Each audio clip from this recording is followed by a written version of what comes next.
the protagonist of this story, had only one desire in life: to reach the very peak of martial arts. But as time went on, he realized that, even if he spent his entire life training, it would never be enough to achieve his dream. He simply wasn't destined to reach the summit of martial mastery. Still, because of his deep desperation, he refused to give up. He decided to chase an ancient legend, a tale from long ago, about a divine dragon that guarded a golden fruit said to grant immortality to whoever consumed it. After a fierce and deadly battle against the divine dragon guardian, he finally reached the sacred place where the legendary fruit was said to grow. He could hardly believe it. The golden fruit of legend was real. Its radiant golden light illuminated the surroundings, exuding a mysterious divine aura. Exhausted from the long fight, he sat atop the corpse of the slain divine dragon, his eyes fixed on the glowing fruit. After catching his breath, he slowly stood and approached the tree. Confidence filled his chest. With this fruit, he believed he could finally reach the peak of martial arts that he had dreamed of all his life. Without hesitation, he plucked the golden fruit and began to eat it. The moment he swallowed, a strange and powerful energy surged through his body. His veins throbbed, his blood boiled, and his entire being trembled as if being reforged by divine power. It was then revealed that this man's name was Gilthazel, Dragon, the one hailed as the strongest human in the entire world. But decades later, Gilthazel Dragon had grown old. Now lying weakly on his bed, he was surrounded by his children and grandchildren. They whispered that his time was near, and that they must accept that he would soon pass away.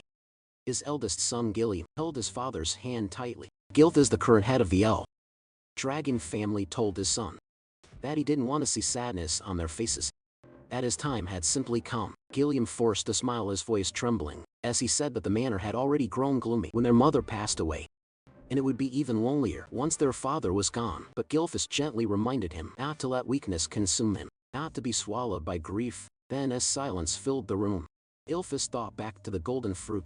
He admitted to himself that in the end, perhaps no one could truly believe in the myths of the ancient world.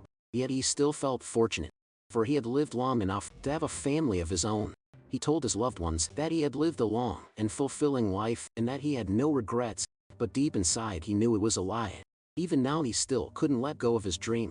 If only he had more time, he would continue to pursue the peak of martial arts, the dream that had eluded him all his life.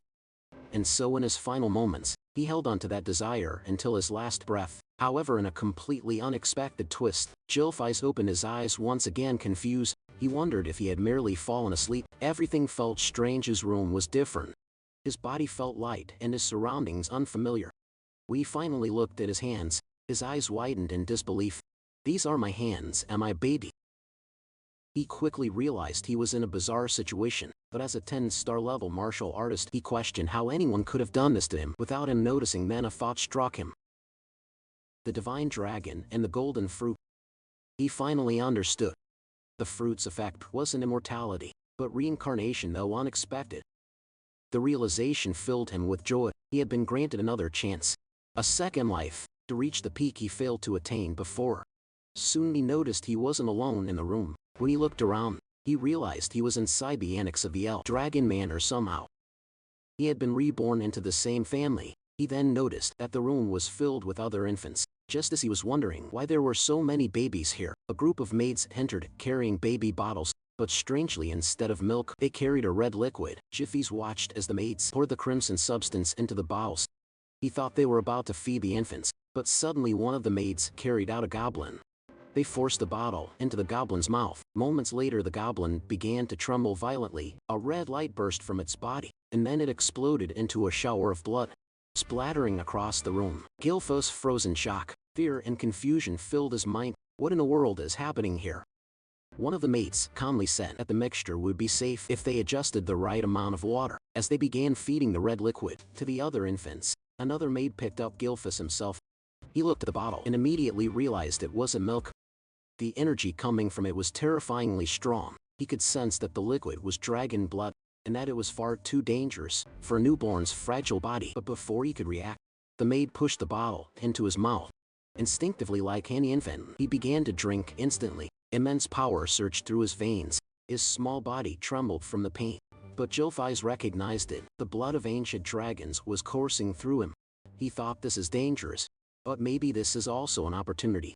At first he considered stopping, but then he realized if he could absorb this power, He might surpass even his former self. He might finally reach the true summit of martial arts. With fierce determination, he continued drinking the dragon's blood. His veins bulged, his body convulsed in agony. But his will remained unbroken. Don't underestimate me, he thought. I am Jiffy's dragon. He repeated the words in his mind like a mantra, enduring the pain until miraculously he overcame it. The maids stare in disbelief as he continued to drink, surviving what should have been a death sentence. Within his tiny body, two colossal dragon energies clashed violently, battling for dominance. When one finally overpowered the other, Ylphis could hardly believe how easily he had absorbed the power. When the two dragon forces finally merged within him, he realized this was the perfect opportunity. After finishing the last drop, he couldn't believe he had survived the overwhelming pain. His body hadn't exploded, instead it had adapted. He noticed a few other infants had also survived, which made him smirk inwardly. So he thought, never underestimate the survival instincts of a newborn. But as expected from a baby's body, exhaustion soon overcame him. His eyelids grew heavy, and despite his triumph, the Ylphis dragon, the strongest human reborn, slowly drifted into sleep. After 7 years, he was now undergoing intense physical training. While doing one-handed push-ups, a massive boulder was balanced on his feet. When he finally reached his 1000th count, he kicked the boulder upward, and as it came crashing down onto his back, Ylphis couldn't believe the strength his body now possessed. Ylphis Dragon, the former family head of the Dragon clan, now lived under a new name, Dragon. He thought about how he had achieved such physical power at a young age, realizing it was all thanks to the ancient dragon blood flowing in his veins. It was said that every being in this world possessed something called a source of power, but the ancient dragon blood that had been given to them as infants contained a tremendous amount of that power. Those who survived drinking it developed bodies far stronger than ordinary humans. With the divine dragon source of power within him, Zeke knew he had already surpassed the limits he reached at the same age in his past life, and since he was the only infant who had managed to drink an entire bottle of ancient dragon blood, his body underwent a drastic transformation, one even he did not expect. Yet despite his progress, what frustrated him most was that he remained a mere 1 star. He had trained relentlessly, expecting to reach at least 4 stars by now. The star was the measure of one's source power. In this world, the human body was said to resemble a universe. The more stars one had floating within that inner universe, the stronger they became. However, as the number of stars increased, so too did the difficulty of reaching the next level. In his past life as Ylphis Dragon, Zeke had achieved the unimaginable 10 stars. He was the only person in the world to ever reach such a level. Time really flies, Zeke muttered. He was now 7 years old. We learned that he was an illegitimate child of the current Dragon family head. His mother had died when he was still an infant, and to this day, he had never even seen his father's face. Something he considered deeply irresponsible. What shocked him most was the realization that 1,000 years had already passed since his reincarnation. He thought that reincarnation itself was already unbelievable. But after 1,000 years, the world had changed. It had become a true survival of the fittest era. The greatest proof of this was the practice of feeding infants the blood of ancient dragons, followed by a ritual known as the dragon trial. Only those who survived both the drinking of dragon blood and the dragon trial were deemed worthy to receive education and training as dragon warriors. Naturally, Zeke should have been one of them. Yet, whenever he asked the servant assigned to take care of him why no instructor had ever been sent to train him, the servant would only say that he wasn't allowed to answer such questions. Even after turning 7, Zeke had never received a single lesson. Isn't that strange? Zeke wondered aloud. Every child who survived the dragon trial was supposed to begin combat training. Everyone except him, day after day.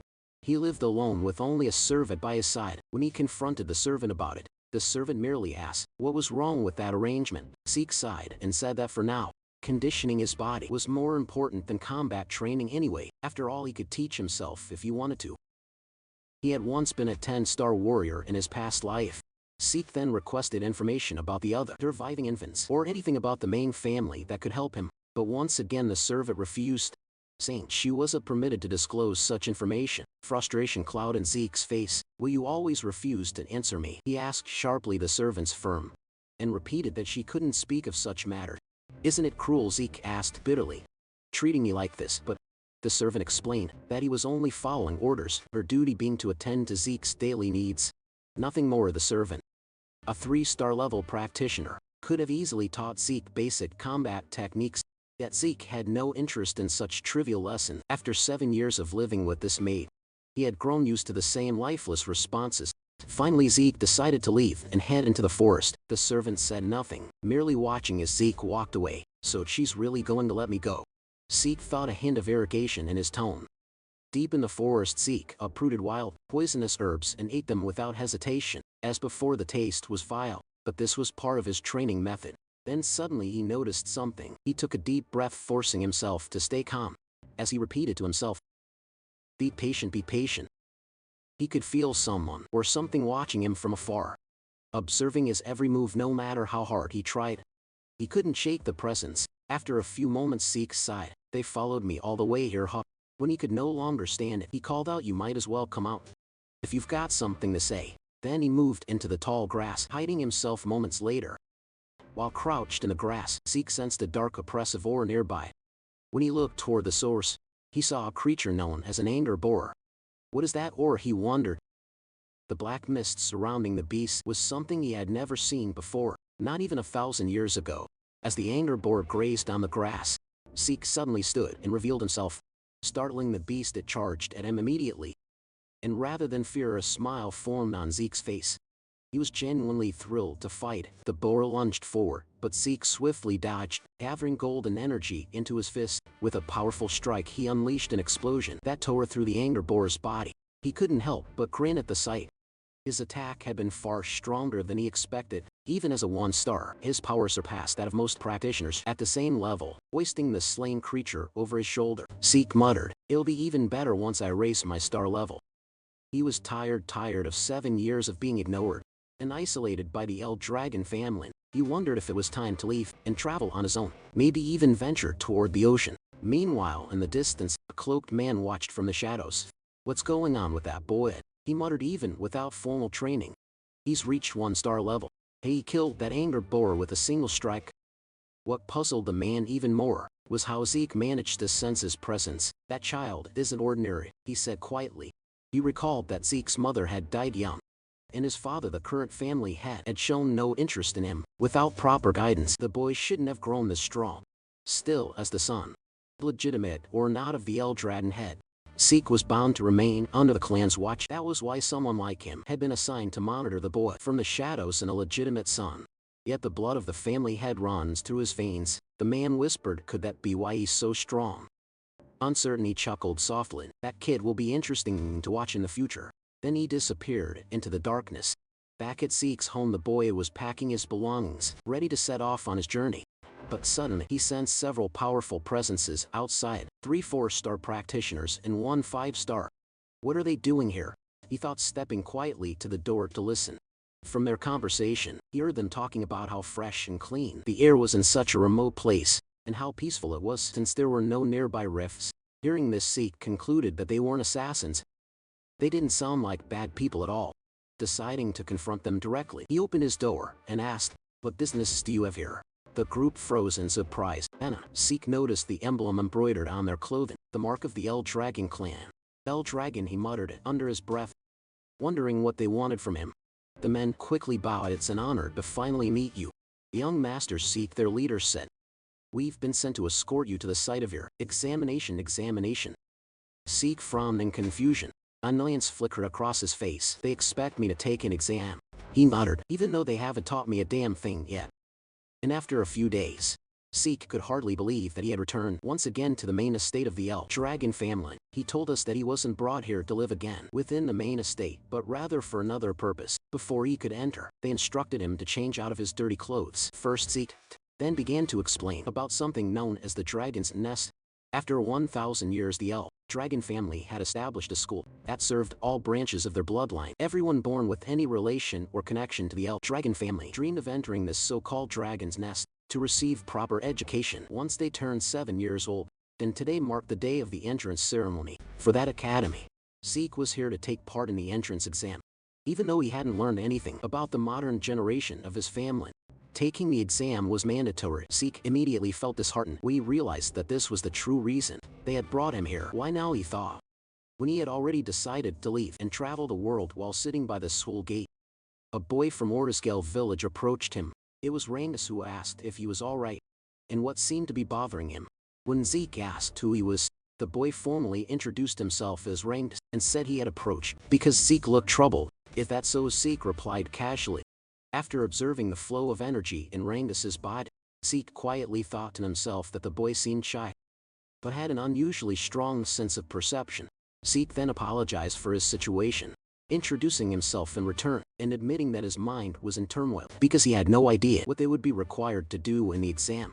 "Is that all?" said Reincarnates, feeling slightly nervous at the mention of the test. Still, he explained that the annual entrance exam for the Dragon's Nest didn't really change much, but when Zeke admitted he knew nothing about the exam, Reincarnates was shocked. Taking the test without any knowledge at all, wasn't that far too reckless and dangerous? Just as Reincarnates was about to explain the details of the exam, a loud and arrogant voice suddenly interrupted them. A boastful boy shouted and called Reincarnates a weakling. Reincarnates turned around in shock and immediately recognized who it was. It was Rattan, also from Morty's Scale Village. Mocking him, Rattan asked why he was here, suggesting that he must have gotten lost and end up at the Dragon's Nest.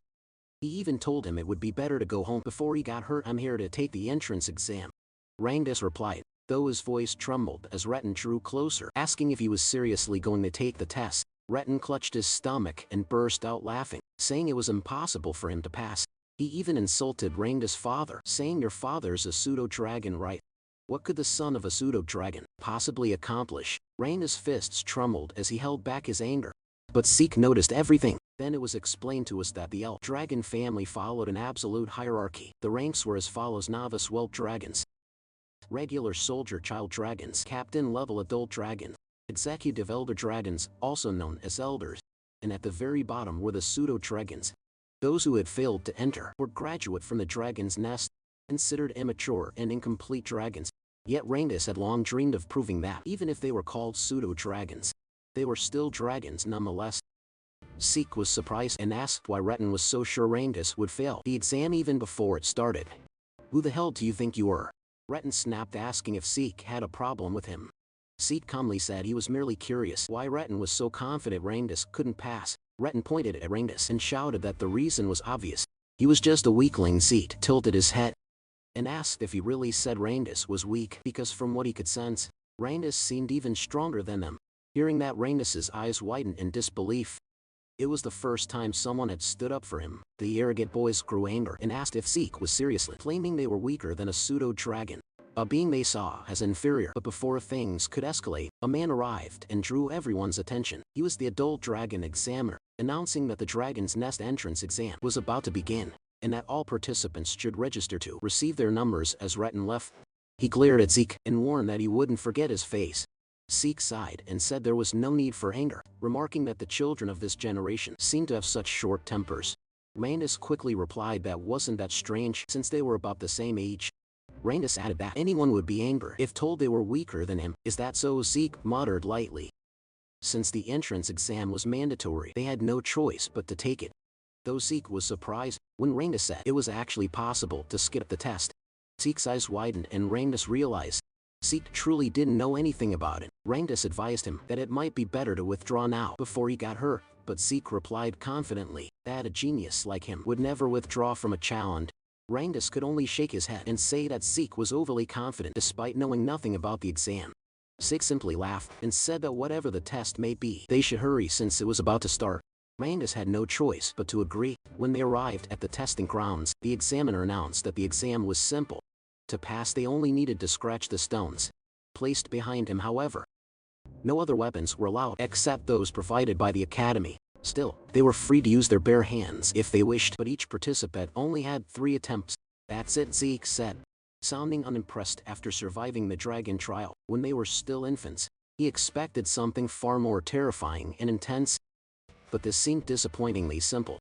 The examiner then called the first participant and instructed him to begin. The boy, nervous but determined, struck the massive stone with all his strength. The sound of metal clashing against rock echoed loudly, ringing in their ears, but to everyone's shock, the boy's sword snapped in half and the recoil shattered his arm. Zeke was stunned at what he saw. As the boy writhed in pain, the examiner calmly said that he still had 2 remaining attempts and asked if he wished to continue. But since the boy could no longer stand, the examiner declared him failed and ordered the others to clean up the area. As the injured participant was dragged away, the next number was called. Randus trembled in fear at what he witnessed, while Zeke grew annoyed. "So this is what they call an exam," he muttered. He then asked what kind of stones they were using. It was explained that the stones possessed regenerative properties. Any scratches would vanish in an instant. Moreover, they could reflect physical force 100-fold when struck with power. Zeke immediately said that such materials were far too excessive for an entrance exam, but Randus explained that it was still possible to scratch them if one could properly circulate their source power throughout their entire body before attacking. "I see," Zeke said. He realized that the circulation of source power was far more important than martial arts skills. In this exam, after glancing at the other participants, he thought that only a few would be able to pass, including those arrogant boys. As the exam continued, more and more failed and passed. Many were injured badly due to the stone's ability to reflect ordinary physical attacks. Then, after a few moments, the examiner called out Zeke's number. "It's my turn," Zeke said with a calm smile. Rangers, still nervous, asked if he really had no intention of withdrawing, but Zeke simply walked forward, telling him not to worry. As he approached the examiner, the man's eyes widened in shock. Zeke's aura began to flare up faintly, revealing the might from his previous life as Jilfi's. The examiner told him to step forward and choose a weapon, but Zeke said it wasn't necessary. His fists alone would be enough. The crowd murmured in disbelief. No matter how skilled he might be in circulating source power, they thought there was no way he could scratch the stone with his bare hands. His fists would surely shatter.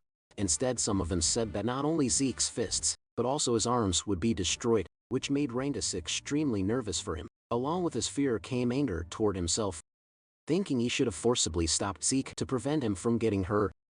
The examiner then gave the signal to begin. As Zeke approached the massive stone, he placed his hand on it, noting that this was the first time he had ever seen such a material. He thought to himself, it must have been formed over 1,000 years ago, and even now there were still many things about the current generation that he didn't fully understand.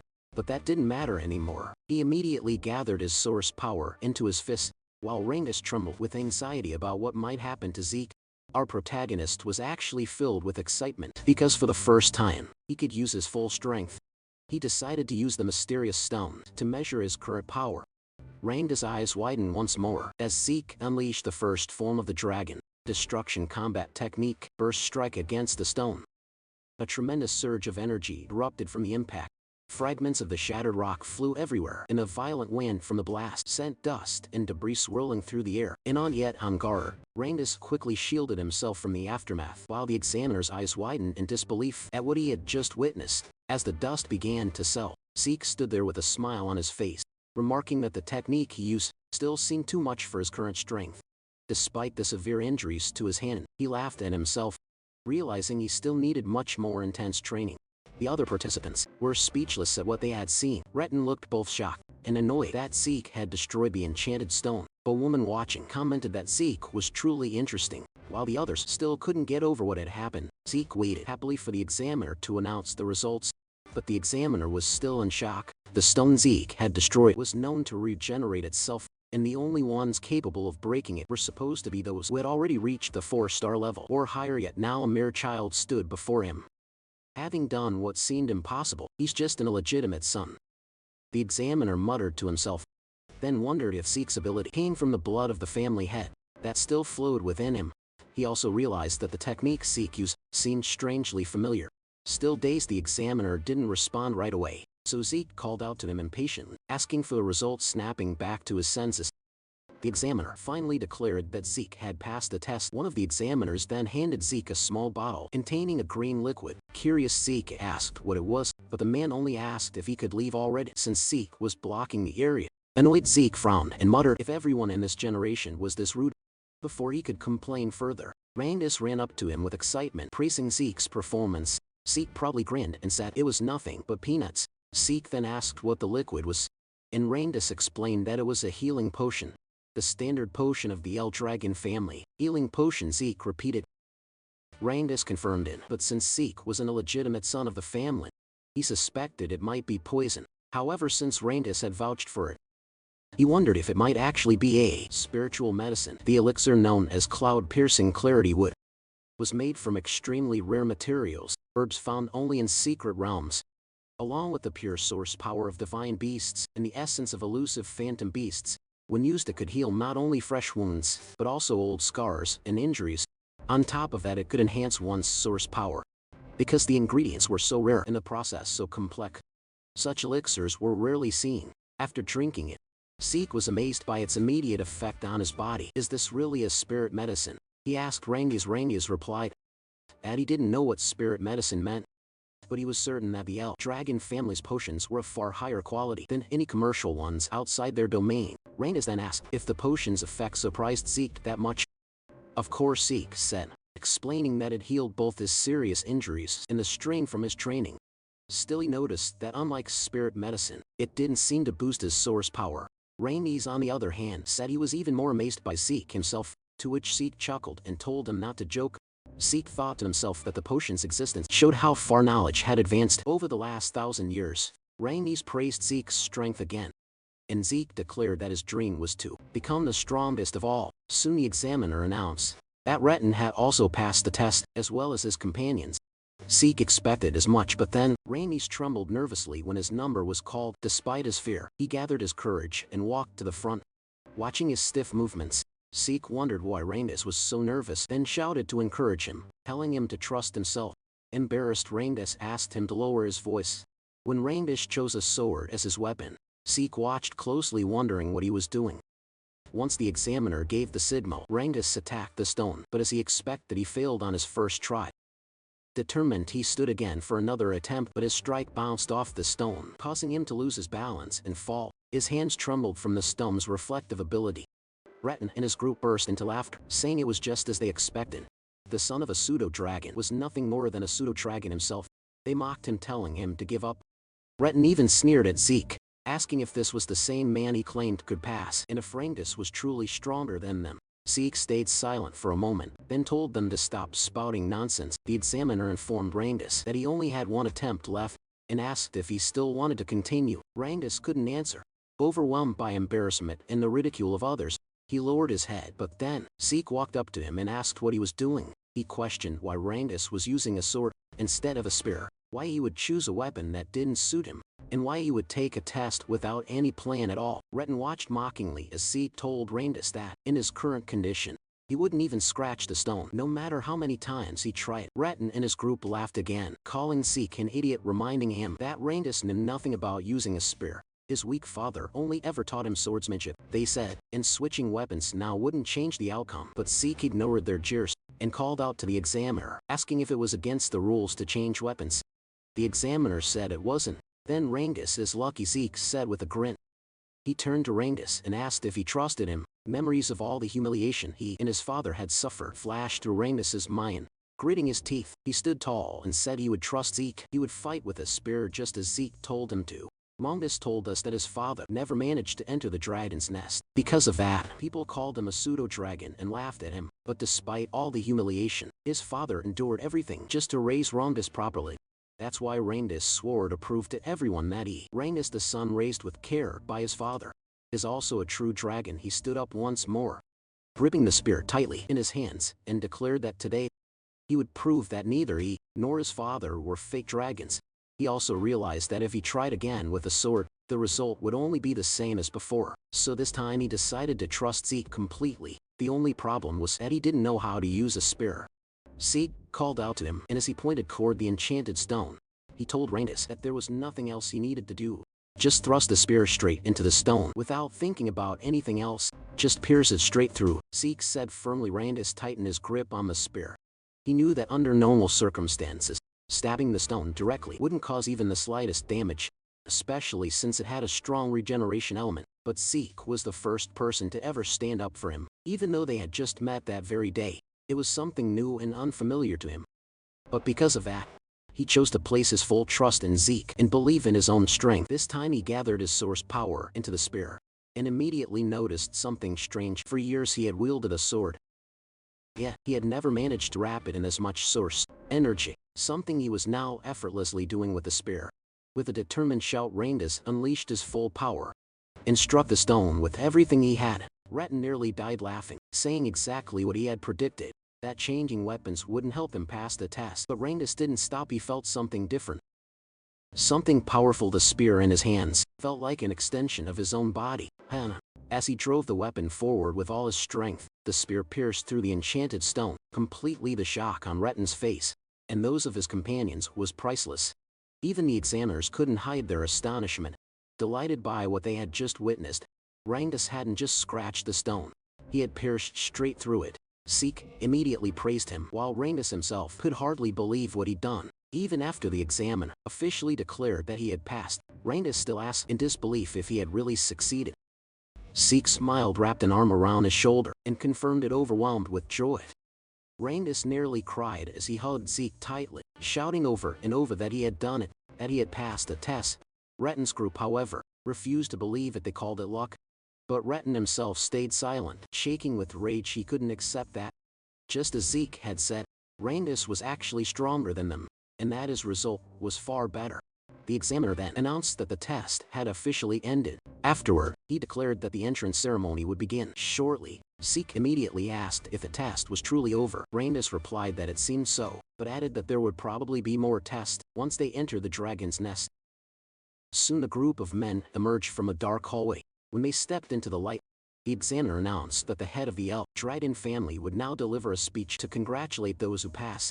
The moment Zeke saw the man, he asked who the person with the cold, dark expression was. Reincarnates, clearly nervous, replied that it was the family head himself. That's the family head, Zeke said. Why does he look like that? He's not even smiling, he looks colder than ice. Reincarnates immediately covered Zeke's mouth, whispering that it would be best if he stayed quiet, repeating his plea for him to stop talking. Zeke nodded when he looked again at the group. He remarked that these people represented the current power of the dragon family. Some of them were at the 7-star level, while others were 6-star. To Zeke, their strength was impressive, especially since the current family head, Baltzet Dragon, was an 8-star level powerhouse. 1,000 years ago, only a handful of people had ever reached that level. Still, Zeke wasn't sure how many existed in this current era. I don't like this family head, Zeke muttered, but before he could say more, Reincarnates tried to hush him again. Zeke sighed and thought to himself that he never expected this man to be his father. In this lifetime, a dark, fiery aura radiated from Baltz's body, making the entire area feel heavy. The examiner quickly ordered everyone to stay silent, because Master Baltz was about to speak. When Baltz stepped forward, he uttered only a few words.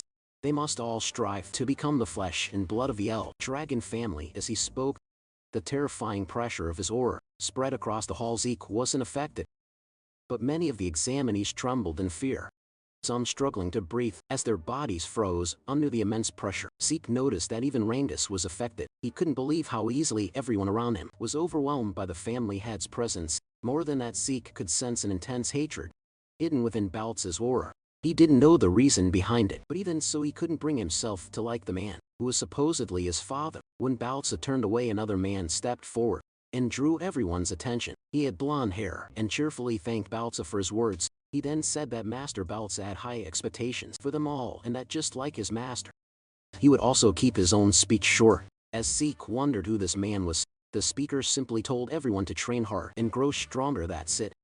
One of the examiners muttered. The man smiled and said that people who worry too much about small things go bald early, so he wouldn't bother with long speeches. Zeke couldn't understand what was wrong with them, but at least the atmosphere in the hall had lightened up. The examiner then announced that the new students would now be assigned to their dormitories. Everyone whose number was called had to head there immediately.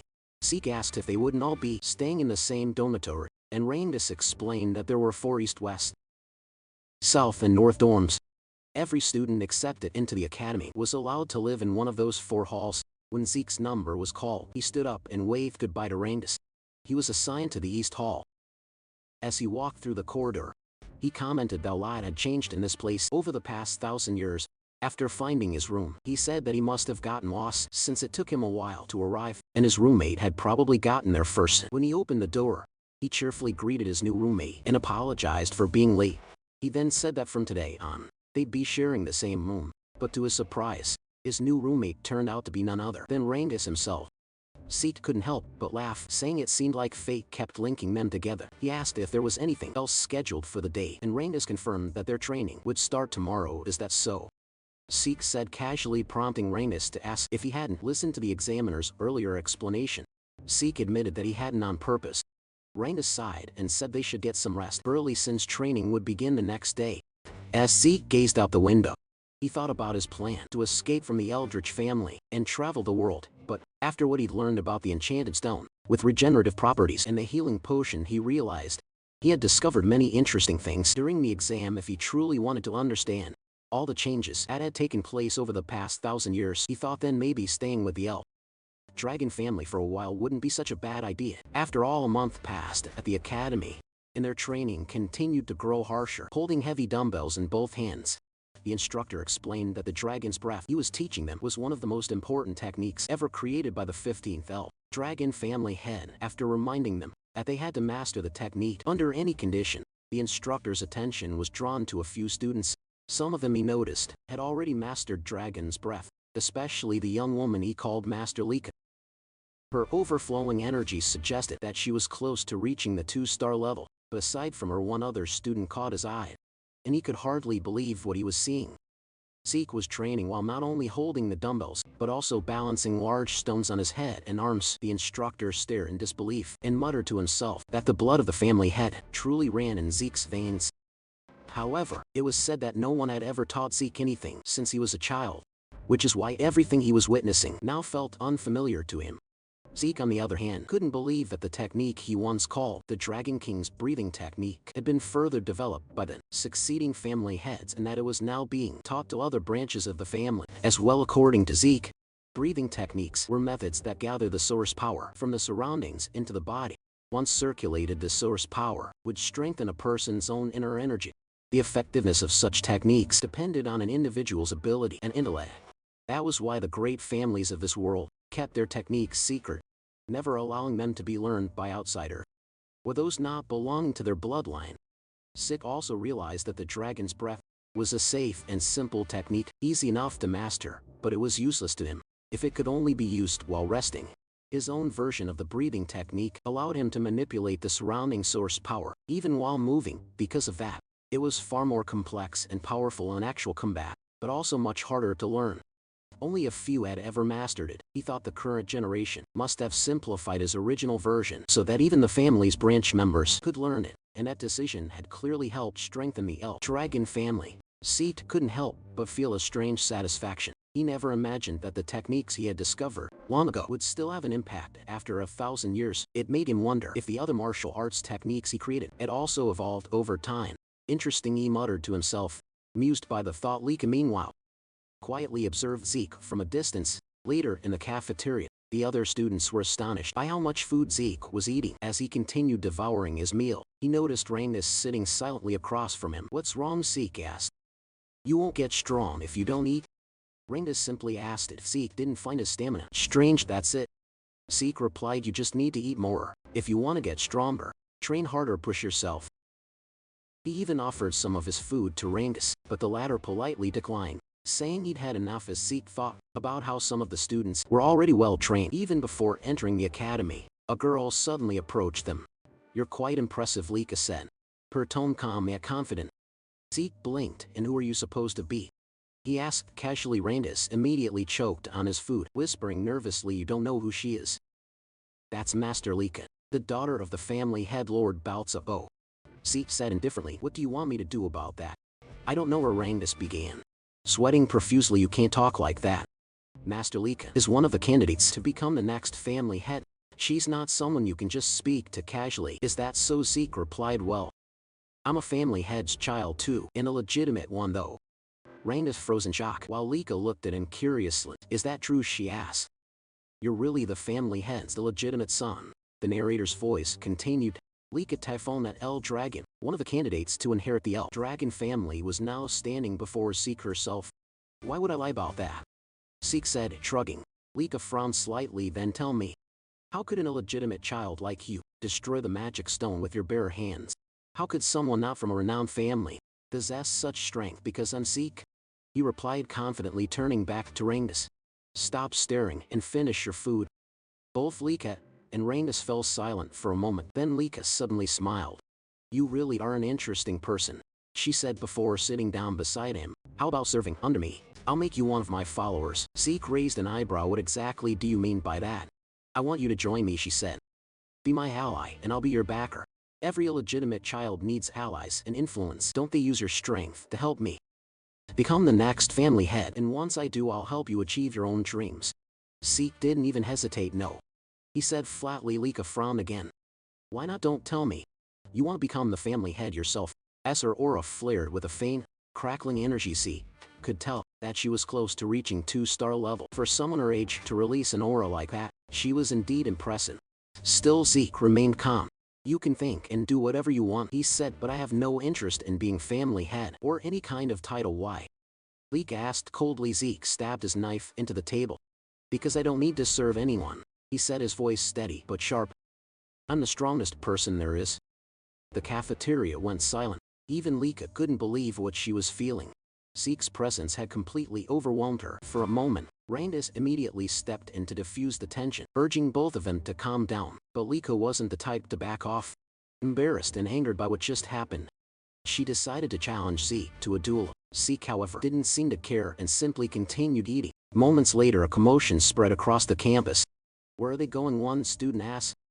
To the training grounds, another replied. There's going to be a duel between the younger generation. Master Lika herself is fighting. What, Master Lika from the Typhona family? Someone exclaimed, who's brave enough to challenge her. When they arrived at the training grounds, everyone whispered among themselves, wondering who would face her. Zeke, meanwhile, couldn't believe Lika was actually serious about the duel. Are you alright with this? Reincarnates asked nervously. You'll be fighting Master Lika. Even if you call her Master. I don't know who she is, Zeke replied bluntly.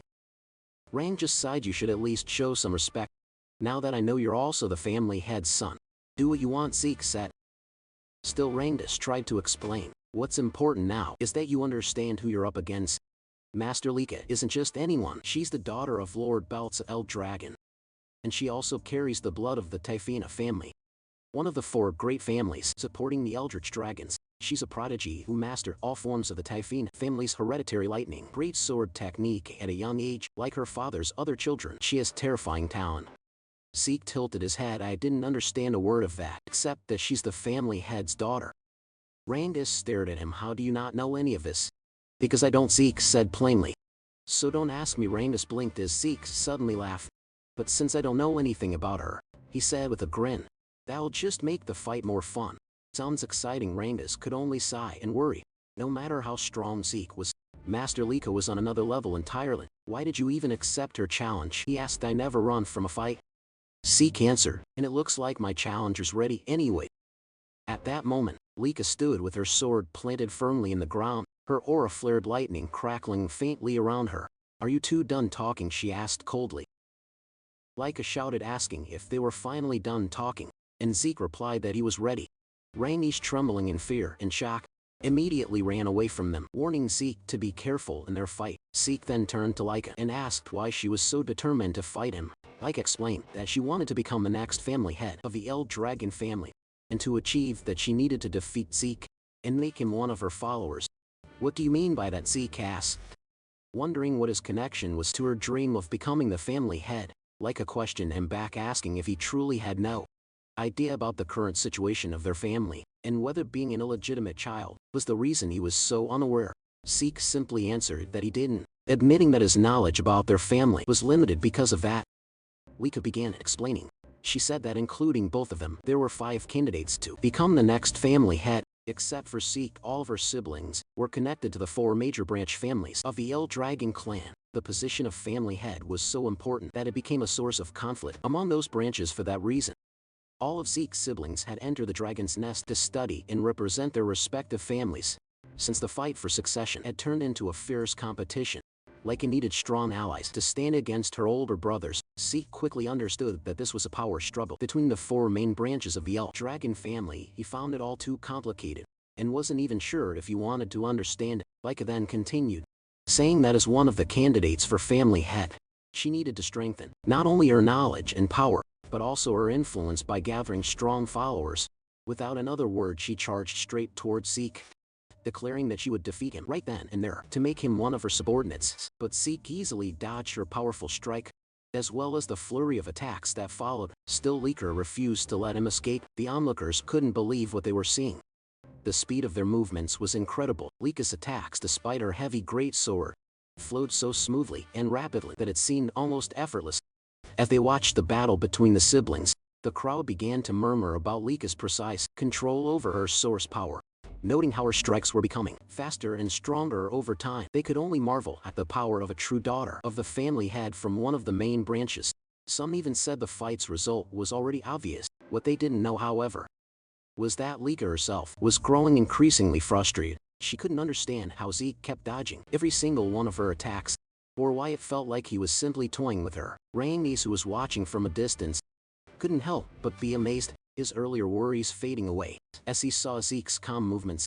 Zeke then remarked that the martial arts Lika was using were unlike anything he had seen before. He admitted that her movements were far faster than those of any ordinary one-star level fighter, but Lika, irritated, shouted for him to stop talking and focus on their fight. Zeke clenched his fist and said he was already focused, and that was exactly why he could unleash such a powerful strike so easily. His punch landed squarely, and Lika immediately gagged from the force. She fell to her knees, gripping her sword and stomach in pain. The spectators gasped and began whispering among themselves, wondering how Zeke managed to avoid all of Lika's attacks and who this mysterious boy truly was. Lika struggled to stand.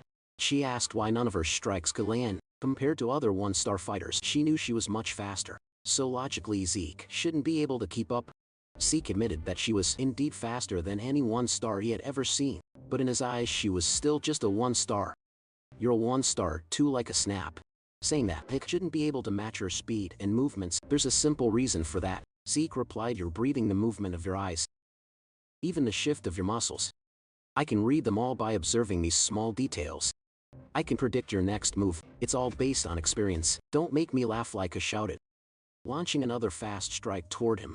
But Zeke easily dodged again, saying that just like his words a moment ago, he could see and read her every move. In the next instant, he countered with another powerful attack that sent Lika crashing into the wall with a violent force. The spectators screamed in shock, asking if Lika had really been defeated. "Master Zeke, that was amazing. You beat Master Lika," Reincarnates shouted in excitement.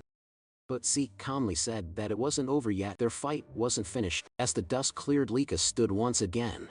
Bruised but defiant, Zeke noted that she had focused her source power into her core, allowing her to endure his attack without suffering serious damage. He smiled slightly and admitted that Lika was truly an extraordinary girl. "That's enough, Master Lika," Reincarnates pleaded, but Zeke told him to move back, warning that he could get caught in their next exchange. Zeke then noticed an intense surge of aura flowing from Lika. He wondered if she had just advanced to the 2-star level. The spectators noticed it too. They couldn't be mistaken. The glowing mark on her body was proof that she had indeed become a 2-star. With a light aura, the 2-star level was a stage where one could channel source power into their martial arts, even manifesting it outside their body as aura. Lika thanked Zeke, saying that because of him, she had achieved the 2-star level earlier than expected, but because of that, she declared, "You no longer have any chance of winning." With her aura blazing, she charged towards Zeke, her great sword surrounded by radiant power. Zeke only laughed. He looked genuinely thrilled. "You've really improved," he said with excitement, dodging another rapid strike. "Your speed is incredible now." But his expression suddenly changed when he felt a sting on his cheek. "A shallow cut. I know I dodged that attack." Zeke thought to himself like a smirk, and asked if he could finally see the difference in their strength. "This is my true ability," she said proudly. "Now that I've become a full 2-star and gained my aura, I'll show you the real power of the true thunder. Great sword technique. I get to witness a martial art I've never seen before," Zeke said, smiling in excitement. To him, this was turning out to be the most thrilling and enjoyable moment of their fight. Lika suddenly unleashed the lightning great sword technique, lightning flash, her sword crackling with blinding golden energy as she charged forward. Zeke was instantly enveloped in a storm of lightning, forcing him to retreat a step back as he shouted, "Wait a second, what kind of technique was that? How can you manipulate lightning like that? Isn't this too much for a sparring match?" Lika smirked, driving her sword into the ground as golden light surged around her. "You seem surprised," she said calmly. Summoning another move, lightning net. Sparks erupted from the earth, forming a glowing web of electricity that shot towards Zeke, but he narrowly dodged it. As he landed, he muttered to himself, "Her power has grown tremendously. Her strength now is nothing like before. At this rate, this fight won't be easy." The audience murmured in awe, unable to hide their astonishment. Ever since Lika had advanced to 2-star level, the tide of the battle had completely turned. Mandas, who had been watching anxiously, began to worry. Zeke noticed that Lika's movements were simple, nothing new compared to her 1-star self. Every swing of her blade now carried far greater force. Her lightning great sword technique was overflowing with power, her aura amplifying each strike. What surprised Zeke even more was the speed. Lika was moving faster than he could have anticipated, and her lightning felt strangely mysterious. Still he remained confident. Even if she could cloak herself in thunder, he was sure he could counter it. Yet curiosity filled him. What kind of power was this? What kind of lightning could she command? While evading her continuous assaults, he studied her every move, analyzing her aura and its rhythm. Lika, noticing Zeke's calm smile as he danced away from her attacks, frowned, still smiling. "You look too relaxed for someone in a duel," she sneered. "Let's see how long that lasts." She dashed forward once more, her sword blazing with light as she used swift thunder, enveloping herself in golden lightning. But again Zeke evaded at the last moment. She's as fast as lightning itself, he thought, only for Lika to swing her sword mid-charge. The blow struck true this time, sending Zeke flying backward with a powerful shock wave that scattered dust and debris across the field. Reincarnates gasped and rushed towards Zeke out of sheer panic, but one of the spectators grabbed his arm to stop him. Meanwhile Zeke stood up, his clothes scorched but his will unshaken. Lika charged again, unleashing another lightning flash, striking him head-on. Yet Zeke still stood tall afterward. How is he still standing? Lika muttered, her brow furrowed in disbelief. Reincarnates ran toward them, shouting, "Master Lika, stop, that's enough, we've already seen your strength." But Lika snapped back coldly, "Do you not understand, Reincarnates? Stopping mid-battle would be an insult to Zeke." Desperate, Reincarnates turned to Zeke and begged, "Please, Master Zeke, surrender." "That's enough," Lika chuckled. "He's right, judging by your condition. Surrendering would be wise. If you kneel and pledge loyalty to me, I'll stop." But Zeke only smiled silently. Lika's eyes hardened even as an illegitimate child. "You're truly a proud old dragon," she said with a hint of mockery. She raised her great sword high, her aura surging. "If that's what you want, then I'll use my full strength to end this."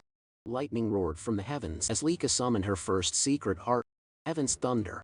A colossal surge of golden energy descended, shattering the stones beneath Zeke's feet. Thunderbolt struck his body in a storm of divine fury. Reincarnates cried out in terror, watching his friend's body engulfed by golden lightning, smoke rising from his charred form. Lika drove her sword into the ground, exhaled deeply and said softly, "I'm sorry, Zeke, but this is the end." But then, a voice echoed through the crackling air. "Is that so?" In an instant, a brilliant golden lightning aura exploded skyward.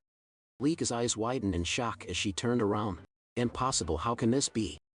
How do you have a lightning aura?" she stammered. Zeke stood smiling calmly, as golden arcs danced across his skin. "So this is what you call lightning aura," he said casually. "If you're asking how I got it, I honestly don't know." His tone was calm, but his words sent ripples through the crowd. "Impossible," Lika whispered, unable to believe what she was seeing. Zeke smirked. "Truth is, I let you hit me on purpose. I wanted to study your lightning, how it flows, how it behaves. And somehow I learned to use it myself." "That's absurd," Lika snapped inwardly. Zeke explained to himself that he had deliberately taken Lika's attacks because her lightning intrigued him. While enduring her strikes, he continuously activated his Dragon King's breath technique. The strange resonance between his breathing and her lightning caused golden energy to gather in his body. Before he knew it, he could manipulate the lightning himself. "Maybe Lika has a unique constitution," he thought, "and judging from her family's great sword technique, it's likely their whole bloodline shares this lightning affinity." Zeke walked toward her confidently. "I never expected lightning-type source power to be this incredible. This duel turned out to be the perfect training." With a grin he added, "Thanks to you, Lika, I've reached 2-star level myself." Golden lightning flared around him as he declared, "Our battle isn't over yet." Lika roared and charged again, her great sword glowing with power, unleashing another blinding attack. But Zeke sidestepped effortlessly and prepared a counterstrike. However, as he moved, he suddenly vanished in a flash and reappeared on the opposite end of the arena. "What just happened?" he muttered. He then realized when one gains immense source power, it strengthens the body's muscles and nerves. This new lightning aura must have changed my physiology. I can't fully control my speed yet. In the stands, Reincarnates was speechless. He couldn't follow their movements anymore. Both fighters were blurs of golden light and thunder. Am I just imagining things? Or has Lika not landed a single hit lately? He wondered, frustrated. Lika shouted, "Are you mocking me, Zeke? Stop toying with me." "I'm not," Zeke replied calmly, "but I will admit you're a real threat." He then lunged forward, delivering a powerful kick, but Lika blocked it with her sword, the force pushing her backward. Zeke straightened, smirking. "I think it's time to end this." "End this?" Lika repeated. narrowing her eyes. Yes. Zeke replied, I've been thinking of creating a new technique for a while now, and this seems like the perfect time. Creating a new technique, she said in disbelief. Zeke nodded exactly. He paused for a moment, then murmured, should I call it a first form? Or maybe a special form? Lika blinked. Confused, did he even receive proper combat training? From which family could he have learned that? She wondered, her thoughts spinning. Before she could react, Zeke appeared beside her in a flash, lightning surging in his hand. Dragon Destruction. Combat Arts Special Form. Lightning Peak, he shouted. The attack struck her directly, wrapping her in a fierce storm of golden thunder. Her body trembled violently, her sword slipping from her grasp as she fell to her knees before him, electricity still crackling around her. The arena fell silent. Rumpus and the others stared in disbelief. Zeke had won. Leakin, lying on the ground, exhaled shakily. After a few moments she forced herself to sit up, trembling. I can't believe I lost.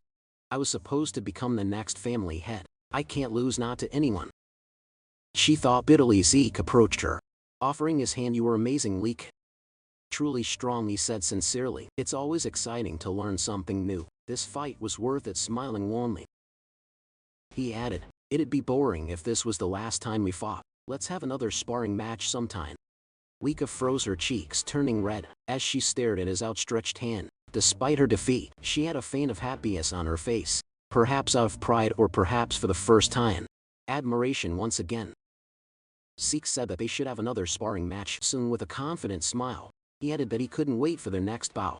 Lika, though a bit shy, extended her hand toward him, admitting that she was no match for him, and that she willingly accepted her defeat. Meanwhile, several hours later, deep inside a dimensional rift, Balza Eldraden, the father of Lika and Zeke, and the current head of the Eldraden family, stood surrounded by countless strange and feral monsters. As the creatures charged toward him, Balzar's eyes began to glow with an intense light, releasing a crushing wave of aura and dragon pressure. He instantly froze every creature in place. Drawing his sword, Balza invoked the first form, Genesis of the Dragon Destruction Combat Arts. With a single fluid swing, all the monsters around him were cleaved cleanly in half as he sheathed his sword. The Eldragon family soldiers rushed forward to finish off any remaining monsters that might have survived their master's strike. Balza turned toward the exit of the rift, but before he could leave, one of the soldiers called out to him, saying that he had an important report. Balza stopped walking and asked what it was about. The soldier informed him that Lady Leka had reached the 2-star level. Upon hearing this, Balza froze mid-step. His glowing eyes flickered, and his response came out cold and detached. So what of it? The soldier, clearly nervous, explained that reaching the 2-star level at only 7 years old was an extraordinary achievement. He added that with Lika's talent, once she graduated from Dragon's Nest, she would likely reach the 4-star level, or perhaps even the 5-star level. Balza's reply was chilling. Talent means nothing the next time you report to me. I expect to hear how she can be of use to us. If all you bring are worthless updates like this, you'd better leave my sight. The soldier fell silent as Balza continued toward the rift's exit, but before he could step through, the soldier quickly added that Lika had recently lost in a sparring match. Balza stopped abruptly and turned his head slightly, his expression unreadable. Did she lose to one of her brothers? He asked. The soldier shook his head. No, master. She was defeated by someone her own age, by Lord Zeke. Zeke, Balza repeated, his voice low. The son of that woman. Memories surfaced of a humble maid. Zeke's mother. That woman truly was gifted in battle, he muttered, but she died after giving birth to the boy. He turned fully to face the soldier, his tone sharp. Tell me, who could have possibly trained Zeke to defeat a 2-star cultivator? The soldier hesitated before answering. No one, master. Lord Zeke has never received formal training. He defeated Lady Lika through his own strength and skill alone. In fact, he too has already reached the 2-star level. I see, Balza said flatly. Then turning his back once more, he declared, begin the first trial. The soldier was visibly startled. Master Balza, forgive my intrusion, but isn't it too soon for the first trial? It's only been a month since the students began their combat training. Most of them haven't even reached the 1-star level yet. Balza cut him off. I do not care. Death chooses no timing, no level, no favorites. Only the strong deserve to survive. Star levels mean nothing if they can't endure the first trial. Those who fail aren't worthy of the eldritch name. Yes, master, the soldier replied quickly, but then Balza added, also, summon Freya. Tell her to return immediately. The soldier's eyes widened in disbelief. Freya? Master, do you mean that Freya? Balza nodded. Indeed. If Zeke could defeat Lika using only his own strength, Then he's far more intriguing than I expected. I want Freya to design and supervise the first trial herself then. I expect her to personally observe every participant. The soldier bowed deeply. As you command. Master Balza for the first time in a long while. A faint smile appeared on Balza's lips. A rare, almost warm expression flickered across his face, as he said softly, he's the most interesting one of all. The next day at Dragon's Nest, the students continued their combat training. Under Reincarnates, Seek, however, was off to the side practicing his breathing technique. Sitting in a wall-sit position, he balanced a massive boulder on his head while holding dumbbells in both hands. His unwavering focus drew the attention of Reincarnates and the others, who couldn't help but watch him in silence. With his eyes closed, Seek contemplated the technique they were studying, the Strike Dragon combat arts. As he recalled, this technique was originally created by the 15th family head. Though labeled as a combat art, it was in truth a body enhancement method. Simple yet well constructed, allowing even young cultivators to grasp it. Rang just called out, Seek, aren't you going to train? Seek opened one eye. What do you mean? I mean combat training, Rang just clarified. We're practicing the Strike Dragon combat arts. I already learned that, Seek replied casually. Rangtus was stunned. What?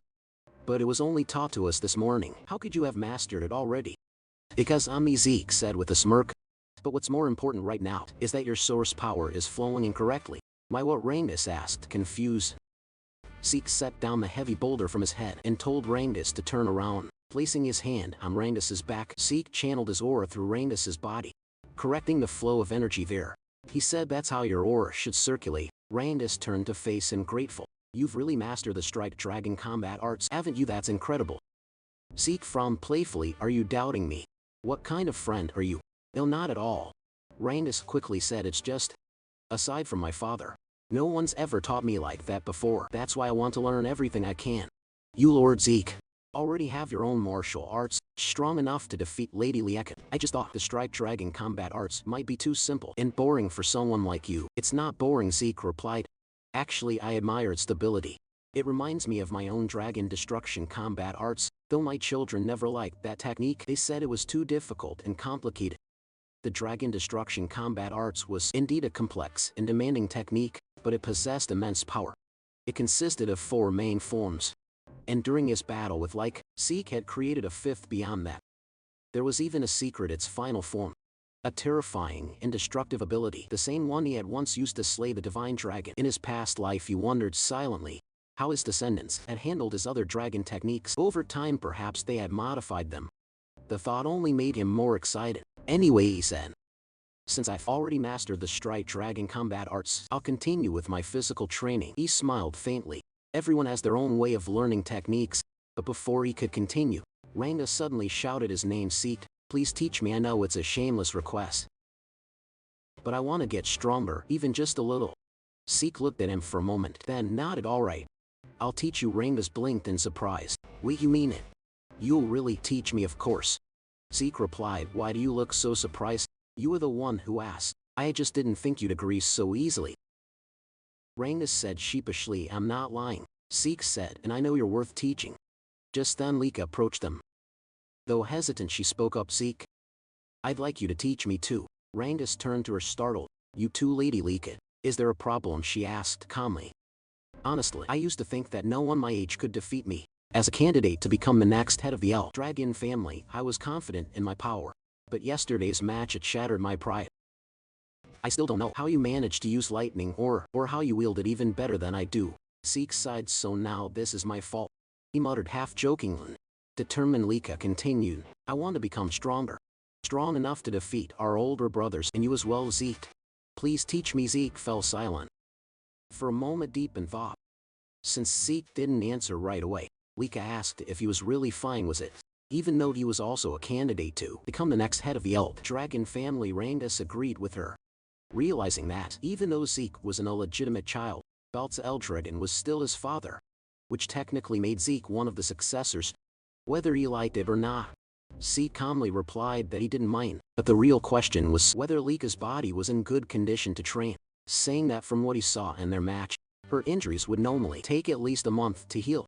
Lika shook her head and said she had already used a healing potion, so there was no need for him to worry. Zeke and Rangda exchanged a look, whispering to each other. Zeke asked if that medicine truly had such absurd effectiveness, But Reincarnates replied that if Zeke was referring to the basic potion, even during the entrance exam, it definitely wasn't strong enough to heal Lika's wounds so quickly, and because she was the daughter of the family head, she must have used a much stronger kind of potion. Zeke sighed in amazement, muttering that this error truly was something else.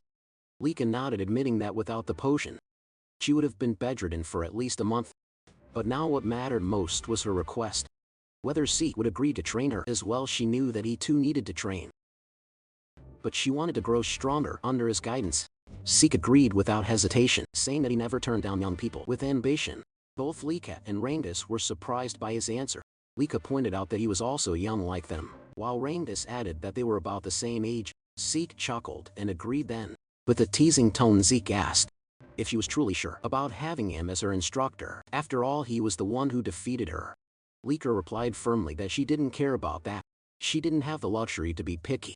If she wanted to become the next head of the elf dragon family, she had to become stronger, no matter what it took. Zeke remembered how, during their first encounter, she had mentioned her dream of becoming family head. He asked why she seemed so obsessed with that goal. Without hesitation, Lika answered that if she failed to become family head, she would only be used for a political marriage. She spoke bitterly, saying that in the best case scenario, she'd probably be forced to marry one of her cousins, but the worst case would be marrying a man she didn't even know. Zeke's expression darkened, anger flickering in his eyes as he asked what she meant by that. Lika said it was natural, considering how valuable the El Dragon bloodline was, especially within the 4 branches of the family. Their source power was special. It could be used in countless ways. That's why the family was obsessed with keeping their bloodline pure. Rainy shuddered, sensing the terrifying aura that suddenly emanated from Zeke. His voice turned cold and sharp as he said that the elf dragon family had truly begun doing disgusting things like this. He clenched his fists, saying he would destroy such filths and meaningless traditions. But before the atmosphere could grow heavier, several instructors arrived, immediately drawing everyone's attention. Lika blinked in surprise, wondering why they had come, while Zeke muttered that the timing couldn't be worse. He worried that they might have overheard what he just said. Then, from behind him, a woman with fiery red hair appeared. One instructor stepped forward and announced that, starting today, they would have a new instructor. Despite how busy this person was, she had taken the time to teach them personally, so they should be grateful. As the red-haired woman approached, she reached out her hand toward Lika and asked if she was Lady Lika. Feeling a wave of danger, Lika instinctively leaped backward. Zeke stepped forward protectively, while Reincarnates grabbed onto his arm in fear. The red-haired woman smiled faintly, praising Lika's sharp reaction, and saying her aura quality wasn't bad at all. Zeke frowned slightly. He hadn't even sensed her presence until now. Reincarnates nervously asked who she was. The instructor then introduced her as Lady Freya, Freya Funic of the Black Dragon Corps. Freya gave a polite smile and greeted everyone, saying she was pleased to meet them all. She then looked straight at Zeke and asked if he was Lord Zeke. We confirmed that she asked if he wasn't. Surprised by her sudden appearance, Zeke replied calmly that nothing she did was surprising. Freya froze for a moment as Zeke's eyes began to glow faintly, and he commented that her stealth technique was rather interesting. Freya quickly realized why even the family head Baltzil Dragon was interested in this boy. Meanwhile, Zeke analyzed her movements.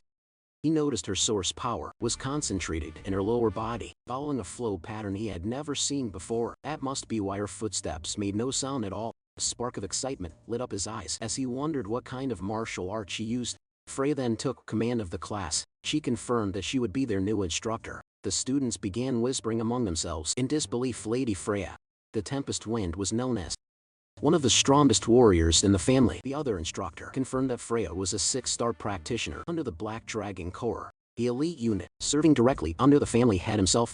The students were unable to understand why someone of her rank would come teach at their academy. Freya smiled faintly and said she would indeed train them, but under one condition: they had to pass the simple test. The students gasped at her words. She told them not to worry, the test was simple, they just needed to bring crystal, like the one she's holding, and survive for 1 full month inside the Poison Dragon Mountain. Reincarnates went pale at the name, while Zeke felt a sense of nostalgia. The Poison Dragon Mountain, he explained, was home to countless poisonous creatures. Even brushing against a single leaf could kill an ordinary human instantly. It was a region of pure danger. Zeke recalled how in his previous life, he had often used that place as his personal training ground. Still, he thought this test might be too cruel for young students. Freya explained the rules. Each student would receive 1 crystal orb. If their orb broke or was lost, they would immediately be disqualified. When someone nervously asked what happened to those disqualified, Freya replied bluntly, they would be expelled from the dragon's nest. She added that they didn't need to worry about the poison itself. If they properly used the dragon's breathing technique, they would be fine. As long as they held onto their orbs and controlled their breathing, they could survive. Lika pointed out that aside from poisonous plants, there were monsters there too. Freya's eyes turned sharp as she said they would need to defeat those monsters themselves, since that was the only way they could secure food. Without hunting they wouldn't last even a few days. The students were horrified. Retin muttered that it was impossible. Many doubted whether their basic combat technique, the striped dragon, could even hurt the creatures living there. Freya smirked and told them not to panic. They had 5 days to prepare. During that time, they could each choose a basic weapon art from the dragon family archives to learn. If they mastered it, their survival chances would improve, but if they failed to learn it within 5 days, she would not take responsibility for whatever happened in the mountain. One student asked timidly if Freya would help them, in case things got too dangerous. Freya chuckled darkly, saying, "You're in the dragon's nest, the land of the dragon family. Here the weak do not last. Only the strong survive. If you can't defeat a few monsters on your own, then you might as well sleep peacefully beside them." In the bed of poison the students trembled in terror, sweat dripping down their faces. Reincarnates was on the verge of tears, while Lika stayed silent in deep thought. Zeke frowned to himself, wondering if this was still the same dragon family he once knew. It felt so different from when he had been the family head. Freya then said that was all for now. She began distributing martial arts books for every weapon type and told them to step forward to pick whichever technique they wanted to learn. As students crowded around, Reincarnates hesitated, unsure what to choose. Zeke advised him to take a spear technique, reminding him that he used a spear during the entrance exam. Reincarnates quickly agreed and thanked him. Lika said she would pick a greatsword technique since she already knew the lightning greatsword's basic forms, but Zeke stopped her, suggesting she try axe arts instead. Lika asked why, and Zeke explained that it would help cover her current weaknesses. Since it was Zeke who suggested it, she didn't argue and just nodded quietly, trusting his words. Freya then asked if everyone had chosen their books. When they confirmed, she told them to make good use of the remaining 5 days. Their survival depended entirely on mastering those techniques. If they failed to do so, they would die pathetically. In the poison dragon mountain, just as she was about to leave, Freya suddenly remembered something and turned back. She warned them that during the test, their seniors would be trying to steal their crystal orbs. Reincarnates was stunned and asked what she meant. Freya explained that their 10-year-old senior group would also be taking the same test, but their task was to hunt down and steal the orbs from a younger batch. She added that the younger students outnumbered the seniors, and since the poison dragon mountain was vast, they might get lucky and avoid confrontation.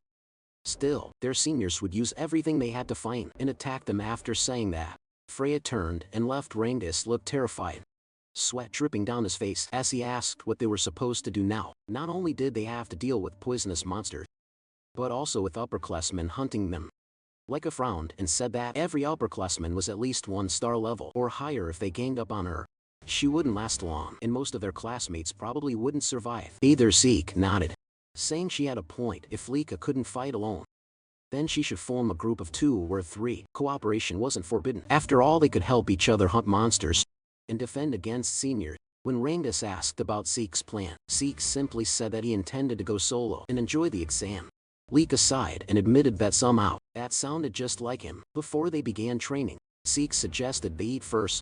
As they walked away, Lika glanced at Reincarnates and asked if he didn't think Zeke was a little strange. Sometimes. Reincarnates shrugged and replied yes, sometimes. 5 days later, the students gathered before the poison dragon mountain, their emotions mixed between fear and determination. Freya stood before them, a confident smile on her face, and declared that the weather was perfect for the test to begin. Nervously, Reincarnates said that the exam was finally about to begin. Even though this was Zeke's plan, he couldn't help but wonder if it was really okay for someone like him to be part of Lady Lika's team. After all, there were many noble born students she could have chosen, instead of him, a mere commoner who hadn't even reached 1 star yet. "With the same Reincarnates," said another student. When Reincarnates turned around, he recognized them as Raymond and Celine. Celine, who came from the East Hall of Dragon's Nest, admitted she was also a commoner and couldn't believe she'd been chosen to join Lady Lieket in the upcoming trial at Poison Dragon Mountain. Raymond, also from the East Hall, smiled as he looked at Lady Lieket, but Lieket quickly said that it didn't matter whether her teammates were nobles or commoners. She had chosen them because she recognized their potential and abilities. Hearing this, Reincarnates fell silent for a moment. then gripped his spear tightly and declared that he understood, and that he would do his best not to become a burden to their group. Raymond followed, saying he would give his all to meet Leica's expectation.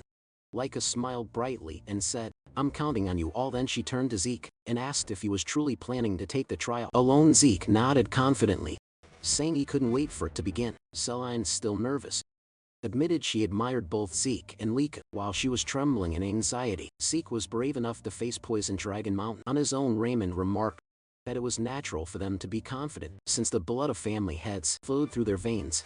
But Leica quickly interjected, telling him not to compare her to Zeke because even she felt nervous. "You're nervous?" Zeke asked. "Is there even a reason to be nervous? Aside from you, everyone here seems like a group of promising students." However, they all replied that there were plenty of reasons to be nervous about the upcoming trial. Leica then asked Zeke if he truly thought the students she picked were skilled. Zeke immediately confirmed it, and thought to himself that Leica had successfully gathered some of the most promising students in the academy. He realized that her eye for talent was indeed remarkable. He praised their group's offense and defense, saying the trial would surely be easy for them. "You're right," Rangus replied, with a drop of sweat running down his cheek. "You've always been too confident, Zeke." Freya then asked if all the participants have arrived, and soon noticed that many of the students had already formed groups, since some weren't yet masters of their weapon arts. Forming teams wasn't a bad idea. Freya then stepped forward and announced that the trial would begin shortly. She explained once again that their task was to survive for 1 full month in Poison Dragon Mountain and protect their crystal orbs. They would only pass if their orbs remained intact. Every orb was identical, meaning that if one lost theirs, it could be stolen by others. Many students grew anxious upon hearing this, while Zeke realized that this meant stealing orbs from other participants was fair game. Freya continued, saying that after the new students enter the mountain and settled, upperclassmen would also enter to steal their crystal orbs. The upperclassmen mocked them, saying that since most of the new students hadn't even reached 1 star, taking their orbs would be easy. Hearing this filled Zeke's classmates with mixed emotions: fear, excitement, and unease. Freya concluded the explanation, and as soon as she announced that the trial had officially begun, the students dashed toward Poison Dragon Mountain. Watching them go, Zeke heard Leica tell him to make sure he survived. He smiled and said he would, but that they should survive as well. Leica then called out to her team, and as Zeke told them to be careful, Freya noticed him. "It's your turn to enter, Zeke." She said, "Right." Zeke replied, apologizing for getting a bit carried away. "Carried away?" Freya asked. "Aren't you nervous at all?" "No," Zeke replied with a calm smile.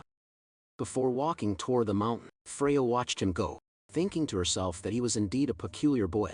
That night at the camp outside Poison Dragon Mountain, one of the instructors asked Freya if the new students would be alright. When she asked what he meant, he said the trial seemed too early for beginners. Another instructor agreed, pointing out that most had only been in Dragon's Nest for a few months, that few had achieved even 1 star, and that they lacked real combat experience. He wondered how many would actually survive. Freya reassured them, saying there was no need to worry. Although the mountain was filled with poisonous creatures, most of them were only 1 or 2 star level beasts, not strong enough to pose serious danger. With a cheerful smile, she said the students would do fine. Then, under her breath, she whispered that she would eventually release that thing when an instructor asked what she said. Freya simply smiled and replied nothing. She then announced that it was time for the upperclassmen to begin their part of the trial. The older students immediately ran off toward the mountain, their eyes gleaming as they carried their weapons. Watching them leave, Freya murmured, "I wonder how many will survive. I can't wait to see the results." Meanwhile, inside the Poison Dragon Mountain, as the upperclassmen began their hunt, one of them spotted their first target. It was none other than Zeke.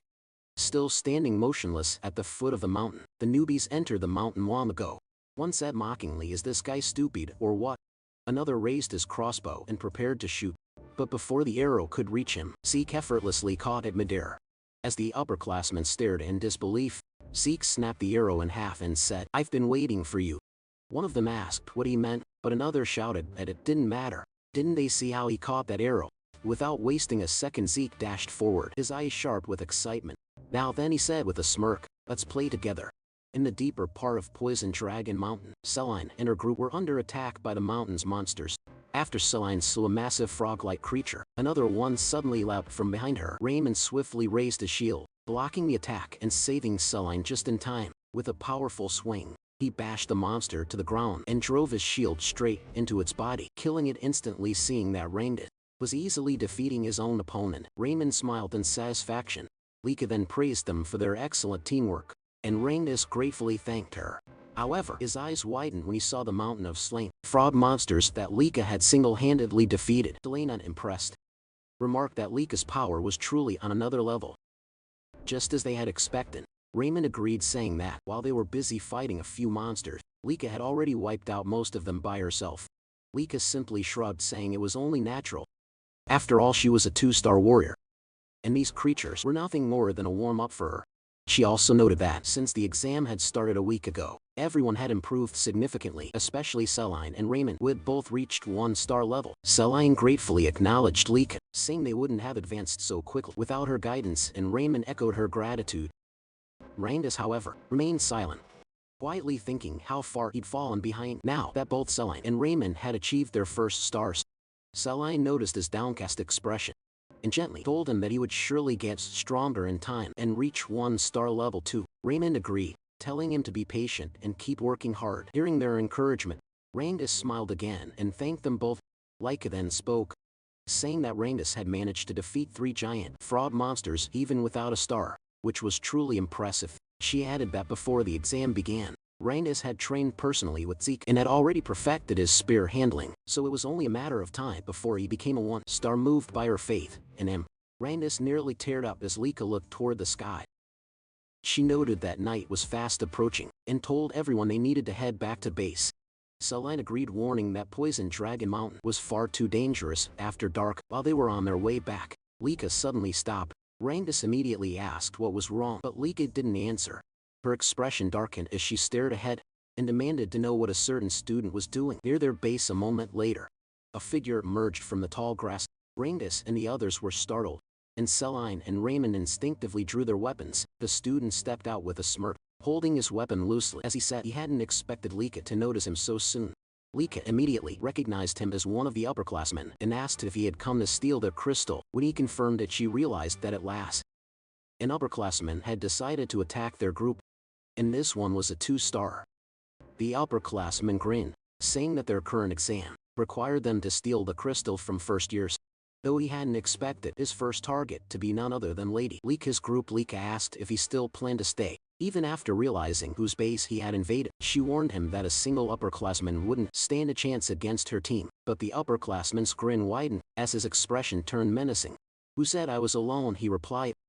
From the grass behind him emerged 3 more upperclassmen, all 1-star level. Their leader sneered, saying that even Lady Lika would have trouble fighting them since her teammates were nothing but burdens. Drawing his sword, he shouted for them to surrender and hand over their crystal orbs. He then charged at Lika with a powerful attack, but she evaded effortlessly. It ordered Celine and the others to maintain their battle formation while she handled them. Meanwhile, Reincarnates, still without a star, struggled to defend against the attacks of his opponent. The upperclassman taunted him, saying it would be better to surrender and hand over his crystal. Reincarnates hesitated, unsure of what to do, until he remembered a conversation he once had with Zeke back then. Reincarnates had asked Zeke if there was any way for someone weaker like him to defeat stronger opponents.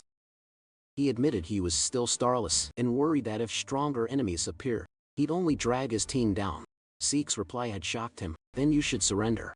Zeke explained that if the opponent was far stronger, 3-star or 4-star, then surrendering was the only logical choice, since a starless person could never hope to win. However, he added that if Reincarnates ever faced an opponent around 1-star level, there was still a chance. When Reincarnates asked how, Zeke simply said it's nothing unusual. You just have to exploit an opening. An opening? Reincarnates had asked, confused. Exactly, Zeke replied. If you can find and exploit an opening in your opponent's defense, you can defeat them even if they're a 2-star. When Reincarnates asked how he was supposed to find such an opening, Zeke's answer was simple: endure. Keep enduring until your opponent shows one. Reincarnates had been doubtful, but Zeke continued. There's no other way. You can't force an opening against someone stronger. You can only endure until they make a mistake. If you can't even do that, then defeating someone stronger will always be a fantasy for you. Zeke added, if your opponent is someone special like Lika, then you won't last long. But against an ordinary 2-star, you should be fine. He then told Reincarnates that confidence in his own strength was crucial, and gave him one last piece of advice. Don't overthink it. Don't think about how to create an opening with a difference in power. Just wait patiently, and when it appears, thrust your spear straight into it. Ow! In the midst of battle, Randus clenched his fists as Zeke's words echoed in his mind. Since he was weaker, he had no choice but to endure every attack and wait for the right moment. The upperclassman grew more and more frustrated as Randus continued to withstand his blows. Just fall down already, he shouted in anger, unleashing a powerful strike. But in that instant Randus saw it.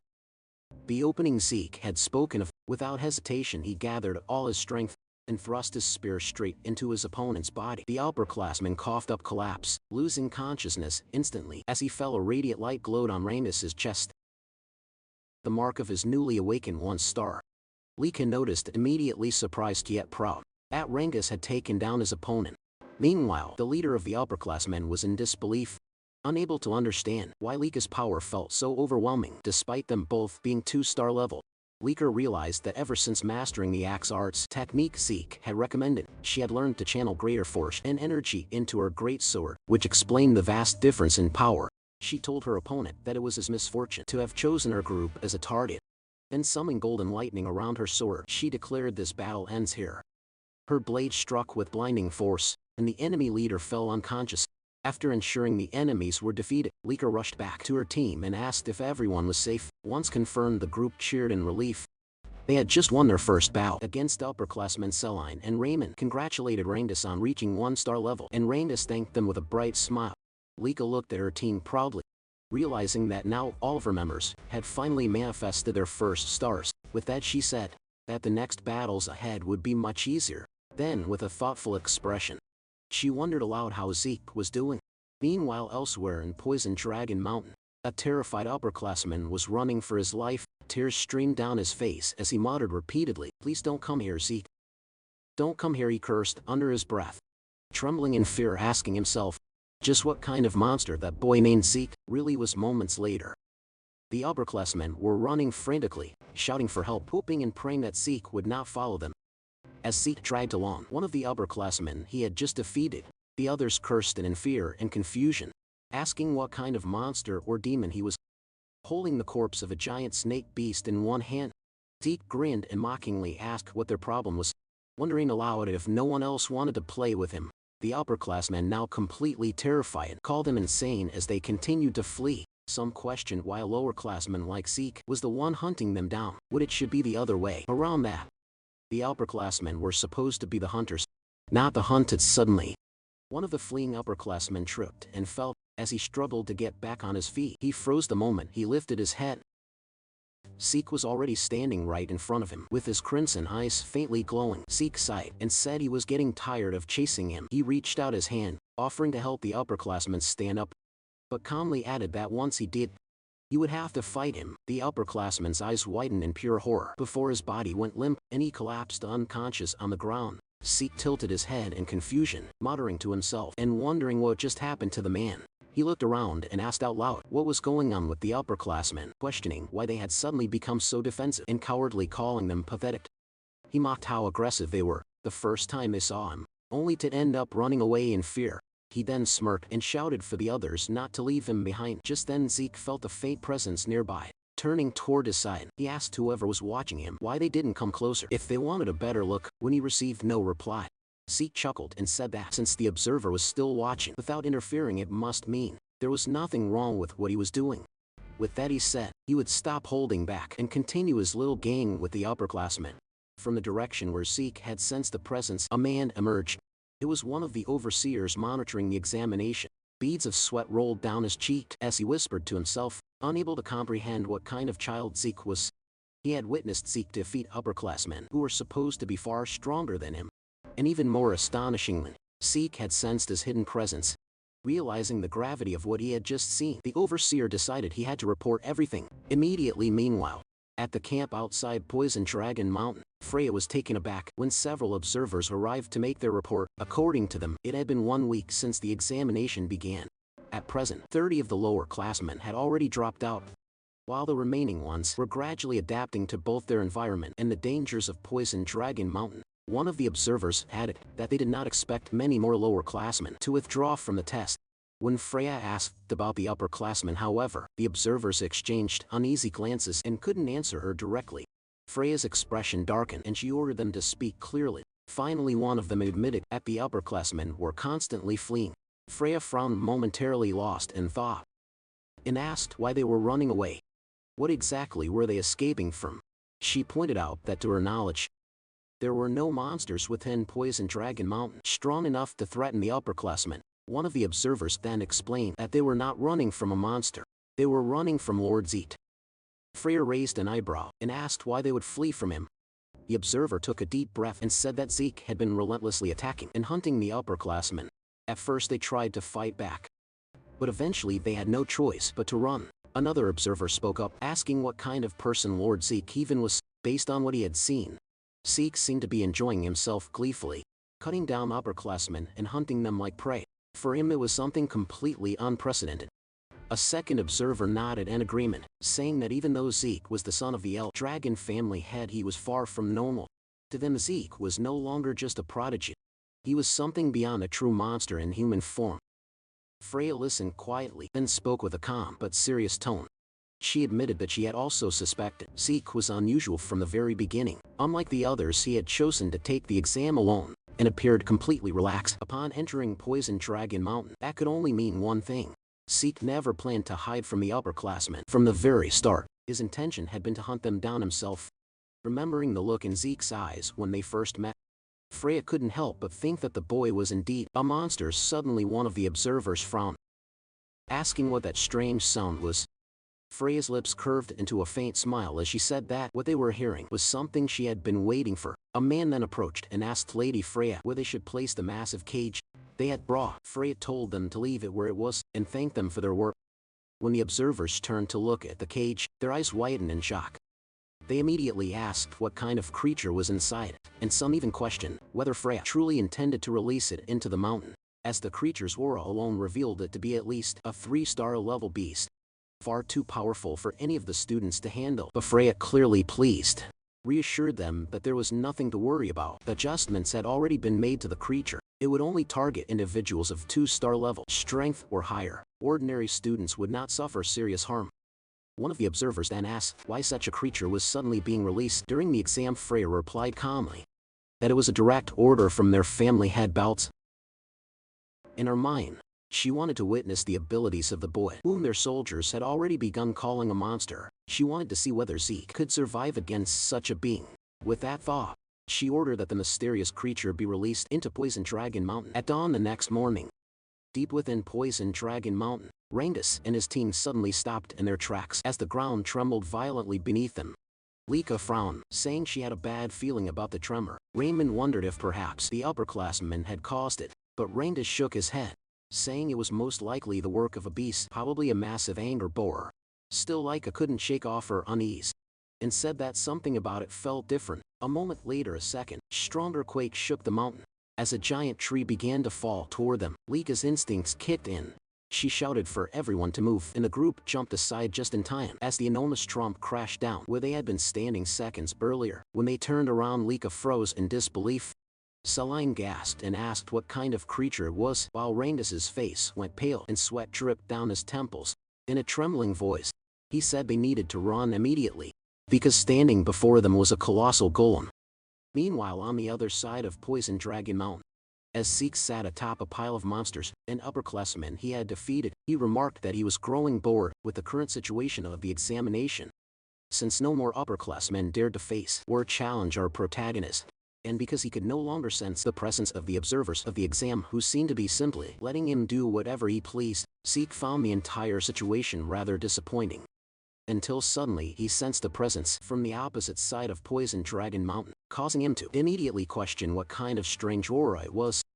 At first, he thought it belonged to a 2-star level creature, but eventually he realized that the presence came from a 3-star entity.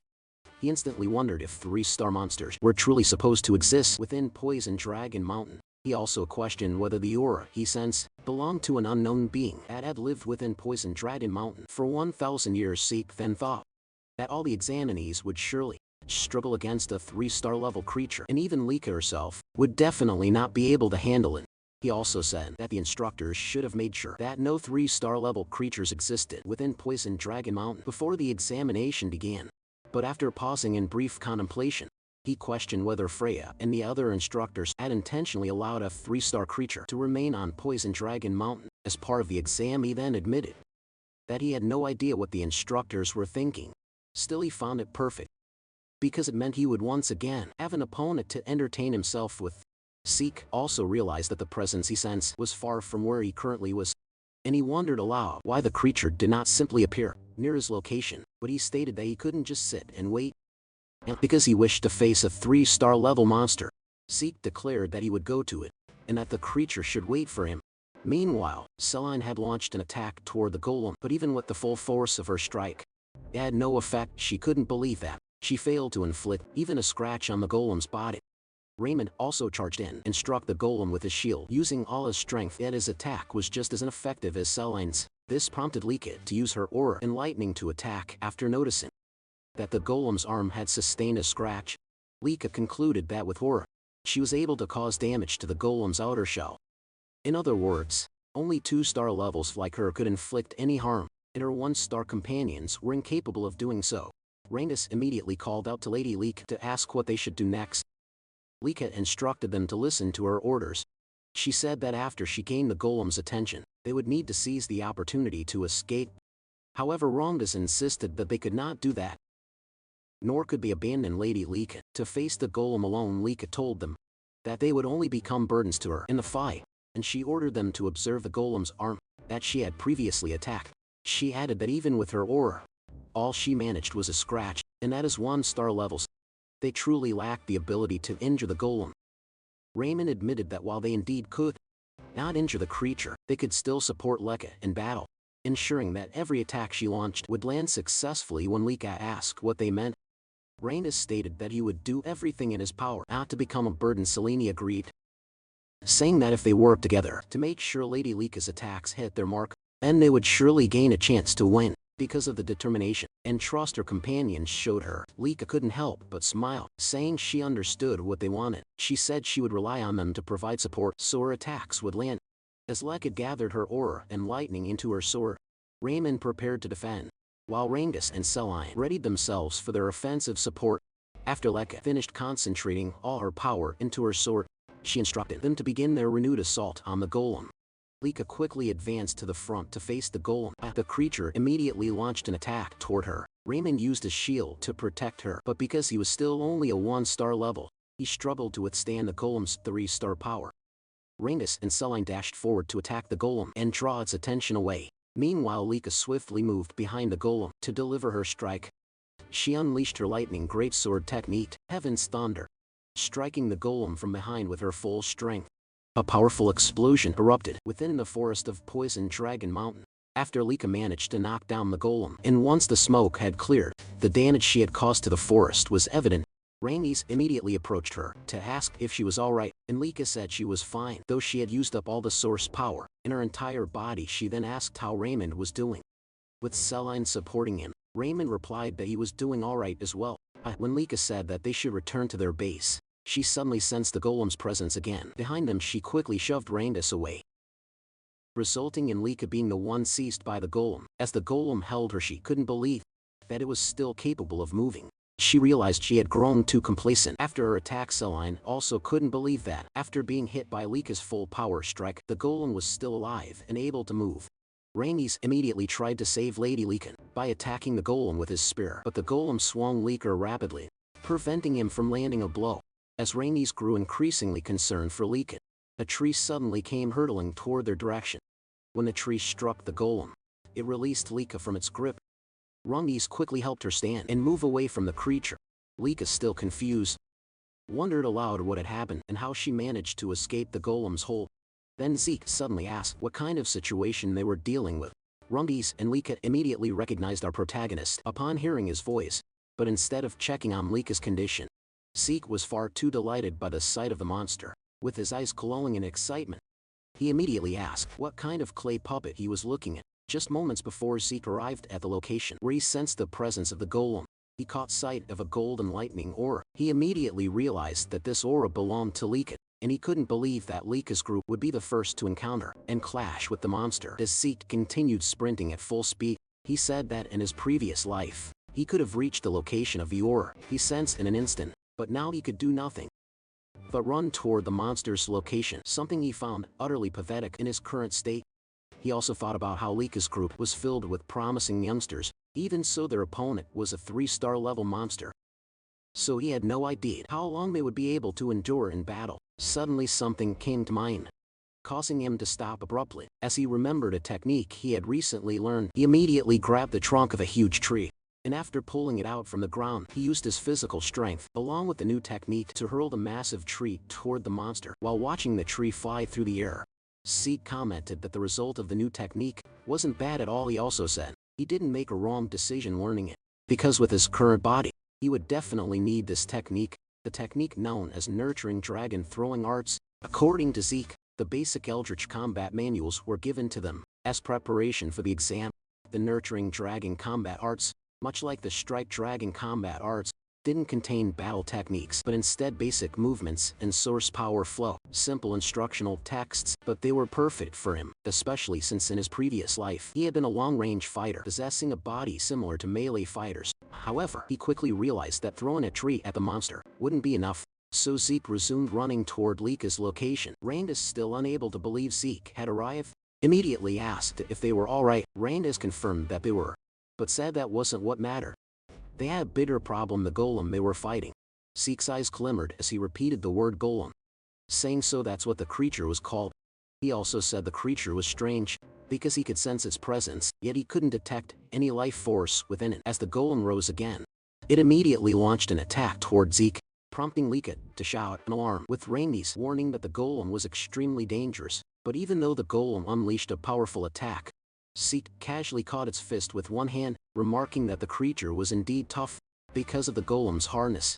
Zeke quickly realized that he needed to use aura in order to gradually break through its defenses. With a swing of his arm, as he pushed away the golem's fist, he commented that fighting and defeating the golem using normal methods would be too boring. Lika, exasperated, said that Zeke was always too reckless, while Randus couldn't believe that Zeke actually found the golem boring to fight, considering their group had nearly died and struggled greatly against it. When the golem prepared to attack Zeke again, he immediately noted that because of its large size, the creature was definitely dangerous. Even so, he didn't hesitate to raise his arms and block the attack head-on, resulting in a powerful impact that shook the area. While defending himself, Zeke stated that the place was too dangerous, so they needed to move away. Lika's group immediately obeyed Zeke's order and hurriedly evacuated the battlefield. Once they were far enough, Zeke gathered momentum and threw the golem with tremendous force. As the creature crashed away, he remarked that its outer shell truly was extremely durable. While gathering aura into his fist and rushing forward, Zeke said he wanted to know if the inside of the golem's body was as tough as its outer shell. After leaping into the air, he declared that it was time to find out whether its interior was just as hard. He then activated the first form of the dragon destruction combat arts burst whirl, striking the monster and causing a massive explosion upon impact. In Zeke's mind, instead of dragging out the battle by slowly breaking through the golem's defenses, it was better to use burst whirl to inject source power into the monster's body and destroy it from within. After confirming that his plan and attack worked, Zeke was overjoyed, saying that fighting this way made the battle far more enjoyable. Meanwhile, 1 month later at the Eldrigan State main building, Zeke was irritated as he questioned why he had been summoned and had his training interrupted. It was then explained that the 1-month exam at Poison Dragon Mountain had concluded safely after the 3-star golem attack. No other serious incidents had occurred.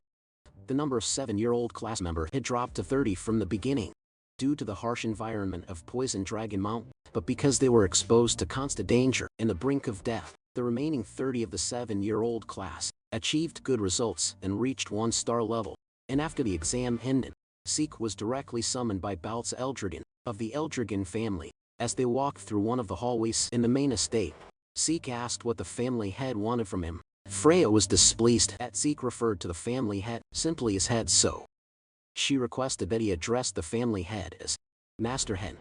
Although Zeke argued that it was practically the same, in Freya's mind, the reason for the summons was already obvious, but she still explained that Zeke was called because of his behavior and actions during the exam, and that he had brought this upon himself. When Zeke asked if it was truly because of his behavior, Freya immediately confirmed it. She said that the purpose of the upperclassmen exam was for them to attack the lowerclassmen and steal their crystal orbs, but Zeke, a lowerclassman, did the opposite by attacking the upperclassmen, something they never expected. Freya added that because of Zeke, not a single upperclassman managed to steal a crystal orb from any lowerclassman, and so the upperclassmen had to retake the exam. Zeke argued that attacking upperclassmen wasn't forbidden, but Freya replied that no one would ever expect a lowerclassman to muster the courage to attack an upperclassman. Freya could only sigh, and as she turned away, she told him that his awful attitude needed to be corrected before he faced the master head once again. Freya reminded Zeke to fix his attitude in the way he spoke in front of the master head, especially when speaking directly to him. However, Zeke simply asked why, and Freya replied that even though he was still young, his terrible attitude could get him killed. She said she did not want to witness him being executed by his own father just because of his behavior. Zeke, on the other hand, only commented that if that were the case, then Balza was apparently quite violent. After they reached the door, Freya knocked immediately, and after addressing Balza as Master Head, introduced herself as a member of the Black Dragon Corps. Freya winked and stated that they had come in response to the Master Head summons. Balza then spoke in a serious tone, telling them that they may enter. After Freya opened the door and they stepped into the room, she immediately stated that she had brought Zeke according to the Master Head's orders. While Balza was still writing, he suddenly looked up at Zeke and seriously asked him why he had attacked the upperclassmen. During the examination, Zeke fell silent for a moment, then said that everyone kept asking him the same repeated questions, so instead of answering, he decided to ask his father whether he was not allowed to attack the upperclassmen. During the exam, when Balza asked what he meant by that, Zeke explained that the condition for passing the test was to survive in an poisoned dragon mountain for 1 month and keep their crystal orbs safe, and aside from that he had not heard of any other rules. Therefore he simply followed the rules of the exam and used his time in whatever way he wanted while the test was ongoing. He added that if there were any prohibited actions during the exam, they should have stated them clearly before the test even began. Upon hearing Zeke's words, Freya felt intense fear and anxiety, and she immediately shouted, demanding to know what he was saying and why he was speaking like that in front of the Master Head. At that moment, Balza's eyes suddenly narrowed as he released his terrifying dragon aura, and because of the pressure from it, Freya collapsed to her knees, thinking that the Master Head's aura was so strong that it could kill Zeke, contrary to her expectations.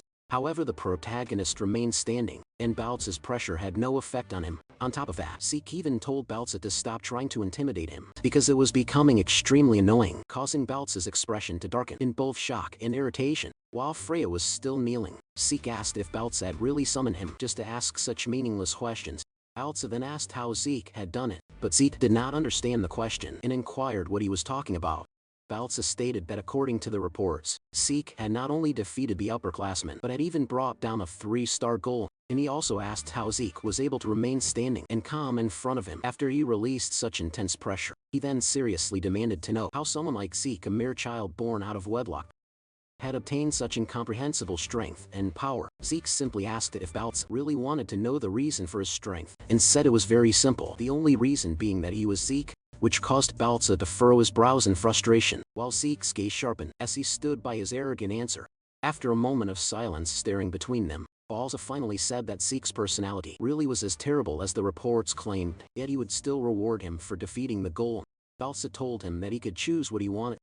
Either take any single item from the Dragon Treasury or gain access to the second floor of the Dragon Hall, which made Freya silently question what was happening and why Balza was actually rewarding him. According to Freya, both the Dragon Hall and the Dragon Treasury were repositories of rare items collected by the Eldritch Dragon family for more than 1,000 years, beginning with the patriarch Giltha's Eldritch Dragon. She explained that the Dragon Hall contained various kinds of books, including those now considered forbidden techniques, while the Dragon Treasury held relics from previous family heads of the Eld Dragon family, including legendary weapons, spirit medicines, artifacts, and other items from different eras. These facilities also contained the secret treasures of the Eld Dragon family, which was why they were heavily guarded, and only a few people were given the opportunity to enter, as one had to demonstrate extremely excellent results to even gain access to the second floor or higher levels of the Dragon Hall. Freya could not believe that, despite all the disrespect Zeke had shown to his father, Master Balza still considered him an outstanding child. Zeke then said that if Balza was going to give him a reward, there was no need to be stingy and make him choose, and asked why he could not just be given access to both the Dragon Hall and the Dragon Treasury. Balza, however, stated that he could only choose one and then told them they could leave, but Zeke suddenly pointed at him, unable to believe that their conversation was already over, saying that he still had many things he wanted to say. This angered Freya, and she immediately grabbed Zeke by the collar, and while pulling him away, cheerfully said that it was a great honor for him to receive a reward directly from the master head, adding that she now understood his orders and that they would be leaving. As she turned her back and dragged Zeke along, he said that if that was the case, there was just one last thing he wanted to say to Balza, and he stated that as long as Balza continued to kill off his own emotions the way he was doing, he would never become any stronger, no matter what he did. Balza was shocked as he released his aura once more, only to find that his dragon aura had been suppressed by the protagonist's divine dragon. Freya, trembling, told Zeke to be quiet, and after they left Balza's room, the father of the protagonist remained silent, questioning to himself what kind of presence he had felt from Zeke. Meanwhile, as they exited the main hall, Freya shouted, asking what had been going through Zeke's mind and why he had been so rude to the master head, and asked if he had not listened to her warnings before they entered Balza's room. Zeke merely asked what she was talking about, saying that he had done everything he could to hold himself back so that he could behave properly in front of Balza, which made Freya ask if that really counted as him restraining himself, and why he could speak politely to the instructors and even to her, yet be so disrespectful to the headmaster. Zeke simply replied that Balza was his father, so the way he spoke to him was different. Because of Zeke's abilities and personality, Freya could only say that he truly was not an ordinary child, and asked who he really was. Zeke, however, asked if she was seriously questioning who he was, and as he always said he was Zeke, which left Freya speechless.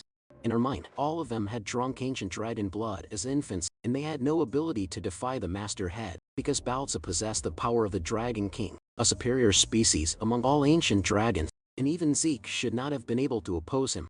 That was why she wondered what kind of child Zeke truly was. Someone who could stand calmly in front of the master head. When Freya fell silent, Zeke asked if there was a problem, but she replied that there was none. While thinking that she needed to thoroughly investigate Zeke's birth records, she then asked which reward Zeke would choose, once again explaining that he could either enter the Dragon Hall up to the second floor or enter the Dragon Treasury to take any item he wanted, but he could only choose one. When Zeke asked if he could have both, Freya said no, so he had no choice but to select the Dragon Hall, as it contained knowledge.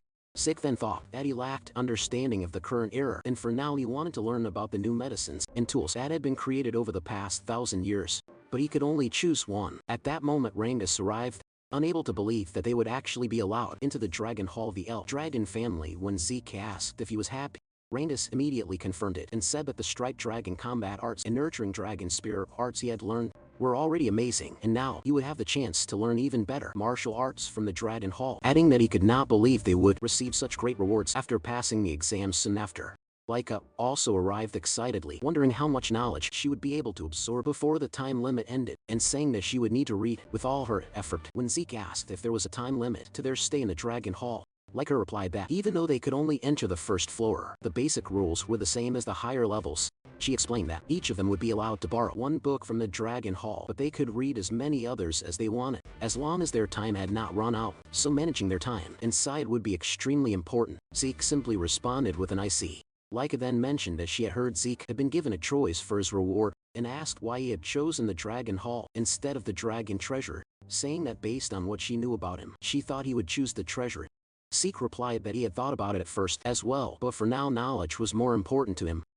Upon hearing that, Laika said that the second floor of the Dragon Hall contained much rarer books than the first floor, especially when it came to martial arts, and that according to what she had heard, the difference in the quality of books between the floors was enormous.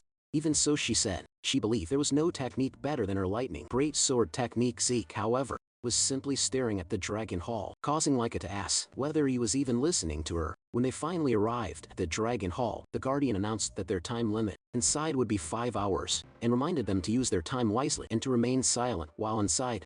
Zeke was unsure if 5 hours was considered long or short for them, but Laika said that it was already a generous amount of time compared to others who were only allowed 2 to 3 hours inside the Dragon Hall. She then said that the first thing they had to do was decide which book they wanted to borrow, and after that they should use the rest of their time to read as many other books as possible. Ran just mentioned that he had heard of talented people who could read multiple books at the same time, but his current goal was simply to find a martial arts book that suited him before their time ran out. After they entered the Dragon Hall, Zeke commented that finding the books that suited them and that they wanted to borrow would probably be difficult, while Reincarnates and Celine still could not believe that they were actually inside the Dragon Hall and that this was what it truly looked like. Zeke, on the other hand, said that the number of books in the Dragon Hall was even more impressive than he had expected, and he immediately smiled, excited about whether there was some new knowledge he could discover that might surprise him. At the moments after our protagonist finished choosing and reading some of the books he wanted to read, it was as if he had been struck by lightning from the shock, wondering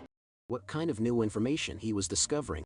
With a mountain of books stacked in front of him and at his sides, Zeke still couldn't believe what he was reading about rifts, chaos, and magic. Because of the overwhelming amount of new knowledge he was uncovering, his mind struggled to process everything all at once. Eventually Zeke simply lay down beside the books. He had already finished saying that the events of the past 1,000 years were terrifying, and more than anything he still couldn't believe what had happened to their world within just 1,000 years, especially the fact that their world was now becoming connected to another world through rifts. According to the information he discovered, 900 years ago was the first time the dimensional wall was torn after a rift appeared. Beyond that rift lay a chaotic world, now known as the Chaos Realm. In the Chaos Realm, monsters known as Chaos roamed freely, and there were also humans in that world who possessed powerful source power and continued to fight these chaos. After the Eldritch family learned about the existence of these people, they cooperated with them to fight against the chaos. Through the bond formed in war, in their continuous battles against the chaos, 4 powerful female warriors from the other world eventually married into the Eld Dragon family. They were Tapone and the Tafnil, Levias and Bahamut, founders of the 4 great Eld Dragon branch families that still exist to this day. Zeke's thoughts then drifted back to the anger boar he killed in the forest, the one covered in a strange black mist, as well as the lightning aura he recently saw from Leakin. He admitted to himself that he truly knew nothing about any of those things, because both the strange black mist from the anger boar and Leakus lightning aura originated from the other world. But what truly caught his interest was magic. For to Zeke it felt like an advanced form of technology, brought by the people from the other world into their own. His eyes shone with excitement as he wondered where the books on magic might be, questioning why he couldn't find a single book that could teach him magic. Normally, such books would be placed near the history section. But then, Zeke was startled when he suddenly heard a voice telling him to be quiet while inside the Dragon Hall. When he turned around, he noticed a golden aura in the darker area of the hall, and immediately wondered how it was possible for him to hear a voice, even though he sensed no presence. He also questioned whether it was truly just a voice, or if this was what they called magic, a technique capable of transmitting sound alone. As he looked up at the ceiling of the Dragon Hall, Zeke confirmed he still couldn't sense any presence, aside from the source power he saw earlier. Then suddenly the books in front of him moved.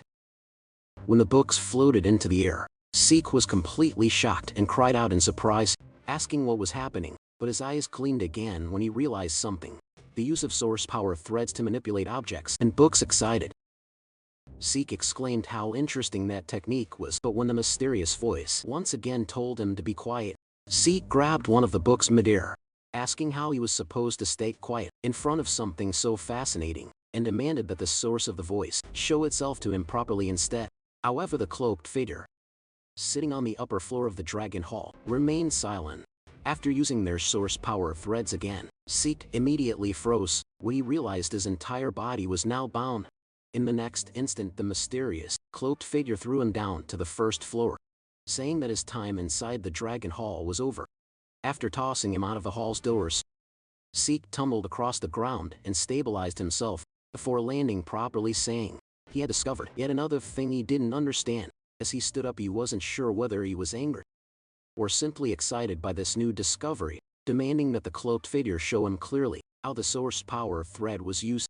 But before he could continue, Randes arrived full of confusion. Immediately asking Zeke what happened, Lika followed, asking what he had done inside the Dragon Hall for him to be forcibly thrown out. Zeke simply said he got a little too excited, then asked how things went for them, if they found the books and techniques they wanted. Randes confirmed this, and said he borrowed a martial arts book called Cloud Water Spear Arts, adding that he thought he had learned a few simple techniques while inside. Celine said she also learned some techniques, and in addition borrowed a martial arts book called Windflower Sword Arts. Reynolds said he learned about the Eld Dragon style Guardian Sword Arts inside, and the book he borrowed was also Eld Dragon style, specifically about Guardian Shield Arts. Zeke greeted them awkwardly, thinking to himself that all the techniques they borrowed were ones he created in his past life as mere pastimes. When Zeke asked which book Lika chose, She happily said she picked the heavy wave greatsword arts, created by the first patriarch of the L-Dragon family, Gilfus L-Dragon. In the present time, it was known as the heavy wave greatsword arts, revised and improved version by their 15th family head. She added that she also possessed their family's hereditary martial arts so she could use the book for research. Zeke fell silent, thinking about how another one of his techniques had been revised by the 15th family head, just like his dragon's breath and strike dragon combat arts. He also remembered seeing many books in the Dragon Hall, related to his other techniques from the past, but most of them now had improved versions placed alongside the originals. He wondered if the 15th family head was behind all those improved versions, finding the man more and more intriguing. When Zeke glanced back at the Dragon Hall, he thought that he originally assumed things would become boring after entering it, but now he could no longer wait for the next chance to go back inside 5 years later. As Lika walked down a hallway, she suddenly stopped and wondered where Zeke and Reincarnates were. Just then, their classmates arrived and greeted Lady Lika, informing her that Lord Zeke and the others were currently at the training ground practicing again. Lika Typhona muttered before thanking her classmates. She was now 12 years old. When she arrived at the training ground, she immediately saw Reincarnates, Renal, and Celine preparing to attack our protagonist Zeke, who was now also 12 years old. Meanwhile, in Baltz's office, he received a report about the appearance of a special rift. When he asked the person on the other end whether the report was truly reliable, it was immediately confirmed. The man reporting was Ein, captain of the Black Dragon Corps, who stated that according to their investigation, there was roughly an 80 chance that water magic existed inside this newly appeared special rift. Baltzer responded that the location where the rift had appeared was an extremely troublesome spot, and he questioned why, out of all the places within their territory, the special rift had manifested there. Still, they could not afford to ignore it, as there was a high probability that magic water existed inside the rift. According to Baltz, anyone who drinks magic water becomes a mage because those who consume it gain a special constitution that allows them to convert source power into a different force known as mana. He further explained that the emergence of mana-based magic introduced entirely new techniques to the world, and at the same time sparked fierce, territorial struggles over the sources of magic water, known as magic springs. In this age of magic, the number of mages directly determines a house's military strength. However, within L-Dragon territory, not a single magic spring existed. For a house like the L-Dragon family, which possessed no magic springs, there was only one way to obtain magic water: conquering special rifts. At present, the number of Eldritch mages was extremely small, and including Baltz himself, all of them were hardened veterans who had obtained magic water through special rift conquests. Even so, in terms of sheer numbers, they were being overwhelmed by other houses that owned magic springs. For this reason, conquering special rifts was Eldredin's top priority mission. However, as Ein had reported, the location where the special rift appeared, the abundant dragon forest, was far too troublesome. There had even been a small border skirmish in the surrounding region just the other day. The abundant dragon forest was a vast woodland that lay mostly within L-Dragon territory.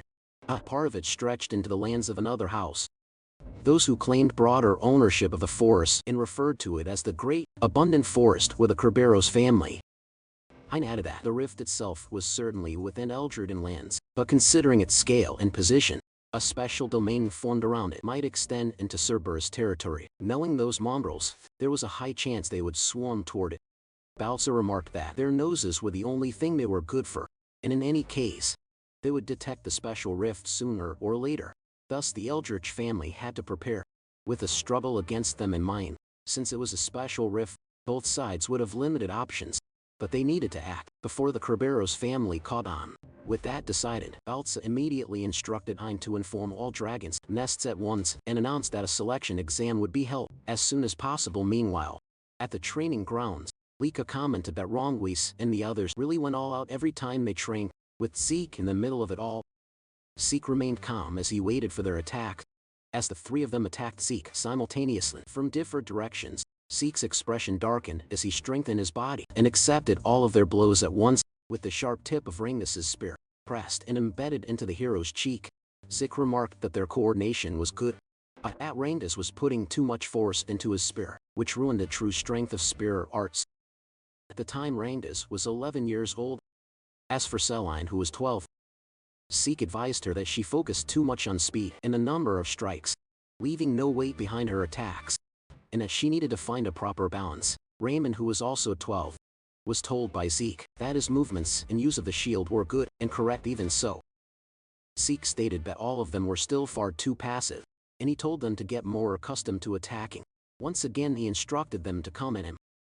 As Rangdas charged forward again, Leaker remarked that watching their training was still completely insane. When Zeke asked what exactly she found so crazy about it, Leaker replied that letting himself get hit bare-bodied without using source power was total madness.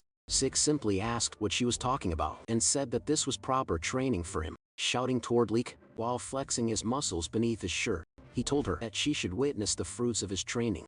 Zeke added that because of this training, his body had become sturdy even without source power. Lika complained that Zeke should at least have them stop attacking while they were talking, but at that very moment, Randys delivered a powerful spear strike from behind Zeke. Randys declared that Lika should look closely at his attack to see just how insane Zeke's body truly was. This caused Lika to shut her eyes and clutch her head, muttering that all of them were truly abnormal. Not only did Zeke refuse to use any bodily defense, but Randys and the others continued attacking him with full force.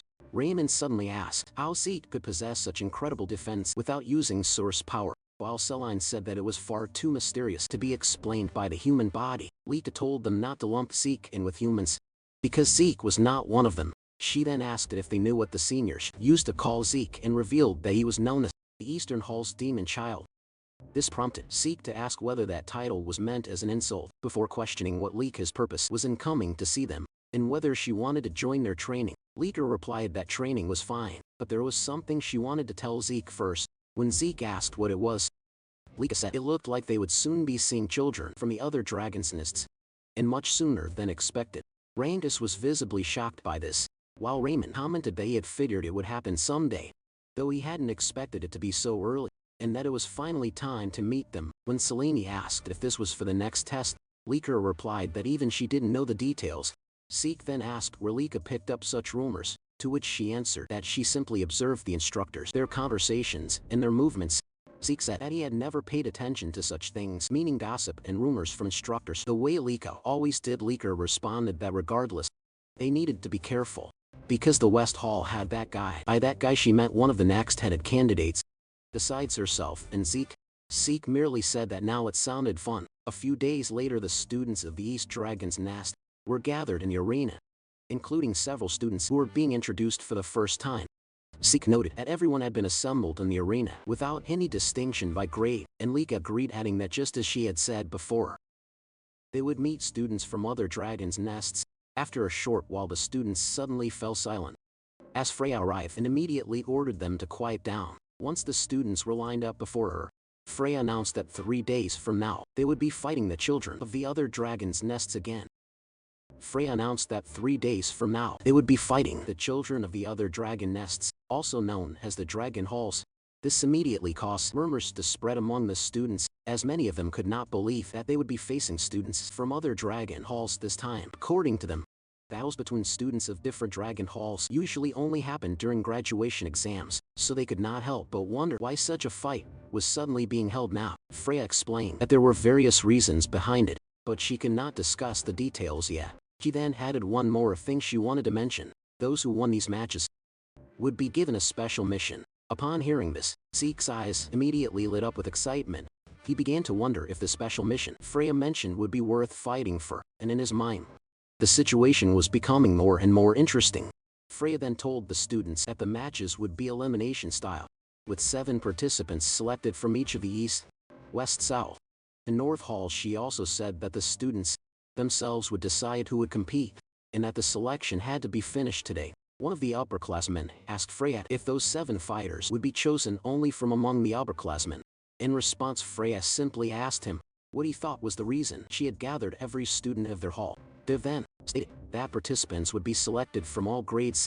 This caused several upperclassmen to look slightly shocked, and they immediately began questioning what the lowerclassmen could possibly do against students from the other dragon halls. According to them, there was not a single lowerclassman capable of fighting on equal footing with the upperclassmen, as all lowerclassmen were weak beings. However, before leaving, Freya bluntly stated that she did not care either way, and that they should decide everything among themselves today. As soon as Freya left, one of the upperclassmen named Rick suddenly shouted, telling all the lowerclassmen to listen to him. He declared that the 7 fighters would be chosen from among the upperclassmen, and asked if any lowerclassmen had a problem with what he said. Lika immediately shouted back, saying that she did have a problem with Rick's decision. She stated that it was obvious they should also select from the lowerclassmen, because they had just as much right to participate in the battle. Rick looked at Lika with a mocking smile, and said that she seemed to be under some misunderstanding. What they were discussing, according to him, was everyone's ability. He added that no matter how noble Lika's bloodline was, in a contest of skill it meant nothing. In response, Lika slowly walked toward Rick as her aura burst forth. As she revealed her 3 stars, she asked him if ability was truly what they were talking about when choosing who would fight the other dragon. All of the dragon nest, the upperclassmen, were shocked, unable to believe that Lika was already at the 3-star level. Some of them had heard rumors that she was only at 2 stars, so they began questioning how this had happened. Lika merely said that she agreed with Rick's statement that strength and ability should be the basis for choosing who would fight the other dragon halls. She then loudly asked Rick if there were 7 upperclassmen stronger than her, and if not, then they should also select from the lowerclassmen. Enraged and irritated, Rick was unable to answer immediately, and eventually said that the only reason Lady Lika was stronger than the other upperclassmen was because her bloodline was special. Nevertheless, Rick insisted that aside from Lika, there was not a single lowerclassman capable of standing against the upperclassmen, calling them nothing but trash. At that moment, Seek suddenly told him that he was too noisy. Rick, now furious at the protagonist, asked if Seek could repeat what he had just said. As requested, Seek mockingly repeated that Rick was too loud and annoying, causing Rick's anger to flare even further. Seek then calmly asked Rick if he truly believed that all lowerclassmen were weak beings and nothing but trash in the eyes of the upperclassmen. Rick fell silent in shock as Seek's expression changed and his aura surged forward. Seek asked if the upperclassmen would agree to everyone fighting each other until only 7 students remained. This made Lika immediately grab her head, saying that Seek's suggestion was a huge problem. She also commented that his idea was far too violent. Lika then explained what she was trying to say instead. How about holding preliminaries for those who wanted to participate, allowing anyone who wished to compete in 3 days to join regardless of grade? She asked the upperclassmen what they thought of her suggestion, adding that if they were confident in their abilities, there should be no problem. Rick agreed to Lika's proposal, even though he thought it would only be a waste of time, as they needed to focus on their training. As the upperclassmen turned away, Rick glanced back at Lika and Zeke. Lika then asked Zeke if he would join the preliminaries, and Zeke immediately confirmed it. He also said that Rangis, Selmy, and Raymond should join as well. The 3 were slightly shocked, and Rangis quickly asked if Zeke was serious about making them join the preliminaries and fight the upperclassmen. Zeke confirmed it without hesitation. He said that they had been training with him all this time, and if they could not show the results now, then when would they ever be able to show them? Celine commented that the pressure of fighting upperclassmen was insane, while Raymond simply said that, since Zeke had already decided, all they could do was give their best against the upperclassmen in the preliminaries. Lika then said that it seemed she would once again be fighting alongside her teammates, and she immediately asked the other lowerclassmen if any of them also wanted to join the preliminaries. However, the other lowerclassmen were too nervous, whispering among themselves and saying that they had no chance of winning against the upperclassmen, especially since there were 3-star levels among them. Hearing this, Zeke let out a sigh and asked his fellow lowerclassmen why they lacked motivation. He told them that fighting stronger opponents was where they gained the most, and added that for now he wanted to see the so-called abilities of their upperclassmen. After the upperclassmen took up their weapons, they spoke among themselves, saying that the selfishness of lowerclassmen these days was such a pain. No matter how hard the lowerclassmen tried, there was no way they could win against them. As Rainey's and the others gathered together, trembling from the anxiety they felt about facing the upperclassmen, one of the upperclassmen mockingly said that they should go easy on the lowerclassmen. Another upperclassman laughed and agreed, adding that aside from Lady Leak, the lowerclassmen were all like babies, only at 2-star levels. Seek noticed the reactions of Rainey's and the others, so he asked them why they looked so gloomy and whether they were worried about the battle. Rainey's immediately confirmed it, saying that their opponents were all 3-star upperclassmen, so it was only natural to feel worried. Dick then reminded them that they had trained hard with him for the past 5 years and had done well in their training. Because of that, he said they needed to have more faith in themselves. Celine and Raymond were immediately encouraged by Zeke's words and reminder, while Reinus still could not completely shake off the nervousness he felt about the upcoming fight. Suddenly one of the upperclassmen shouted, telling them to stop chattering because they were just wasting precious time. And that upperclassman did not have time to waste on lowerclassmen. He told them to hurry up and start the fight already, saying it would teach the lowerclassmen their proper place. However, in less than a minute, the spectators could not believe what they were witnessing, immediately questioning what was happening and how the lowerclassmen had managed to defeat the upperclassmen so easily. Some of those watching even wonder if the upperclassmen were really this weak this year, but others said it was not that the upperclassmen were weak, rather that the lowerclassmen they faced were simply monsters. Our protagonist wore a wide smile, clearly delighted by the result of the battle, and he immediately praised and congratulated Reinus and the others. In Zeke's mind, Reinus's deflection techniques and his eye for spotting openings had become much sharper.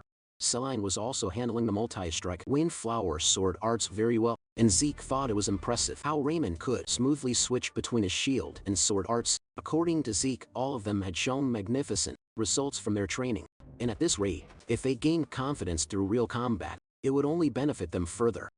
Zeke also thought that Leek had grown stronger as well, and with her lightning aura, she could defeat her opponents in a single attack.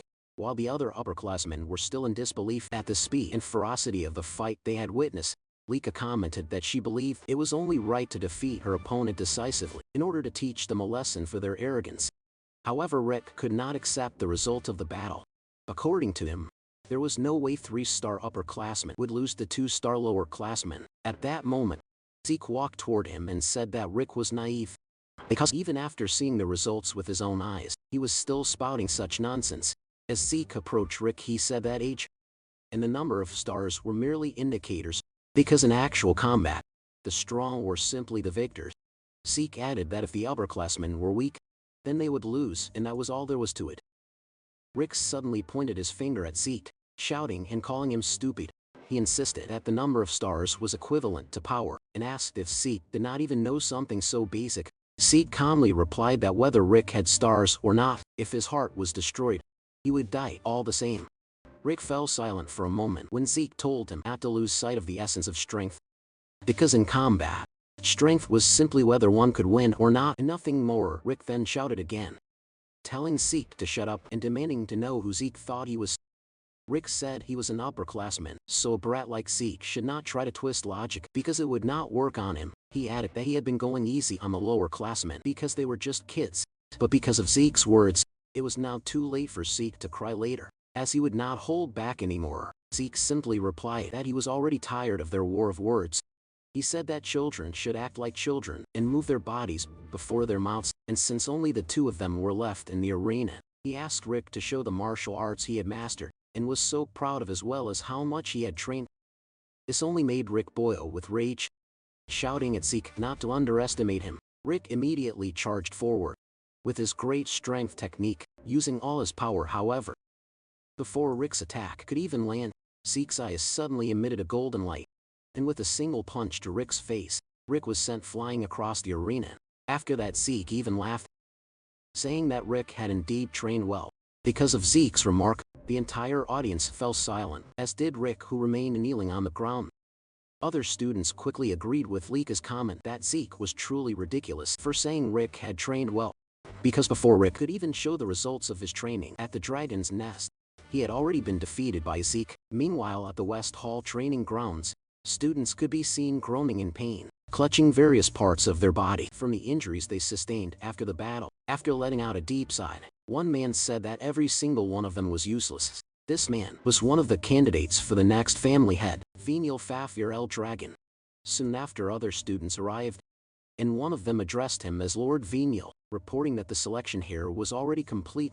This man, Alan, Venial's right-hand man, was a 3-star level, and behind him were the other 3-star students who had passed the selection, including Retin, who was only 12 years old. Venial immediately noticed Retin and called him over, asking if he was truly already a 3-star level, despite being a lowerclassman. When Retin confirmed it, Venial praised him, saying that he liked competent people like Retin. Venial added that if Retin proved useful, he would make him one of his subordinates. Retin immediately bowed and thanked Venial, thinking to himself that Lord Venial had acknowledged his strength, and that with Lord Venial here, There was no way the West Hall would lose to the other halls. Breton also believed that if they achieved great results in the special mission, Lord Venial would become the next head of the Eldragon family, and when that happened, he would become a direct subordinate of the family head. Alan then stepped closer to Venial and said there was something he needed to inform him about. When Venial asked what it was, Alan whispered that apparently Lady Illegitimate would be participating in the East Hall selection team. This made Venial scratch his head in irritation, and with annoyance clearly visible on his face, he said that Lika was an endlessly annoying pest to him. He then stood up and said that it did not matter, because no matter how excellent Lika was, they would be the ones to win. Venial declared once more that they would win and complete the special mission, and prove to his older brothers that the seat of the next family head truly belonged to him on the day of the selection. All of the participants gathered, along with the students of Dragon's Nest from the various dragon halls. Because of the sheer number of students who came to watch Rangdes couldn't help but feel nervous. As he muttered that there were so many people in the arena, Lika then explained that most of the students from the different halls had gathered to witness the selection, and she also added that since some kids had dropped out during the exams, she could say that the number of students had already been greatly reduced. Asking Rangdes if he agreed, instead of answering her question, Rangdes thought to himself that Lika was right, and that those who had dropped out of Dragon's Nest weren't here because they were called pseudo-dragons, just like his dad. Lika immediately noticed the sadness on Rangda's face, so she quickly changed the topic, patting him on the back as she said that what mattered was that they had been chosen as representatives of the East Hall, and that they should be proud of themselves. Rangdas immediately agreed and said that he would do everything he could in the upcoming selection.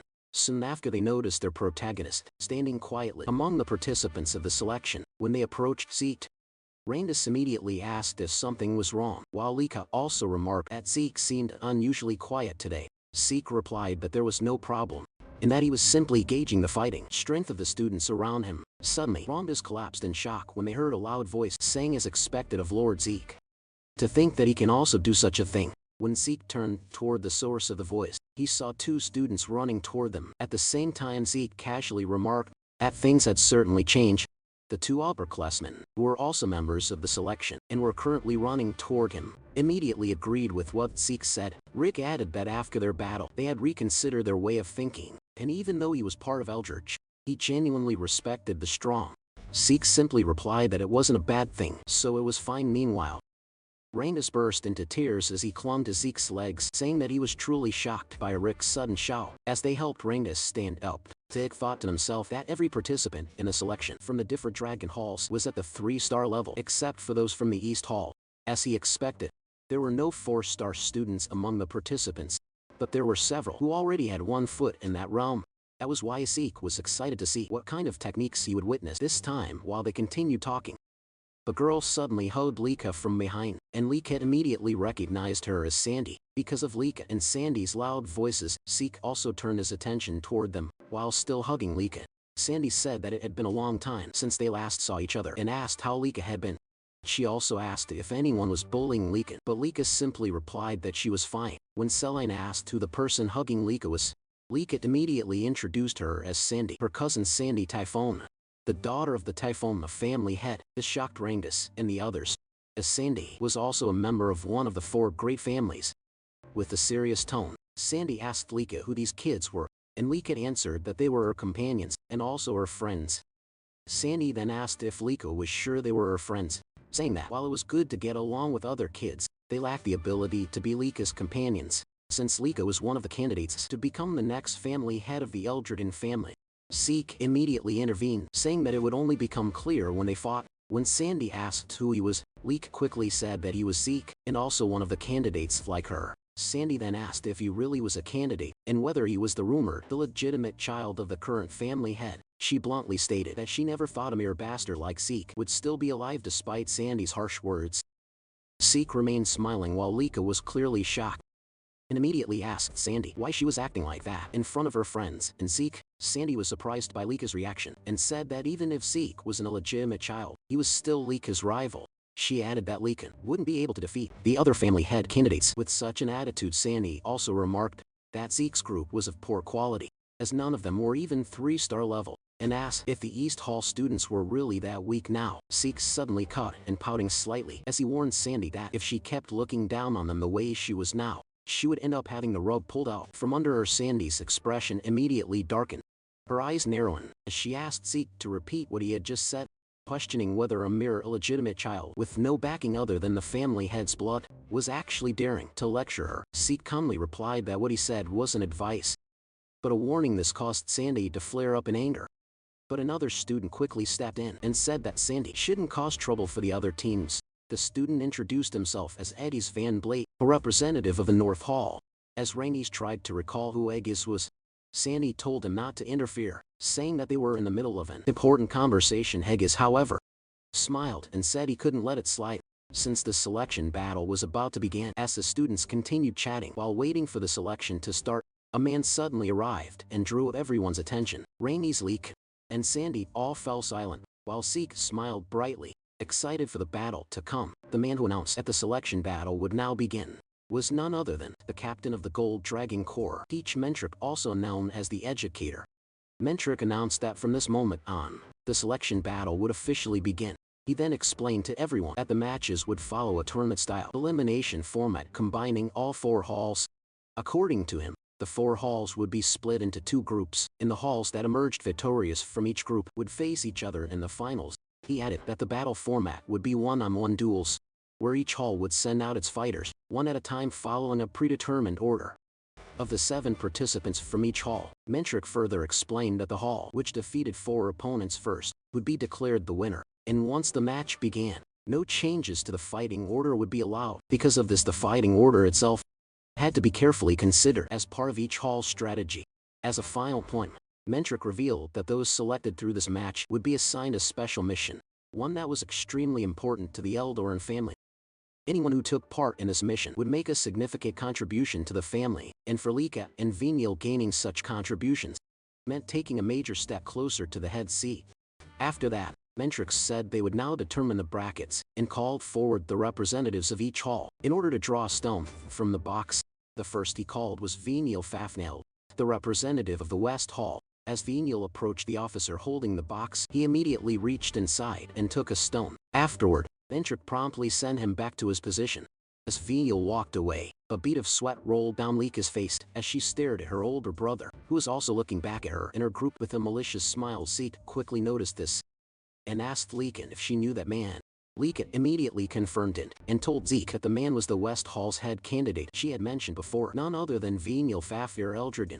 I see, Zeke replied simply, a faint smile forming on his face as he thought about it. Aside from Venial, the West Hall had many strong warriors overall. Not only that, Zeke could also tell that the other halls were well trained too, though everyone could clearly feel the difference in power between them. Soon Zeke's gaze landed on Retin, and he thought that it had been a while since he last saw that face. According to Zeke, Retin already had considerable skill during the entrance exam, but to have reached the 3-star level at the age of 12 made Zeke smile, thinking that Retin must have trained extremely hard as well. Just then, Retin suddenly noticed Rangus, and his expression darkened with hostility as he questioned why Rangus was even included in the current selection. Students who recognized Rangus were also shocked, some even shouting in surprise as they wondered what Rangus was doing in the arena. Because of this, Rangus once again felt nervous.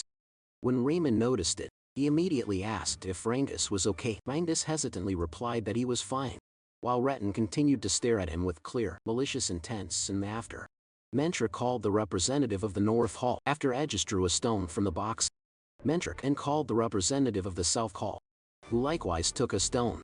Finally, he called the last representative from the East Hall. When Lika heard this, she immediately told Zeke that he was being called forward, causing Zeke to look at her in confusion. As he asked why he had to be their representative, Lika calmly replied that the reason was simple. It was because he was the strongest in their group. Eric and the others immediately agreed with her, while Zeke questioned whether, in situations like this, it would be better to send the youngest member of the group instead. Lika merely asked what he meant by that, then added that they were all about the same age anyway, before ordering Zeke to go forward and take a stone. With no other choice, Zeke accepted his role as the East Hall's representative and stepped forward. However, Sandy suddenly questioned why an illegitimate child like Zeke was chosen as their representative instead of Lika herself. Lika simply replied that it was because Zeke was the strongest among them. Even so, Sandy did not believe her. According to Sandy, Zeke was not even at the 3-star level like Leek. She also reminded Leek that the selection was effectively a head-candidate battle between her and Venial, and that at this rate, Leeka would surely lose. Leeka merely smiled and said that it was fine, and that there would be no problem, confidently declaring that their team was strong. After Zeke took the last stone from the box, Mentric instructed each hall's representative to channel their source power into the stone they had drawn. As they did so, the stones began to glow, turning either blue or red. Mentric then explained that the colors would determine the brackets, announcing that the first match would be East Hall versus North Hall, followed by West Hall versus South Hall. Upon learning that their first opponent would be the North Hall's X group, immediately turned their attention towards Sandy and Edge's team. They soon noticed a particularly tall student, and upon seeing his appearance and the sharpness of his gaze, Rangus shuddered in shock and asked if that tall man was truly a student of Dragon's Nest. Leeka confirmed it, though she had not expected that they would be facing Sandy's team in the very first match. Meanwhile, Sandy released her lightning aura and told Leeka that this was a good opportunity to wake her up. Pointing at Leeka's team, Sandy declared that she would thoroughly crush Leeka so that she would remember her position and purpose in life. Leeka, however, did not waver as her golden lightning aura surged forth.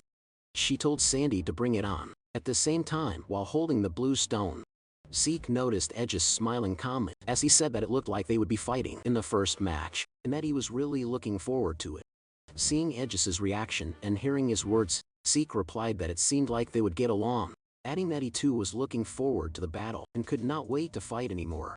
Meanwhile, after a brief moment of silence filled the entire arena, Mentric declared that the first match would take place between East Hall and North Hall. As soon as everyone heard the announcement, Eric immediately told Lord Zeke that he would do everything he could to win his fight. However, despite his determined words, his expression betrayed him, causing sweat to trickle down Leeka's cheek as she nervously asked Zeke if Eric would really be alright. Since his anxiety was clearly visible, Zeke simply agreed with her observation. Soon after, Mentric asked whether both groups were ready for the match, and once Eric stepped into the center of the arena to face his opponent, Mentric immediately ordered the start of the battle. Eric charged at his opponent right away after gathering his source power into his fist. As Zeke and the others watched from the sidelines, Zeke couldn't help but wonder what the outcome of Eric's match would be. Leeka responded by saying that, judging by their appearances, it was going to be a tough fight, and she quickly asked for Zeke's opinion. Zeke simply replied that there was no such thing as a guaranteed victory in any battle unless they were talking about himself, since he was confident that his wins were always absolute. Leeka then clarified that she wasn't referring to him, but to Eric, so Zeke decided to just focus on watching the fight. Zeke added that in terms of skill alone, North Hall's fighter wasn't much different from Eric, and if Eric fought the way he normally did, he should be able to win. Leeka immediately agreed, but pointed out that this was their first time fighting in front of such a large crowd, and the pressure of representing their team was also a heavy burden as Eric continued to receive relentless attacks from his opponent. Zeke admitted that Leeka's words were true, though he also mentioned that Sandy and Edge's Van Blade were exceptions.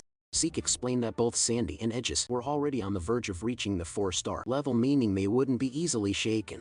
He also remembered that Sandy was Leeka's cousin from the Typhona family, which likely meant she wielded techniques from the same lineage, and he noted to himself that this would become valuable battle experience for Leeka. After Eric was eventually knocked down by his opponent, Mentric declared that the winner of the first match was North Hall. Because of this, Marin became extremely nervous, and despite her hesitation, she said she needed to win.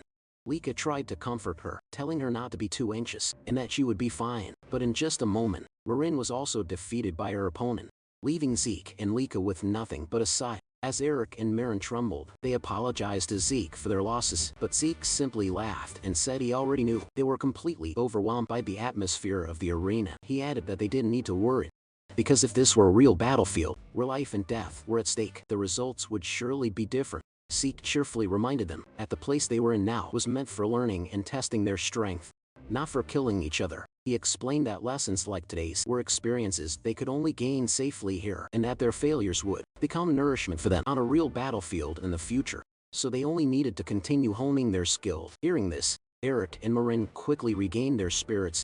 However, their team had already suffered 2 straight losses, making the next match extremely important, and Zeke immediately asked if Rangus understood that. Rangus, already overwhelmed with fear and shock, begged Zeke not to make him even more nervous, saying he had been anxious since morning, and to make matters worse, he would be facing the largest and most intimidating member of North Hall. After seeing his opponent's glowing red eyes, Rangus burst into tears with his nose running. hugging Zeke while saying that his opponent was a terrifying upperclassman and he was truly scared. Zeke calmly reminded Rangers that he had already fought senior students before when they were forming teams, but Rangers insisted that none of the East Hall seniors had looked as frightening as this opponent. Rangers also admitted that fighting someone so intimidating in front of such a huge crowd made him extremely nervous, causing Zeke to sigh while gently holding Rangers' head. Zeke then wrapped his arm around Rangers and told him to carefully observe his opponent, asking what weapon he was holding. After taking a closer look, Rangers saw the massive sword his opponent carried. When Rangers told Zeke that his opponent used a sword, Zeke confirmed it and explained that Rangers was simply fighting someone holding a sword, so he didn't need to think about anything else. Zeke said that if his opponent thrust a sword, Rangers only needed to parry it. If the opponent slashed upward, he only needed to pull back, and if the opponent swung downward, he only needed to step forward and thrust his spear. Zeke emphasized that Rangers only needed to focus on dealing with the weapon in front of him, just like he always did. Because of Zeke's words, Rangers gradually regained his confidence. When Zeke looked into Rangers' eyes, he realized how impressive Rangers' focus was. Zeke knew Rangers still needed guidance to center himself for now, but once he could naturally enter that focused state, he would grow far beyond his current limits. As Rangers and his opponent stepped into the center of the arena, Zeke couldn't help but wonder how much this battle would help Rangers grow.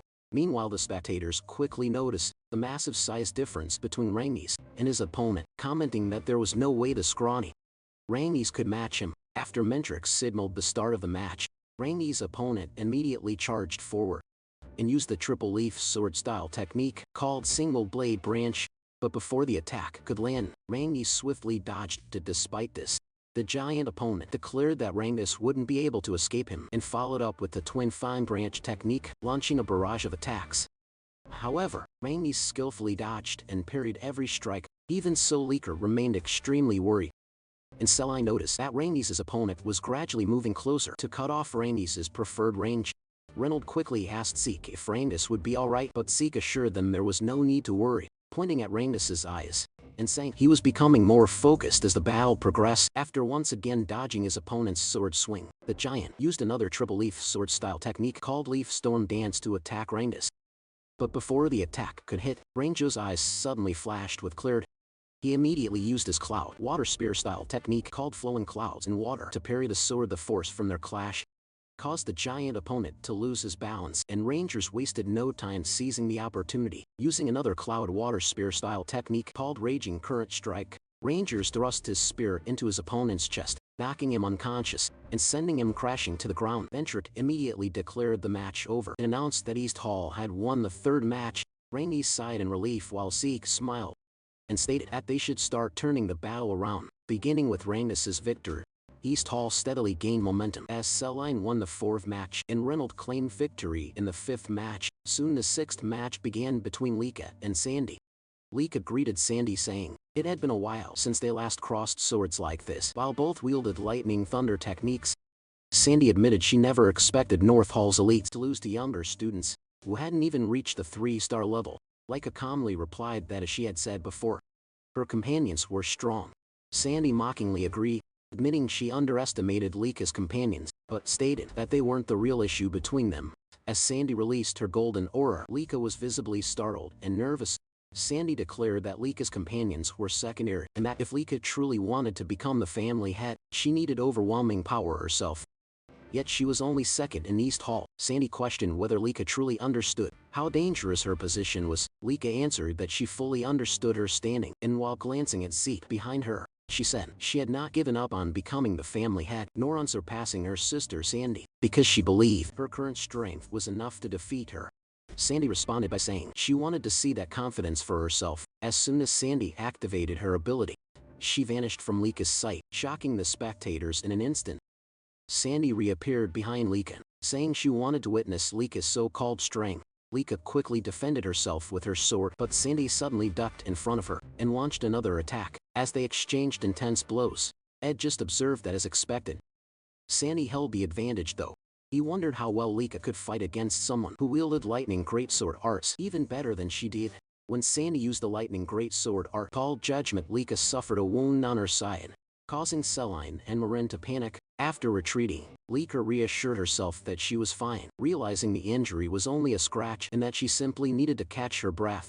Rumpus commented that Sandy was incredibly strong, amazed that Lady Lika had been pushed back so quickly, while Reynolds mentioned hearing that Lady Lika had been trained by Lady Sandy when she was younger. Lika then launched another attack towards Sandy, but after easily dodging it, Sandy remarked that Lika still hadn't fixed her bad habit of wildly swinging her sword whenever she was cornered. Lika ignored the remark and, as their lightning auras clashed alongside their blades, a powerful explosion erupted in the center of the arena. Lika suffered multiple injuries during their fierce exchange. Sandy then stated that just as she expected, Lika's bad habits hadn't improved at all, and that she couldn't even become no one in East Hall. Sandy added that if Lika had simply joined North Hall, she would never have allowed Lika to end up like this. Despite her injuries, Lika slowly stood up and declared that the fight wasn't over.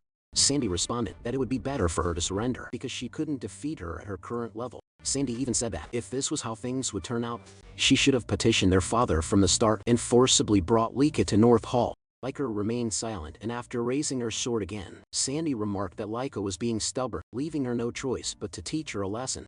In a flash, Sandy disappeared once more and reappeared behind Lika, surrounded by lightning, launching another attack. Just as Lika attempted to defend with her sword, Sandy kicked her in the side, throwing her off balance before following up with another strike. Sandy unleashed a relentless barrage of attacks, causing Lika to suffer injuries across multiple parts of her body. Celine and the others grew extremely worried, but Zeke calmly observed that Lika looked like she was about to break through another barrier as Sandy prepared another attack. She told Lika that it would be better to surrender, and use the first secret technique of the lightning great sword arts, engulfing Lika in a golden storm of lightning. The audience fell silent as they wondered if the battle had ended, but Sandy was shocked when Lika stood up again, saying that now she finally understood how powerful Sandy's lightning great sword arts truly were. Sandy couldn't hide her disbelief, questioning how Lika was still standing, because her last attack should have been the finishing blow. Lika admitted Sandy was right, saying that the old version of herself would have been defeated by that attack, but over the past 5 years, she had been training relentlessly as well, and their match was far from over. It was only just beginning. Before Sandy and Lika's match began, Zeke asked if something was bothering Lika, because she wasn't acting like her usual self. Zeke also asked if she was nervous, and Lika admitted that she was, since her opponent would be none other than her sister. Sandy, is that so? Zeke asked, and Lika explained that her sister, Sandy, was the one who first taught her the basics of the lightning great sword arts. She learned the fundamentals from her uncle, the current head of the Typhon family, but whenever she didn't understand something, she would go to Sister Sandy for guidance, making Sandy something like a mentor to her. I see, Zeke replied. Lika then confessed that she had never managed to defeat Sandy, even once. She said that, although she had grown stronger over the past 5 years, Sandy had been training just as hard as she had. Lika also admitted that, despite everything she said earlier, she couldn't honestly say she was certain she would win against Sandy. Zeke calmly responded that in that case, Lika should remember their training together, and that she needed to recall the 5 long years they spent training side by side. However, the moment Lika remembered their training, her expression suddenly twisted, as if she were about to cry from frustration, prompting Zeke to jokingly ask if training with him had really been that terrible. Zeke then explained that Lika's biggest weakness was her tendency to let her emotions narrow her focus whenever battles became intense. That was why for the past 5 years, their training had been centered on helping her remain calm during combat. Lika agreed, saying that Zeke had certainly attacked her quite freely during their training sessions, but Zeke simply winked and said that was what true spirit meant. This only made Lika more irritated as she asked what kind of spirit he was talking about and how that could possibly count as spirit. Zeke simply replied that the results of that training were definitely showing, and that Lika should now be able to calmly analyze her opponent's movements even while fighting. Lika admitted that might be true, but she still wasn't sure whether it would be enough to help her fight against Sister Sandy. Zeke assured her that she would soon find out once she faced Sandy, because when someone with Lika's talent truly observed her opponent's movements, she would come to understand just how powerful that ability could be. Zeke also reminded her not to forget that she had been trained by him, the strongest there was, so she no longer needed to worry about past results. Lika said that Zeke spoke as if it were obvious, and she immediately thanked him for helping her relax before her match. Zeke then asked if Sandy had really been the one who taught Lika the lightning great sword arts, and when Lika confirmed it, Zeke said that this would be the perfect opportunity for her. Just like during training, all she needed to do was carefully observe Sandy's techniques, because if she did that properly, she would surely grow even stronger than Sandy. Back in the present battle, Lika stated that she had carefully observed her sister Sandy's lightning greatsword arts, even taking Sandy's attacks head-on to study them thoroughly, and now she had finally begun to see through them. When Sandy asked what Lika was talking about, Lika suddenly launched an attack toward her. Because of the after images created by Lika's sword movements, Sandy couldn't determine whether Lika had slowed down or stopped, allowing Lika to land a successful strike. While Sandy was still shocked by Lika's sudden counterattack, Lika continued to unleash a relentless barrage of lightning-infused sword strikes, leaving Sandy with no choice but to endure each attack. As Lika charged forward once again, Sandy could only question what was happening and why Lika had suddenly become so fast. When Lika attempted to replicate Sandy's earlier finishing move called Judgment, the attempt initially failed. However, Lika quickly realized that her mistake was failing to replicate the tempo variation that Sandy naturally possessed, something Lika previously lacked. Now that she understood it, she simply needed to apply it properly. Sandy argued that such mastery wasn't something Lika could instantly copy just by realizing it. Meanwhile, Randy's and the others watched in awe at the sudden transformation in Lika's movements and attacks. Sick, on the other hand, laughed in satisfaction, saying that just as he expected, fighting someone who used the same technique always produced remarkable insight. When Eric asked whether Lord Zeke truly understood the sudden changes in Lady Lika's movements, Zeke explained that Lika was learning her sister's lightning greatsword arts during the fight itself, and that it was the direct result of their training, which allowed her to calmly analyze her opponent, even while under heavy attack. "I see," Eric replied. As they continued watching the battle, Zeke added that Lika used to lose her composure during combat, focusing only on her own sword, but now she was different. She had gained the composure to observe her opponent while fighting, and by studying the same sword style in the middle of combat, she had reached an entirely new stage. Even so, Sandy still couldn't believe that Lika had already managed to copy her techniques, insisting that such an incomplete imitation would never defeat her. However, after another clash between their swords and lightning, Sandy was suddenly sent flying backward, unable to believe that she was being overwhelmed by Lika. Lika immediately rushed towards Sandy again, declaring that as for physical training, she had spent the past years training to the brink of death with a certain someone. As she gathered lightning for her next attack, Lika told Sandy that this was the true strength of her lightning great sword arts now. Before unleashing her grand thunder technique, the attack caused Sandy's eyes to widen as golden lightning surged violently across the entire arena. After the attack ended, Sandy remained standing while struggling to catch her breath, admitting that Lika had truly grown stronger, before finally collapsing, resulting in Lika's victory. Even Venial couldn't believe the strength Lika had displayed, especially in defeating Sandy. As Lika walked back towards Zeke and the others, Zeke immediately praised her, saying that it seemed he wouldn't need to fight. After all, Lika smiled happily and said she was glad she managed to secure the victory for her team. She also mentioned that if she had lost, not that she had ever intended to, Zeke would have been the one to face Edges in the next match. This immediately prompted Zeke to ask if Lika knew Edges personally. Lika replied that she didn't know him personally, but Edges was extremely famous, as he was said to be the greatest genius ever produced by the Van Blade family. "Is that so?" Zeke muttered, while thinking to himself that judging by Edges' aura, he stood far above the other participants in this tournament. Lika then added that even for Zeke, facing Edges would have been uncertain, and there was no telling what might have happened. Meanwhile, Mentrix stepped into the center of the arena and announced that although East Hall's victory had already been decided, the matches would still continue until the end. Randus and Zeke were both surprised by this announcement. Lika commented that it was strange because she thought the competition was supposed to end once 4 opponents had been defeated. Zeke, however, remained silent as he stared toward Mentrix and Edges, unable to stop himself from wondering what they were planning. Regardless of whatever scheme they had in mind, Zeke thought to himself that as long as he could fight, that alone was more than enough for him. Eder then said that although North Hall may have lost, he was happy that he still had the chance to fight Zeke. Like this, when Zeke asked if Eder really wanted to fight him that badly, Eder immediately confirmed and explained that what he meant was that Zeke was East Hall's representative. Despite having Lady Lika present, it was Zeke who was chosen. So how could he not be curious about who Zeke truly was? Ed just also added that even if Zeke carried the blood of a family head, from what he could sense, Zeke was only at the 2-star level, and yet he was chosen as the representative instead of the 3-star Lady Lika. That was the main reason he wanted to fight him.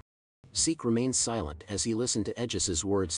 After a moment, Zeke said that just as he expected, they seemed to get along because he himself had been eager to cross blades with Edges as well. When Edges asked if that was true, Zeke replied that there were many skilled fighters in this venue, but Aegis was exceptional. Zeke also mentioned that he had heard about Aegis's reputation being called a once-in-a-century genius at such a young age, and that he truly wanted to measure Aegis's strength through a direct battle. Good.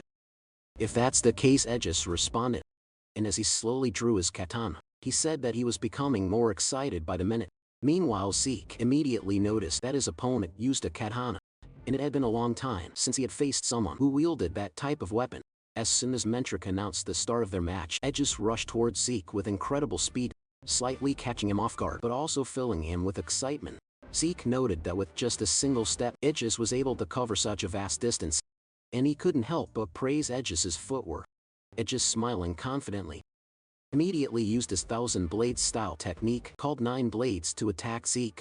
Because of the golden glow from Aegis' aura, Zeke was shocked to realize that the presence of Aegis' katana seemed to completely vanish. However, before Aegis' attack could strike Zeke's body, Aegis himself was startled when his blade only cut through Zeke's afterimage. After launching his attack, Eder quickly realized that Zeke had avoided his strike by twisting his body within a split second. Eder admitted that he was certain his attack would land, but Zeke simply smiled and praised the excellence of Eder's strike, even asking him to show more of his techniques. Without hesitation, Aegis moved swiftly once again and unleashed another 1,000 blade style technique called Wave Blade towards Zeke. As Zeke carefully observed Aegis' attack, he commented that Aegis' blade trajectory was extremely difficult to read. Suddenly, Zeke was caught off guard when he realized that one of Aegis' attacks was coming from beneath the ground, something he had not anticipated. Even so, Zeke remained calm and continued praising Aegis' skill, saying that although he had no intention of allowing Aegis to cut him, the sword paths of Aegis were truly unpredictable. At that moment, Zeke concluded that Aegis was truly a genius, constantly changing his attack patterns without sacrificing speed or power. Aegis' source power flowed flawlessly, without a single wasted movement, delivering sharp strikes that perfectly read Zeke's breathing and rhythm. Zeke knew that such mastery was impossible without relentless training. Meanwhile, because Zeke kept evading every attack, Aegis admitted that he couldn't believe he still couldn't catch him. Aegis praised Zeke, saying that he was truly incredible, and asked what kind of training Zeke had undergone. Zeke simply asked if Aegis really wanted to know what kind of training he did, and then casually invited Aegis to train with him. After their battle was over, moments later, Zeke suddenly moved toward Aegis to launch his own attack. As Zeke's eyes flashed with determination, he struck forward with his fist toward Aegis. Aegis immediately raised his katana to block the attack, but the sheer force behind Zeke's punch caused Aegis' entire body to tremble, leaving him in disbelief that Zeke was supposedly only at the 2-star level. After delivering the punch, Zeke noticed the damage inflicted on his own fist, and he realized that, although he had tried altering his breathing pattern, Aegis had already adapted to that as well. Because of this, Zeke couldn't help but admit that Aegis was an even more exceptional warrior than he had initially expected. Aegis then remarked that Zeke had finally launched an attack against him and asked if that meant Zeke was already finished observing his techniques. Zeke replied that to some extent he was hearing this. Aegis wondered if Zeke had already figured out his abilities. Aegis then launched another swift attack towards Zeke. As Zeke watched the incoming strike, he initially thought it was identical to the previous attacks, but he was suddenly shocked when, just before the blade could reach him, Eder abruptly changed the direction of his sword. Using his lingering shadow technique, the unexpected shift prevented Zeke from reacting in time, resulting in Eder successfully striking Zeke across the chest. After landing his attack, Eder asked whether he still needed to reveal more of his techniques in order to meet Zeke's expectations. Meanwhile, as Zeke held his chest, he couldn't believe that Aegis had managed to wound him during their fight. Even so, Zeke continued smiling, admitting that their battle was becoming more and more enjoyable. Meanwhile, as the intense battle between Zeke and Aegis continued, Sandy slowly regained consciousness. Their teammates immediately ran toward her, anxiously asking if she was alright. Sandy quickly responded that she was fine. Soon after, she realized that she had lost her match against Lika. Even so, as she recalled how Lika had defeated her, Sandy could not help but smile and let out a soft sigh. Although she had lost, she was genuinely pleased with the outcome of their fight and with Lika's current strength. After that, Sandy apologized to her teammates, saying that if she had won, they might still have had a chance to secure the special mission. However, her teammates immediately protested, insisting that they were the ones who should apologize for being a burden to her and Aegis. They all bowed their heads in front of Sandy, but she firmly told them that what they were thinking was not true. According to Sandy, their opponents were simply that strong, She added that they just needed to train harder so they would not lose again next time. Hearing this, her teammates felt encouraged and regained their spirits. Sandy then asked whether the match between West Hall and South Hall had already begun, but one of them pointed toward the ongoing battle, saying that for some reason, the current match was still going on. She also told Sandy that the fight happening right now was truly incredible. When Sandy looked toward the arena and saw the two fighters clashing, she could not help but feel shocked and wonder what was happening. She immediately realized that Edges was using the 5-aura blade, which meant he was fighting seriously with his full strength. As Sandy continued watching the battle between Zeke and Edgar, she remembered what Lika had told her, that among their group Zeke was the strongest. That memory made her fall silent, as she had not fully believed Lika's words before, but now she understood that they were true. Meanwhile, Edges used his 1000 battle style technique called 5 Shadow to attack the protagonist, but Zeke easily evaded it. Sweat immediately ran down Edges' cheeks as he could not believe that even that technique had failed to work against Zeke. On top of that, Edges said that after fighting this much, Zeke was not even out of breath, and he immediately asked what kind of body Zeke possessed. Zeke simply replied that it was nothing special, that he had just put a lot of effort into training his basic stamina. He added that techniques are good, but fundamentals are just as important. I see, Edges responded, saying that if that was the case, he would focus more on training his body from now on. He then used his ability once again to attack the protagonist, but with only his arms. Zeke shattered every single strike directed at him. At that moment, Zeke assessed that the blade's hardness, sharpness, generation speed, and range were around the lower upper tier overall.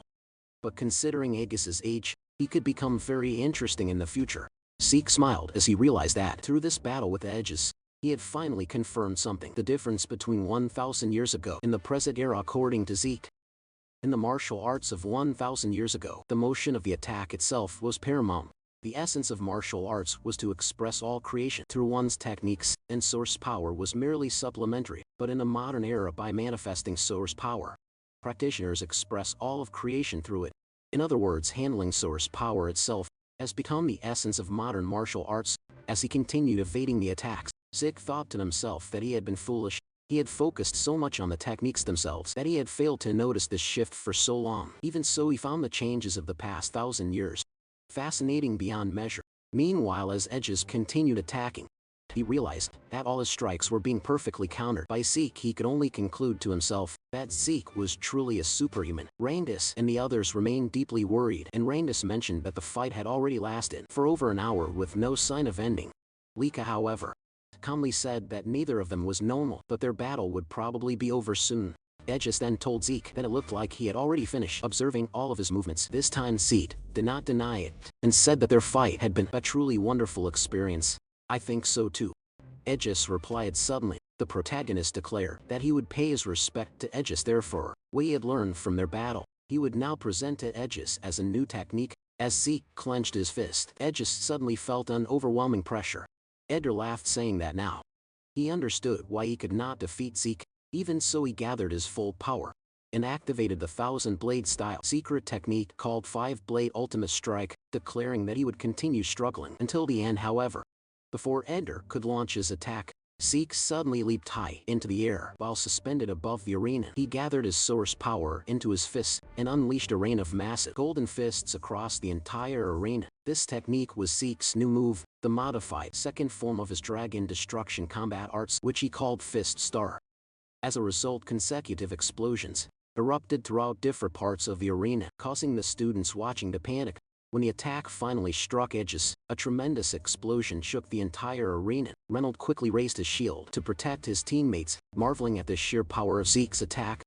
Sandy, meanwhile, was so stunned that she could only ask who had won the fight. At that moment, Mantrip declared that they had seen enough and announced the end of the match. As the smoke gradually cleared, Edgar's broken katana became visible. Lying on the ground, Edgar could only laugh, saying that he could not even move a single finger. He admitted that Zeke's strength was overwhelming, and that he still had much more training to do if he wished to catch up. Though sweat continued to drip from Zeke due to exhaustion, he smiled. As the victory was declared in favor of East Hall, the spectators could hardly believe what they had witnessed, and could not stop asking what kind of battle they had just seen, as well as how Edges had been defeated. Mantric then announced that they would repair the arena first before starting the match between West Hall and South Hall, instructing everyone to begin preparing. Randus and the others were filled with admiration and joy as they had not expected Zeke to defeat Edges. Lika commented that Zeke had once again destroyed the arena, and that he was strange in so many ways. Zeke immediately asked what she meant, adding that what mattered most was that he had won.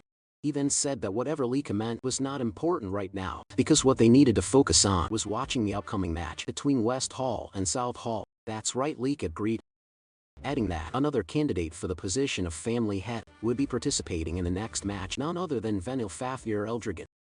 After the battle between Edges and Zeke asked Randus if he had gone a bit overboard, because with that level of destruction in the arena, he thought it would not be repaired anytime soon. However, Randus told him it was fine, and asked Zeke to look toward the side of the arena. Zeke was completely stunned and immediately asked how it was possible and how they had managed to restore the arena so quickly. Randus then explained that the entire arena had been built using a rare stone called etherite, and when someone infused it with source power, it could restore itself to its original form. Upon hearing this, the protagonist immediately realized that this was yet another incredible material that had appeared during the 1,000 years he had been gone. As Zeke continued to marvel at the sight, Randus added that using such an expensive material to construct an arena of this size was truly astonishing while smiling.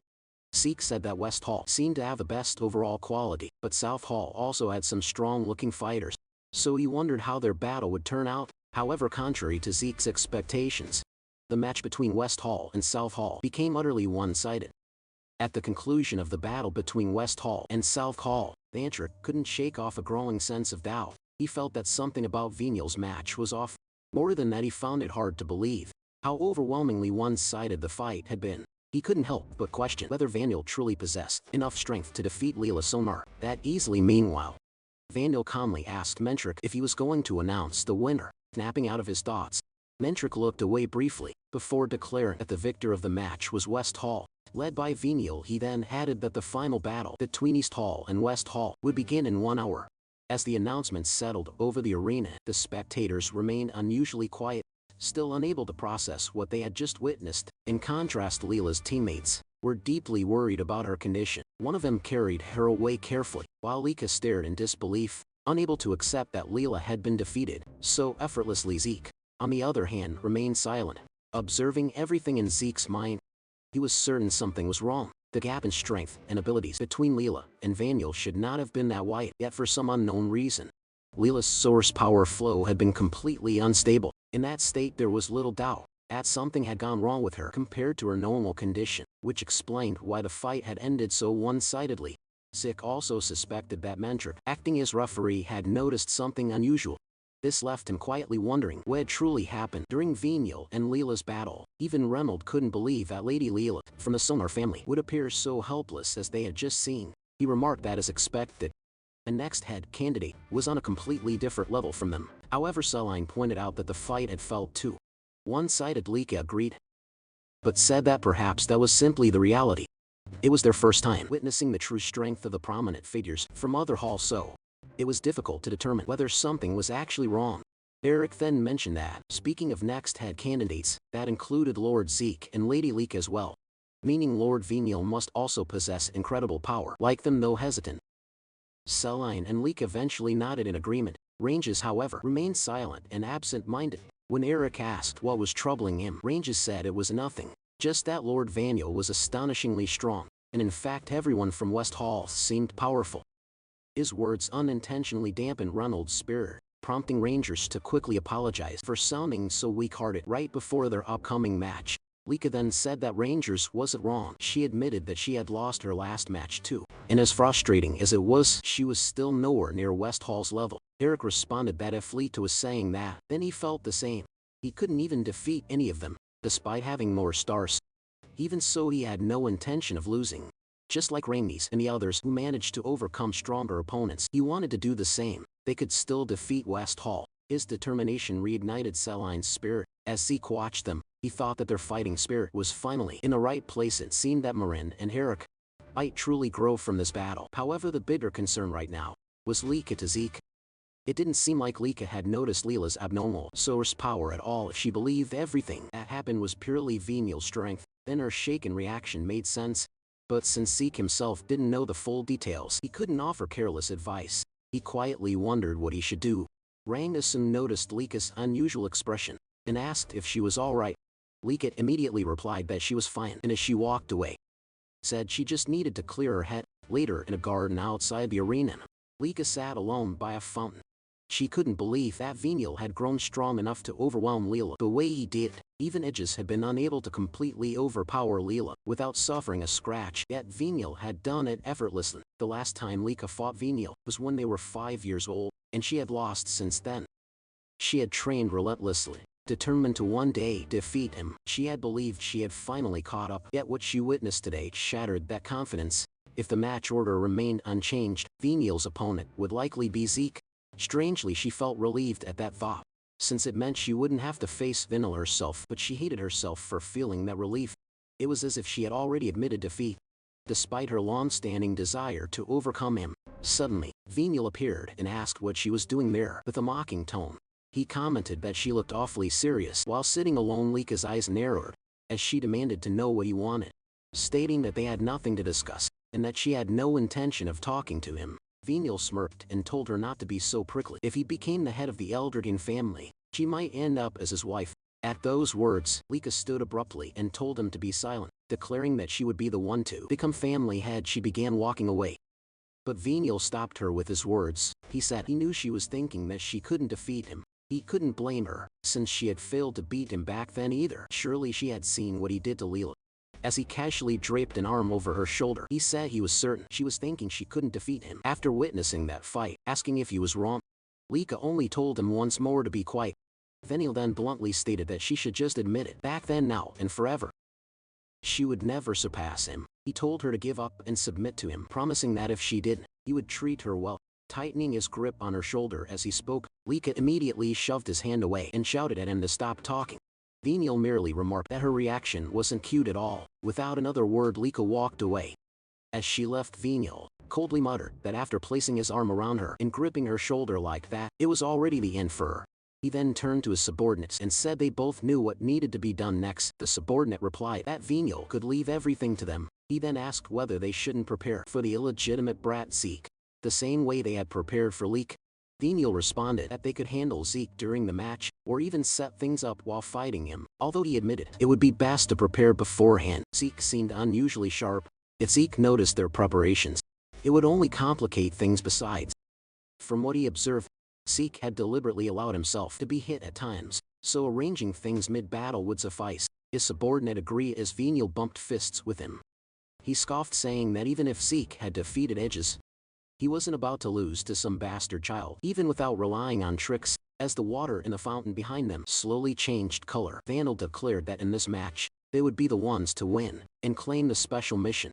An hour after the scheduled time for the battle, between East Hall and West Hall, Eric nervously said, at the moment everyone had been waiting for had finally arrived. However, in his mind he could not stop thinking about the reality of their situation. He and Marin were upperclassmen, yet among all the representatives of East Hall, they were the weakest. On the other hand, the group from West Hall was clearly packed with elites. Because of that, Eric could not help but feel a deep sense of anxiety and doubt, wondering if they could really win against West Hall. Suddenly, a fist flew through the air and struck him on the head. After punching Eric, Zeke called him an idiot and loudly asked what had happened to all the confidence he had shown earlier when Eric admitted that it had only been an act. Zeke shouted and asked him why he was even fighting in the first place. Was he fighting just to lose? Eric immediately replied that it was not like that. Zeke then told him that if he was going to fight, then regardless of the difference in strength, he had to fight to win, and that was what truly mattered.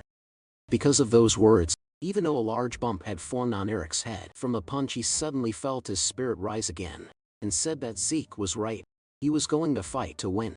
Zeke laughed and told him that was more like it. Eric needed to have confidence in himself. After all, Eric had trained hard before, so he should believe in his own ability. Eric quickly agreed with everything Zeke had said, and thanked him suddenly. However, Eric fell silent when Zeke said that he would give him a small parting gift. Zeke told Eric to relax his shoulders, because the Great Power Fist style was all about gathering all of his strength into a single point before striking. If Eric tensed up too much, the strength he should be concentrating would scatter. Instead, Zeke tapped Eric's shoulders and once again told him to relax. Immediately, Eric felt a strange sense of relief and confidence. He smiled and said that right now, he felt like he could actually win his fight.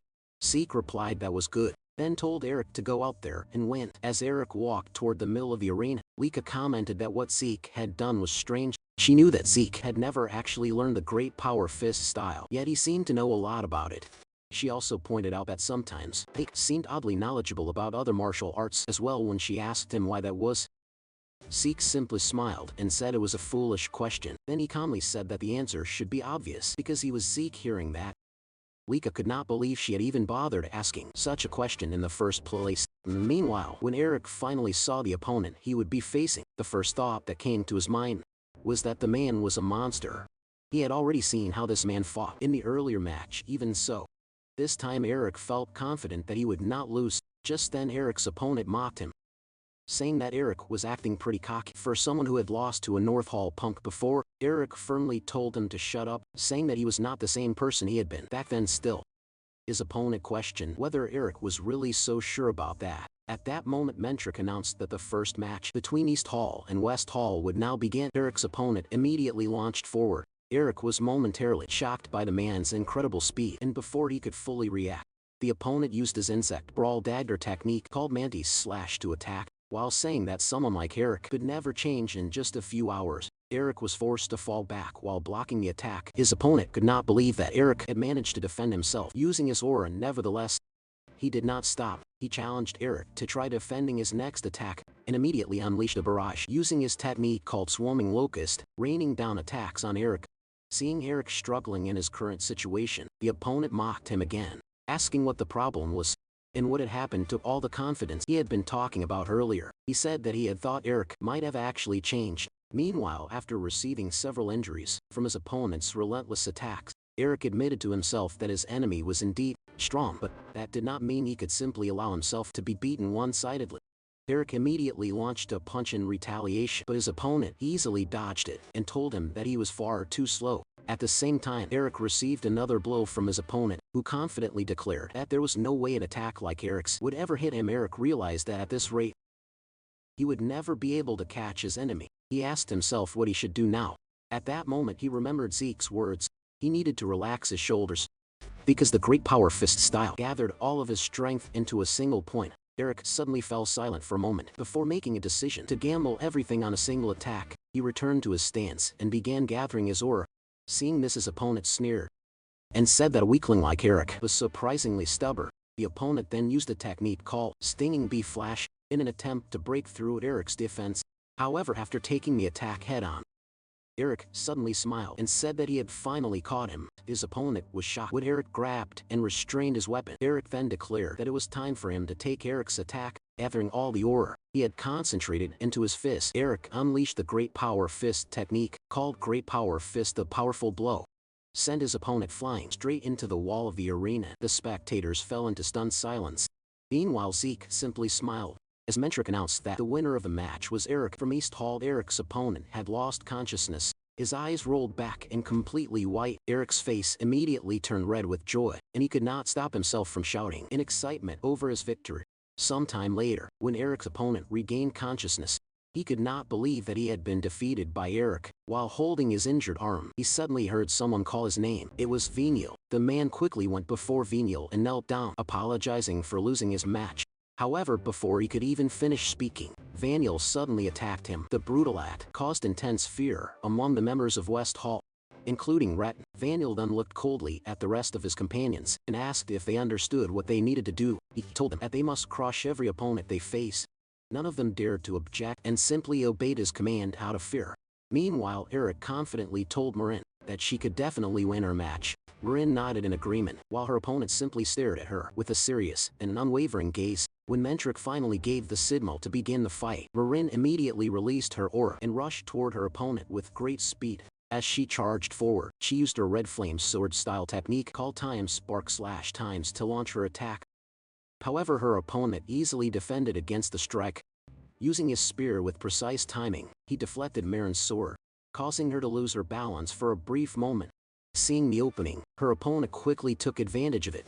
After moving swiftly to Marin's side, he immediately unleashed the Great Wild Spear style technique, known as Time's Rampaging Pierce, striking Marin hard in the side. Because of the heavy damage Marin received from the attack, she couldn't help but drop to one knee and cough violently before she could even recover. Her opponent launched another attack without hesitation. As the assault continued, Reincarnates could hardly believe what he was witnessing, and could only mutter at the situation, for Marin was looking back. Meanwhile, as blood continued to spill from the wounds Marin was receiving during the fight, Lika trembled with anger toward Marin's opponent, and even Celine said that she couldn't bear to watch any longer. Eric, now cursing under his breath in anger, was about to rush toward Marin's opponent, but Reynolds quickly stopped him, firmly reminding him that he was not allowed to interfere in the fight. Reynolds added that the match hadn't been officially called yet, and if Eric jumped in now, the East Hall would lose by disqualification. After some time passed, Mentric finally declared that the winner of the match between Marin and her opponent was the West Hall. While Marin lay there unconscious, her opponent arrogantly stepped on Marin's face.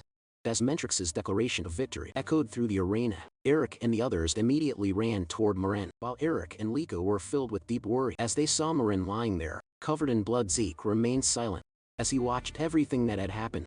However, the intense anger on his face revealed just how furious he was at the severe injuries Marin had suffered. As Reincarnates and Celine continued to worry about Marin, Eric shouted Marin's name in desperation. Reincarnates couldn't help but wonder if Marin would be alright, while Celine said that the injuries Marin had received from her opponent were far too excessive. Zeke, on the other hand, had a look of intense anger on his face, yet he remained silent as he calmly watched their enemies. As Marin's opponent began walking away from the scene, Eric suddenly shouted at him. Raising his voice, Eric demanded to know if there had been any need for him to go that far. The opponent's expression darkened slightly, and when he turned back he asked if they had a problem. When Eric asked what he meant by that, the man simply replied that what had happened was a battle, in other words real combat, and he had merely gone all out to ensure a certain victory against Marin. Hearing that only made Eric angrier. He said that even if it had been a battle, what he did to Marin was still too much, especially since she had suffered severe injuries and lost consciousness. Celine also shouted in agreement, saying Eric was right, and that Marin's opponent didn't need to go that far. The man merely smiled mockingly and said they were too soft. According to him, those from West Hall never showed mercy to their enemies in real combat. As he pointed at Eric and the others, he said that in West Hall, they simply crushed their enemies, and that was all there was to it. Lika immediately stepped forward and walked toward Marin's opponent with a dark expression.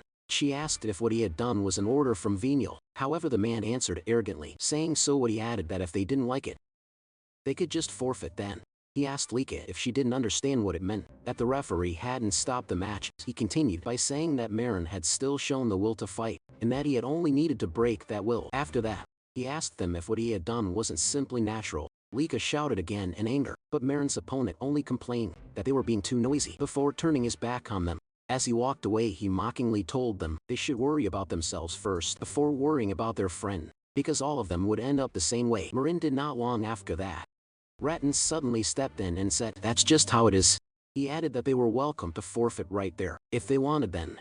He looked at Reincarnates and asked if he had heard what was just said. Reincarnates suddenly turned his head toward him, sweat slowly running down his cheek as he uttered Ratton's name. Ratton then casually said that Reincarnates should start calling him by his name now, before immediately asking if Reincarnates planned to forfeit their match. Reincarnates remained silent. Ratton mocked him again, saying that if Reincarnates wanted to be toyed with like that girl Marin, he wouldn't stop him. He even asked if Reincarnates wanted him to do the same thing he used to do to him back in the village. Calling Reincarnates a weakling, Reincarnates lowered his head, his face darkening. Leka, on the other hand, was clearly furious at Ratton's words, but Rainjo suddenly told Lady Leka that it was fine.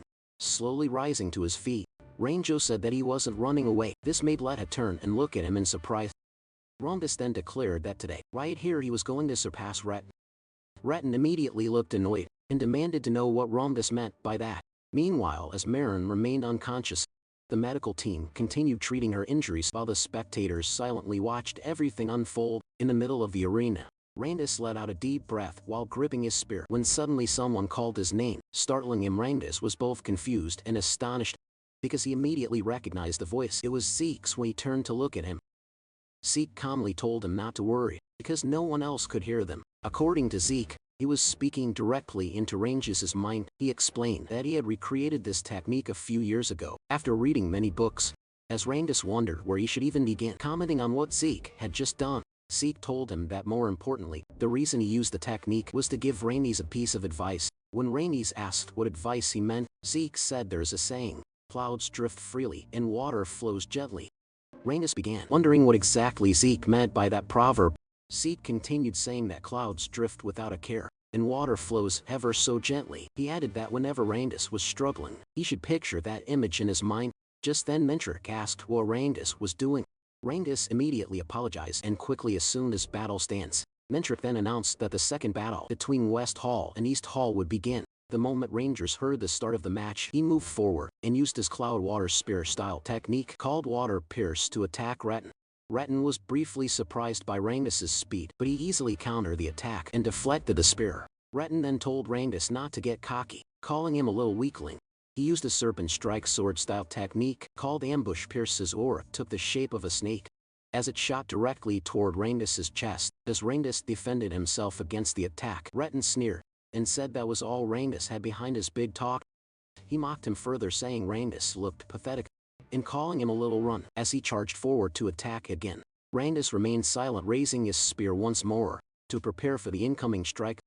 However, when Retin used another Serpent Strike sword-style technique called Serpentine Slash, Randus was caught off guard. The attack twisted and curved like a snake, making it impossible for him to block properly, and he was struck in the side. Randus immediately thought that he was certain he had defended against the attack, yet somehow Retin had changed the direction of his strike mid-attack. Retin mockingly asked what was wrong with him and told Randus to try hitting him back if he even could determine not to lose. Randus declared that he could still attack and hit Retin. He immediately used another Cloud Water Spear-style technique called Flowing Clouds in Water, but before their weapons could clash, Retin suddenly smiled, and the next instant, his attack curved again and changed direction, striking Randus once more and sending him flying away. The explosion that followed caused Lika and the others to worry greatly, while Zeke simply remained silent as he watched the battle. After the dust slowly cleared, Randus could be seen kneeling on the ground while holding onto his spear. Randus thought to himself that he had tried to deflect and counter Retin's attacks, but every move he made was being turned against him. Retin asked if Randus had been thinking about using his movements to counter-attack. Laughing mockingly, he told Randus to give him a break. He called Randus a poor guy, before revealing that his specialty was countering. Retin then said it was unfortunate for Randus, because he was several levels above him in every way. Meanwhile, Randus struggled to stay standing, gripping his spear so he wouldn't collapse. He said that what Retin claimed was impossible. However, Retin suddenly stepped forward, grabbed Randus by the hair, and said he didn't know what kind of delusion Randus was living in. He mockingly declared that a child of a pseudo-dragon could never become strong. According to him, Randus was nothing in the end, just a weakling like his father. Even while struggling, Randus told Retin not to dare insult his father, but while holding Randus by the hair, Retin punched him in the face and called him a fake dragon. Randus fell to the ground. Yet Retin continued kicking and attacking him repeatedly while shouting that a fake dragon like Randus could never defeat the real thing. As Randus continued to receive heavy blows from Retin, he began to think to himself that he really was hopeless. After all, he thought he had grown stronger. But perhaps it had all been a delusion, because he was still weak. Tears slowly streamed down his face, as the thought echoed in his mind that he was just a fake dragon. After all, at that moment, a memory resurfaced. It was a time when he and his father were fishing by the riverbank. His father had asked if Randus liked fishing, and Randus's father said that he liked it too. He told Randus that as he could see, he loved fishing while gazing at the clouds and the flowing water, just like he was doing at that moment. When Randus asked if his father liked clouds and water, his father smiled and said that clouds always drift so serenely, and the river water continues flowing endless. Watching them, he said, made him realize that human worries were actually very small and trivial things. When Randus asked what he meant, his father simply replied that maybe someday Randus would understand it as well. Back in the present, Randus lay on the ground, covered in blood. As he whispered the words drifting and flowing, Mentric remained silent as he carefully observed the battle. Soon after, Retin grabbed Randus again and declared that this was where their fight would end. As Retin gathered his aura into his fist for the finishing blow, he said that a fake dragon would always remain a fake. He added that Randus should crawl through life on his hands and knees, but when Randus opened his eyes, he remembered Zeke's words before the battle began. Just like water flowing gently, Randus's aura began to flow smoothly through his body. Before Retin's attack could land, Randus managed to block it. Retin did not expect Randus's sudden defense, and upon sensing the aura coming from him, he quickly stepped back and retreated to pick up his sword. Meanwhile, Mentric smiled in surprise at the unexpected turn of events. He had just seen the third star on Randus's chest shine brightly, clear proof that Randus had broken through to the 3-star level, right in the middle of his battle with Retin. Retin's face darkened instantly. his expression twisting with rage at what he had just witnessed. More than anything, he could not believe that Reincarnates had actually broken through to the 3-star level in the middle of their battle. The realization only fueled his anger further. He refused to accept that Reincarnates now stood on the same level as him. There's no way some fake is standing on the same level as me, Retin snarled, declaring that he would never acknowledge it. As he prepared to strike again, he shouted that he would never accept that someone he once mocked had reached the same 3-star rank. Without hesitation, Retin unleashed his serpent strike, sword-style serpentine slash, sending a swift and twisting attack toward Reincarnates. Despite having one eye nearly shot from his injuries, Reincarnates reacted with remarkable speed, effortlessly evading the strike even as it shifted direction. Retin was stunned that same attack had landed before. Yet now Reincarnates avoided it so easily. A thought crossed his mind. Had Reincarnates already read the pattern of his attacks? The idea was unbearable, refusing to accept it. Retin launched another assault, this time using rampaging serpent flash. As he rained down relentless strikes, he shouted for Reincarnates to try and withstand this one. But once again Reincarnates moved with uncanny fluidity, dodging every blow with motions as soft and natural as clouds, drifting and water flowing. Lika could hardly believe what she was seeing, while Zeke calmly observed and remarked that Reincarnates had just taken a step closer to the essence. Curious, Lika immediately asked what he meant. Zeke explained that clouds drift freely and water flows gently, never stopping no matter what happens. Like them, Reincarnates was learning to accept incoming force and let it pass through him, adapting fluidly with every movement. Zeke added that he himself had demonstrated a glimpse of it earlier, but Reincarnates had fully made it his own in this battle. Hearing this, Lika was left in awe, sweat forming on her cheek as she admitted she couldn't believe Reincarnates had achieved that in such a short time. However, Zeke pointed out that Reincarnates didn't even seem aware of it yet, and that his level of focus was truly extraordinary. Retin, on the other hand, could only curse in frustration as he watched everything unfold for reasons he couldn't explain. Fear began creeping into his heart. Shouting desperately, he warned Reincarnates not to come any closer, as he unleashed a barrage of attacks. Yet just like before, every strike was easily avoided. When Retin's sword finally clashed with Reincarnates' spear, he couldn't withstand the force behind it as he prepared to attack again. Zeke suddenly laughed in excitement, saying that this was exactly it, because water doesn't always flow calmly. Seeing the attack Reincarnates was about to unleash, Retin panicked. He turned and ran, and questioning how Reincarnates had become this strong. Meanwhile, Reincarnates slowly formed a swirling water tornado. At the center of the arena, Zeke declared that once water grows wild, no one can stand against its current. The attack struck Retin square in the chest, sending him flying as he coughed up blood before losing consciousness. Seeing Retin's condition, Mentric immediately declared the match over and announced East Hall as the winner. Reincarnates stood there in shock, unable to fully grasp what had just happened. As he questioned everything, Lika and the others ran toward him, calling his name. Lika excitedly praised him, saying he was amazing and congratulating him on reaching the 3-star level and winning right after. She called it the best outcome possible, but Reincarnates, still confused, asked if she was really talking about him, if he had truly broken through and won. When he looked over at Retin lying unconscious, disbelief filled his eyes. He couldn't believe he had defeated someone who had mocked and hurt him since childhood back in their village. Even so, he kept asking if he had really won. Celine happily confirmed it, saying his match was incredible. Stuttering Reincarnates finally admitted that he had truly defeated Retin. As he stared at him, memories flooded back, and before he knew it, tears began to fall. Eric immediately put an arm around him and asked why he was crying, and curiously questioned what that crazy move earlier had been. Still unaware, Rangers asked what he meant. Lika added that she also wanted to know what that attack was. Reynolds described it as a massive water dragon surging upward like a waterfall, saying it looked insane and incredibly cool.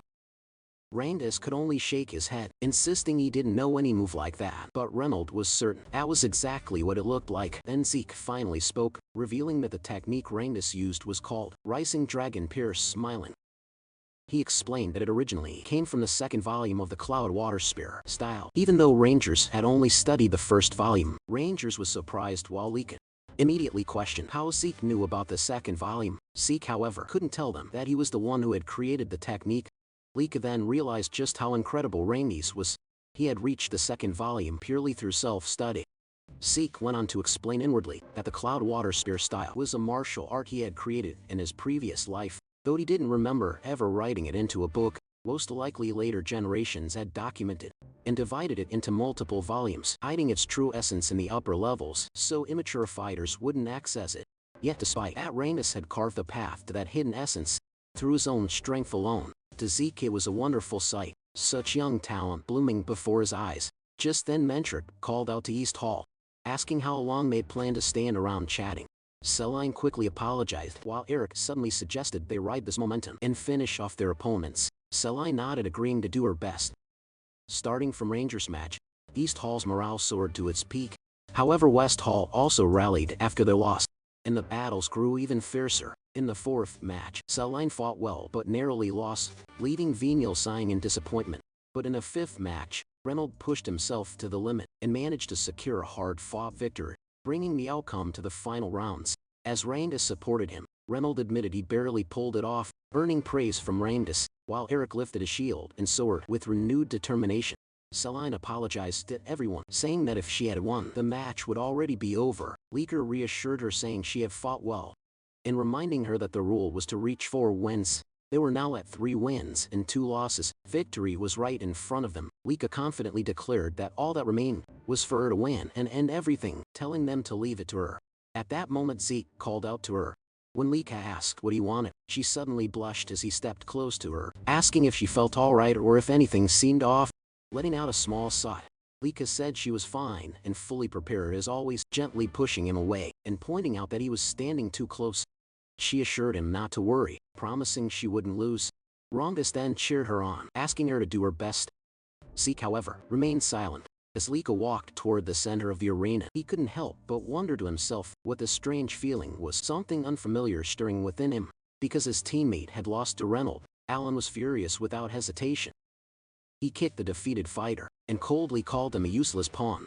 As the man slammed against the wall, Alan added that he was worthless still. Alan declared that as long as he won his upcoming fight against Lika, everything would return to how it should be. Suddenly Lika cut in with a confident smile. She told Alan that what he wanted would never happen, because she would be the one to win their battle. Pulling her sword from where it was embedded in the ground, she prepared herself. And at that moment, Mentric officially announced the start of the match between West Hall and East Hall. Alan versus Lika. In an instant, Lika vanished from where she stood and launched her attack as she charged toward Alan. He immediately noticed her incredible speed while defending against her strike. A bead of sweat ran down his cheek as he realized that this was the lightning aura user, Lika, the one said to surpass even Sandy in power. After deflecting her attack, Alan quickly moved behind her. As Lika landed, Alan leapt back, creating distance, but Lika did not stop. She continued her assault, once again using her lightning aura to strike. Alan began to think that in terms of raw strength, he might actually lose this fight. Fortunately for him, Lord Vignal had already taken action before the match even began. Whatever ability Vignal had used on Lika now took effect. Lika was visibly shocked, questioning what had just happened, while the audience quickly noticed that her lightning aura had completely vanished. Seeing this, Vignal gave Alan a signal to attack. Without hesitation, Alan charged forward, declaring that Lika couldn't beat him, absolutely not, even without her aura. Lika used her physical strength to block Alan's attack with her sword. However, Alan suddenly kicked her in the stomach, forcing her back. Her allies grew increasingly worried as they watched. Eric clenched his teeth in frustration, while Zeke remained silent, holding her stomach. Lika kept asking herself why she couldn't use her lightning aura. Alan repeated that she would never defeat him, then unleashed a barrage of attacks across her body. Unable to use her aura, Lika had no choice but to endure each blow. It was explained that a warrior's body is deeply connected to the source power within them, and every movement is enhanced by that power. If a warrior loses their source power mid-battle, every attack from their opponent can become a fatal blow. Alan struck at Lika's head once more, despite one of her eyes closing from the damage. Lika remained determined to win. She told herself that she only needed to defend against Alan's attacks until her source power and lightning aura returned. Sandy and Ed just grew more alarmed. Sandy said something was wrong. Lika was acting strange. Ed just agreed and wondered if her source power had stopped functioning, questioning how that could have happened. Meanwhile, after enduring Alan's relentless assault, Lika suddenly dropped to her knees in the middle of the arena. She coughed and struggled to breathe. Even Alan was surprised that she could withstand so much without her source power, as expected of someone on par with Lord Vignal as a candidate for the next head. When Alan glanced toward Vignal, he saw him smiling grimly as he gave a clear order to kill Lika. Alan's expression darkened. He admitted that Lika had held out for quite some time, but this was as far as she would go. Reincarnates could no longer contain his worry and shouted, pleading for the match to be stopped. as he tried to rush toward Lika. However, Remmel blocked him, stating that he could not interfere. Zeke, who had remained silent until now, suddenly darkened in expression, his eyes glowed with anger, and his fists ignited with aura, as he saw Alan preparing his next attack. Lika, sitting helplessly in the center of the arena, was filled with fear.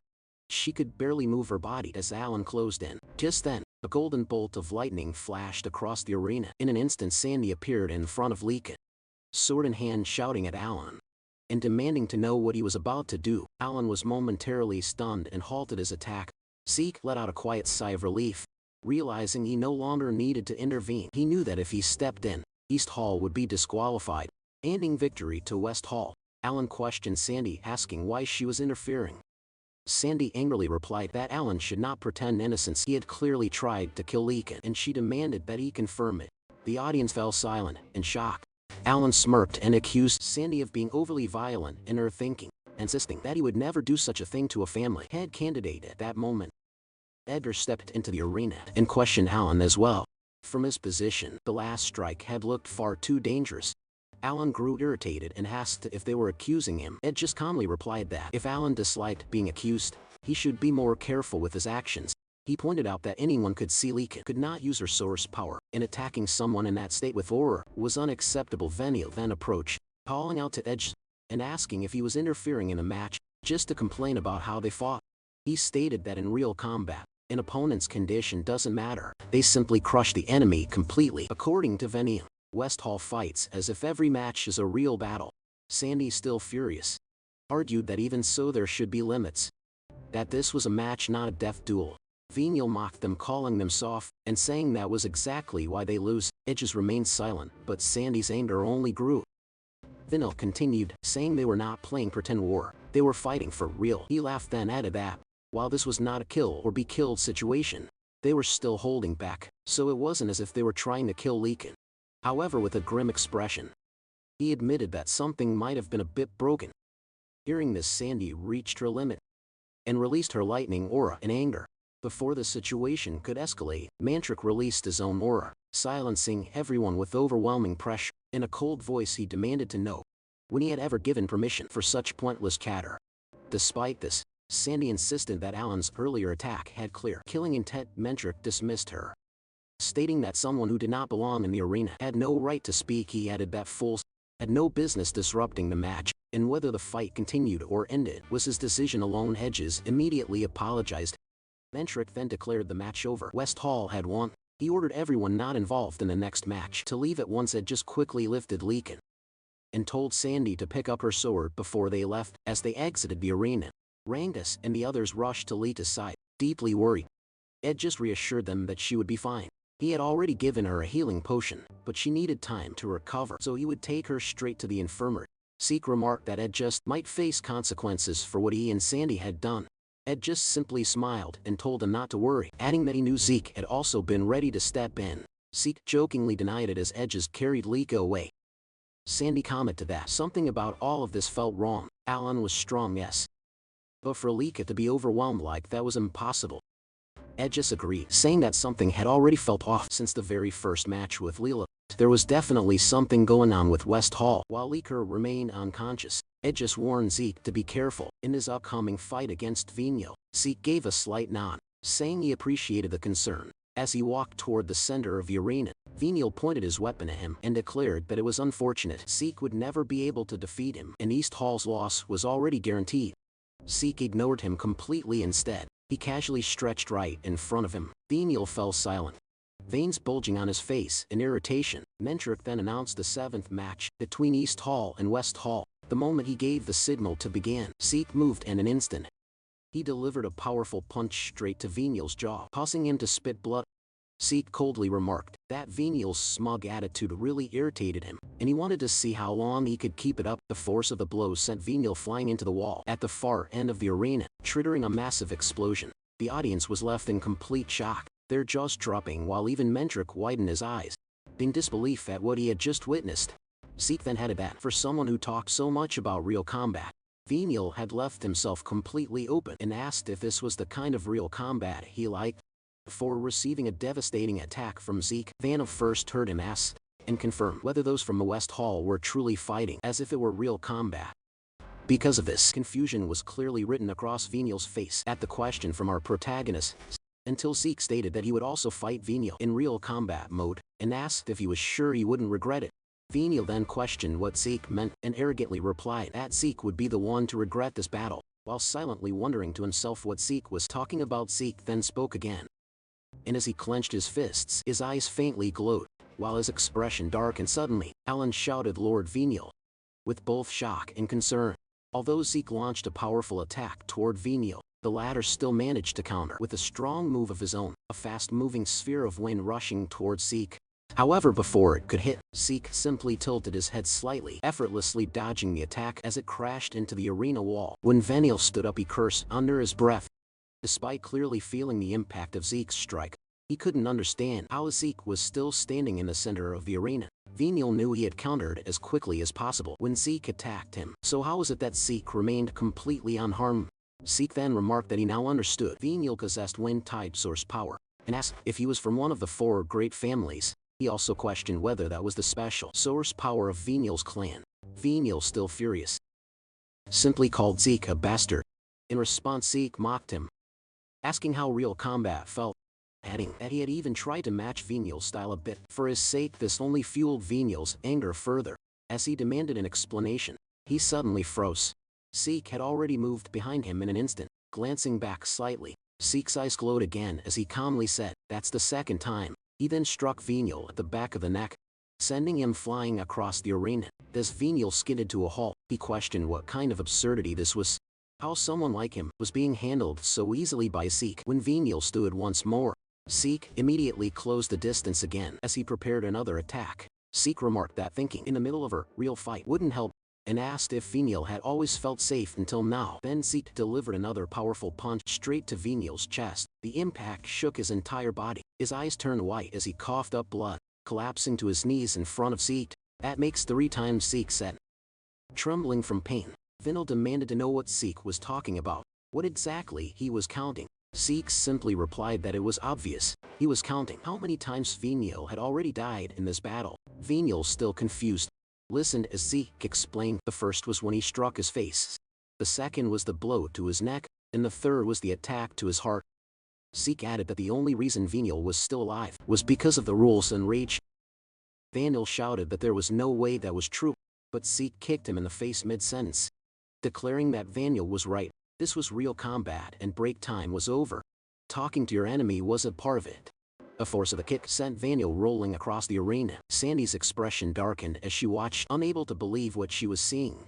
Sweat trickled down her face as she said that the battle between Zeke and Venial could no longer be called a fight. Ed just agreed, adding that compared to this, his own match with Zeke felt like nothing more than a friendly spark. He went on to say that Zeke's strength was unreasonable, that he was the very definition of unfair. Standing in the middle of the arena with a faint smile, Zeke asked Venial if he was starting to understand what real combat truly was. As Venial lay trembling on the ground, struggling from his injuries, Zeke acknowledged that crushing the enemy completely was indeed important on a battlefield. Just as Venial had said, he added that Venial and the others from West Hall would likely become excellent warriors in the future. As Venial tried to crawl toward him, Zeke briefly closed his eyes and pointed out that they were not on a battlefield. Their match was under the supervision of instructors, with healing potions readily available.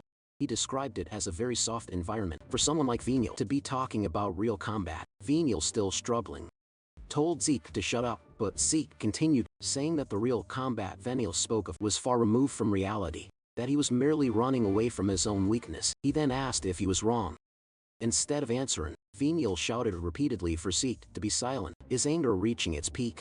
Suddenly a green whirlwind formed behind him, leaving the spectators stunned. Venial declared that someone like Zeke, a bastard child, had no right to lecture him. Zeke calmly asked if Venial was going through a rebellious phase, saying that if that were the case, nothing he said would get through anyway. He added that as Venial's opponent, it was fine for him to release all his frustration.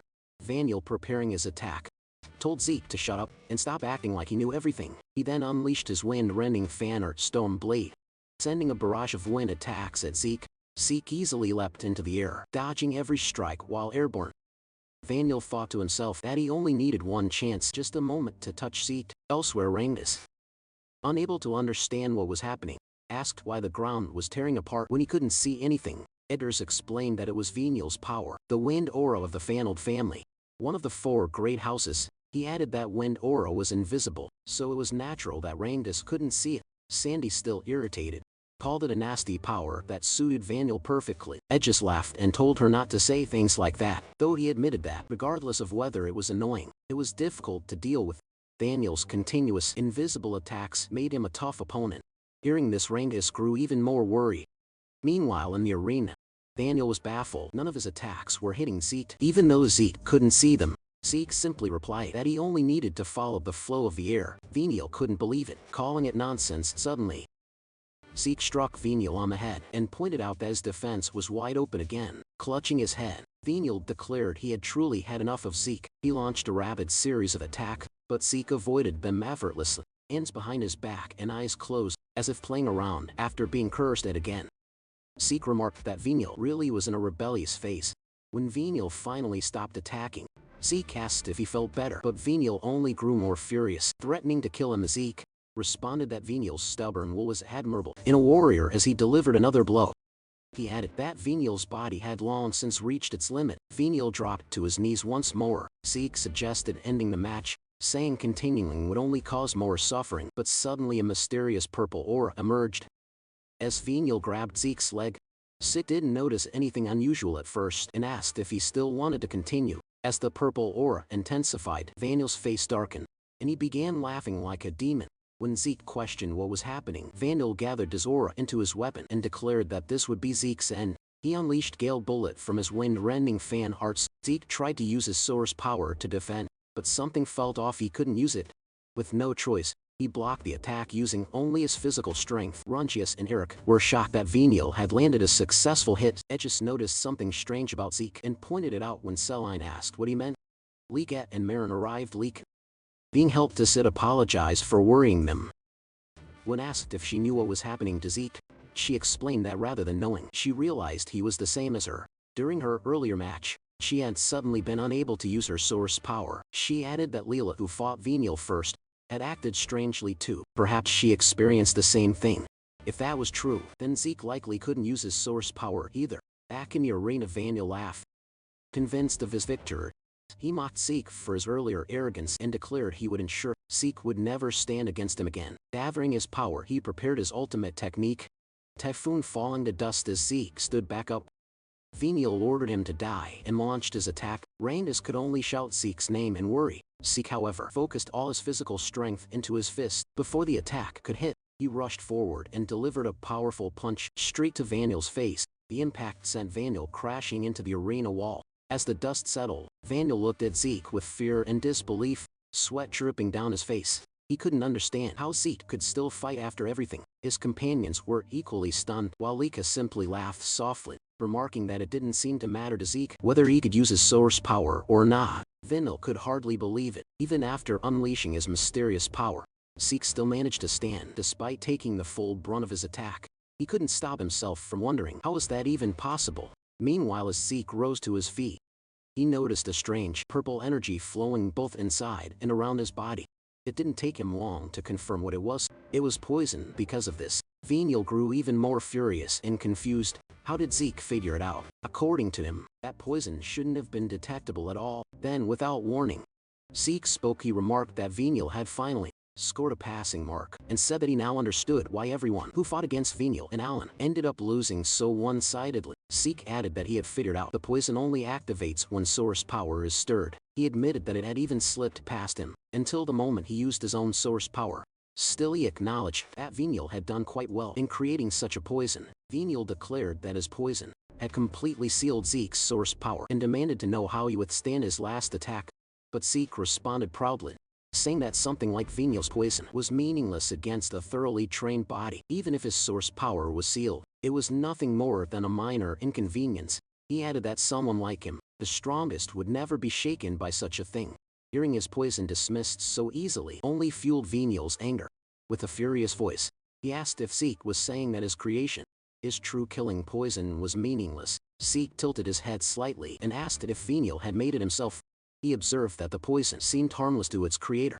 Noting how Venial could channel it into his opponent using source power without suffering any side effects, Ike admitted that it was a groundbreaking kind of poison, and that creating something like it was truly impressive. But then, he raised his voice, and declared that it simply didn't work on him. Taking a deep breath, Zeke forcefully expelled all the poison from his body. Through his nose, Venial's eyes widened in shock. Sweat began to form on his face as he watched in disbelief. Zeke had detoxified himself, and even expelled the poison through his nostrils. Zeke calmly explained that while the poison was indeed unique and interesting, that was as far as it went. In the end, everything came down to his own strength. If Venial relied entirely on his poison, then he still had a long way to go. Venial froze for a moment, stunned by those words, before asking what Zeke meant.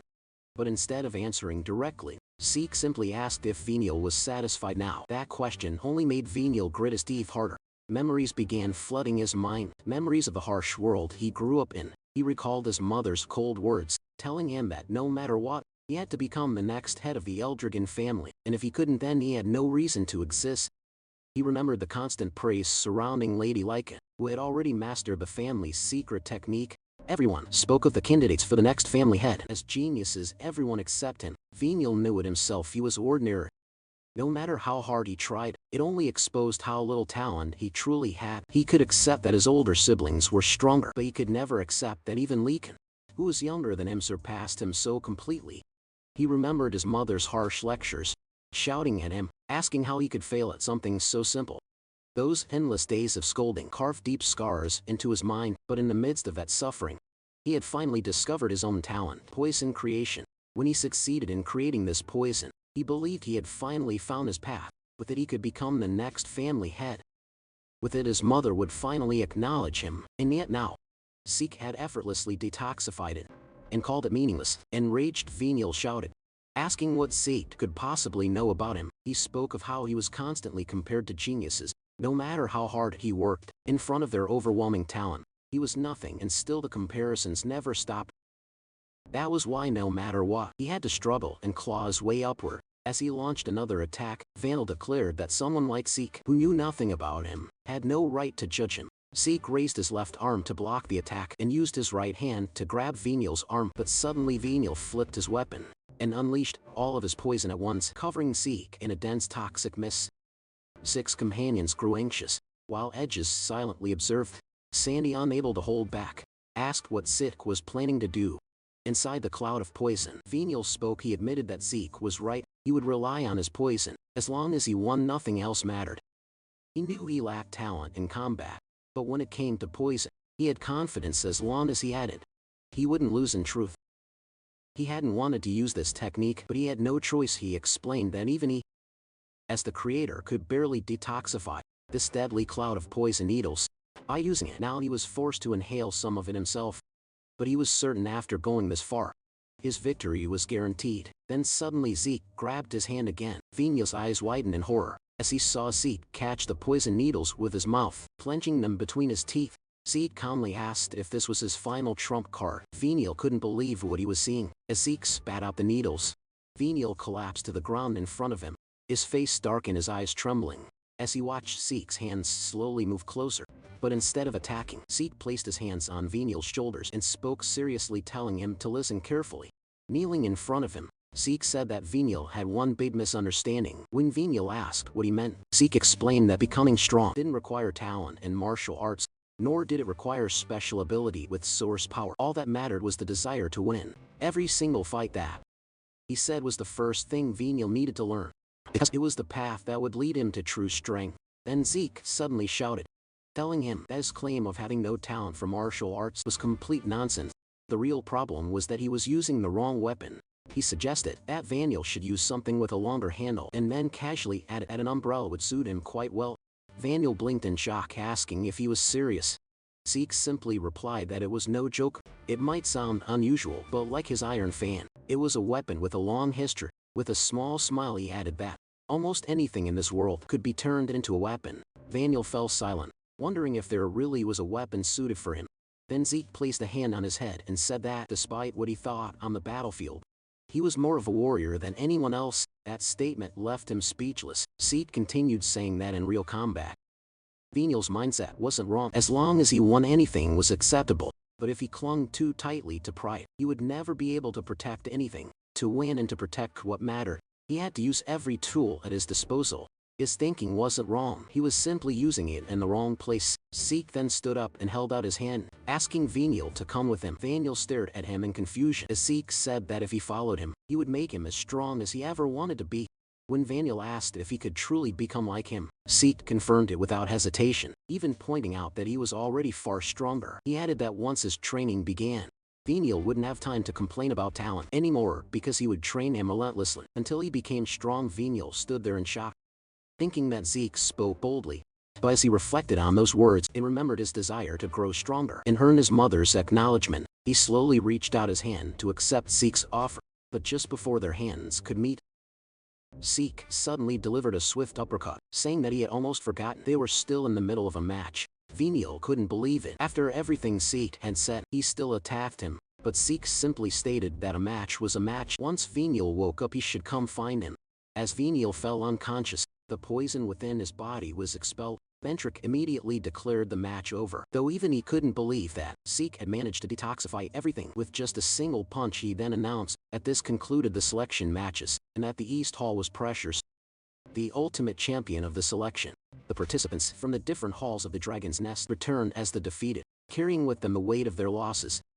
Meanwhile, as night fell, Zeke and his group gathered together and held a small feast to celebrate their victory. Before the celebration could even begin, after the selection matches had just concluded, no one could help but glance at Zeke. At the same time, questions began to surface. Wasn't it East Hall that had won the selection matches? Then why were they along with students from other halls summoned to attend the celebration as well? Edges simply laughed and admitted that he didn't know the reason either. As everyone continued to look towards Zeke, he calmly said that he assumed Ventric would explain everything to them tonight. Meanwhile, Zeke kept eating the food laid out in front of them, completely unfazed. He soon noticed that his companions as well, as the students from the other halls of Dragon's Nest, had yet to start eating with his mouth still full.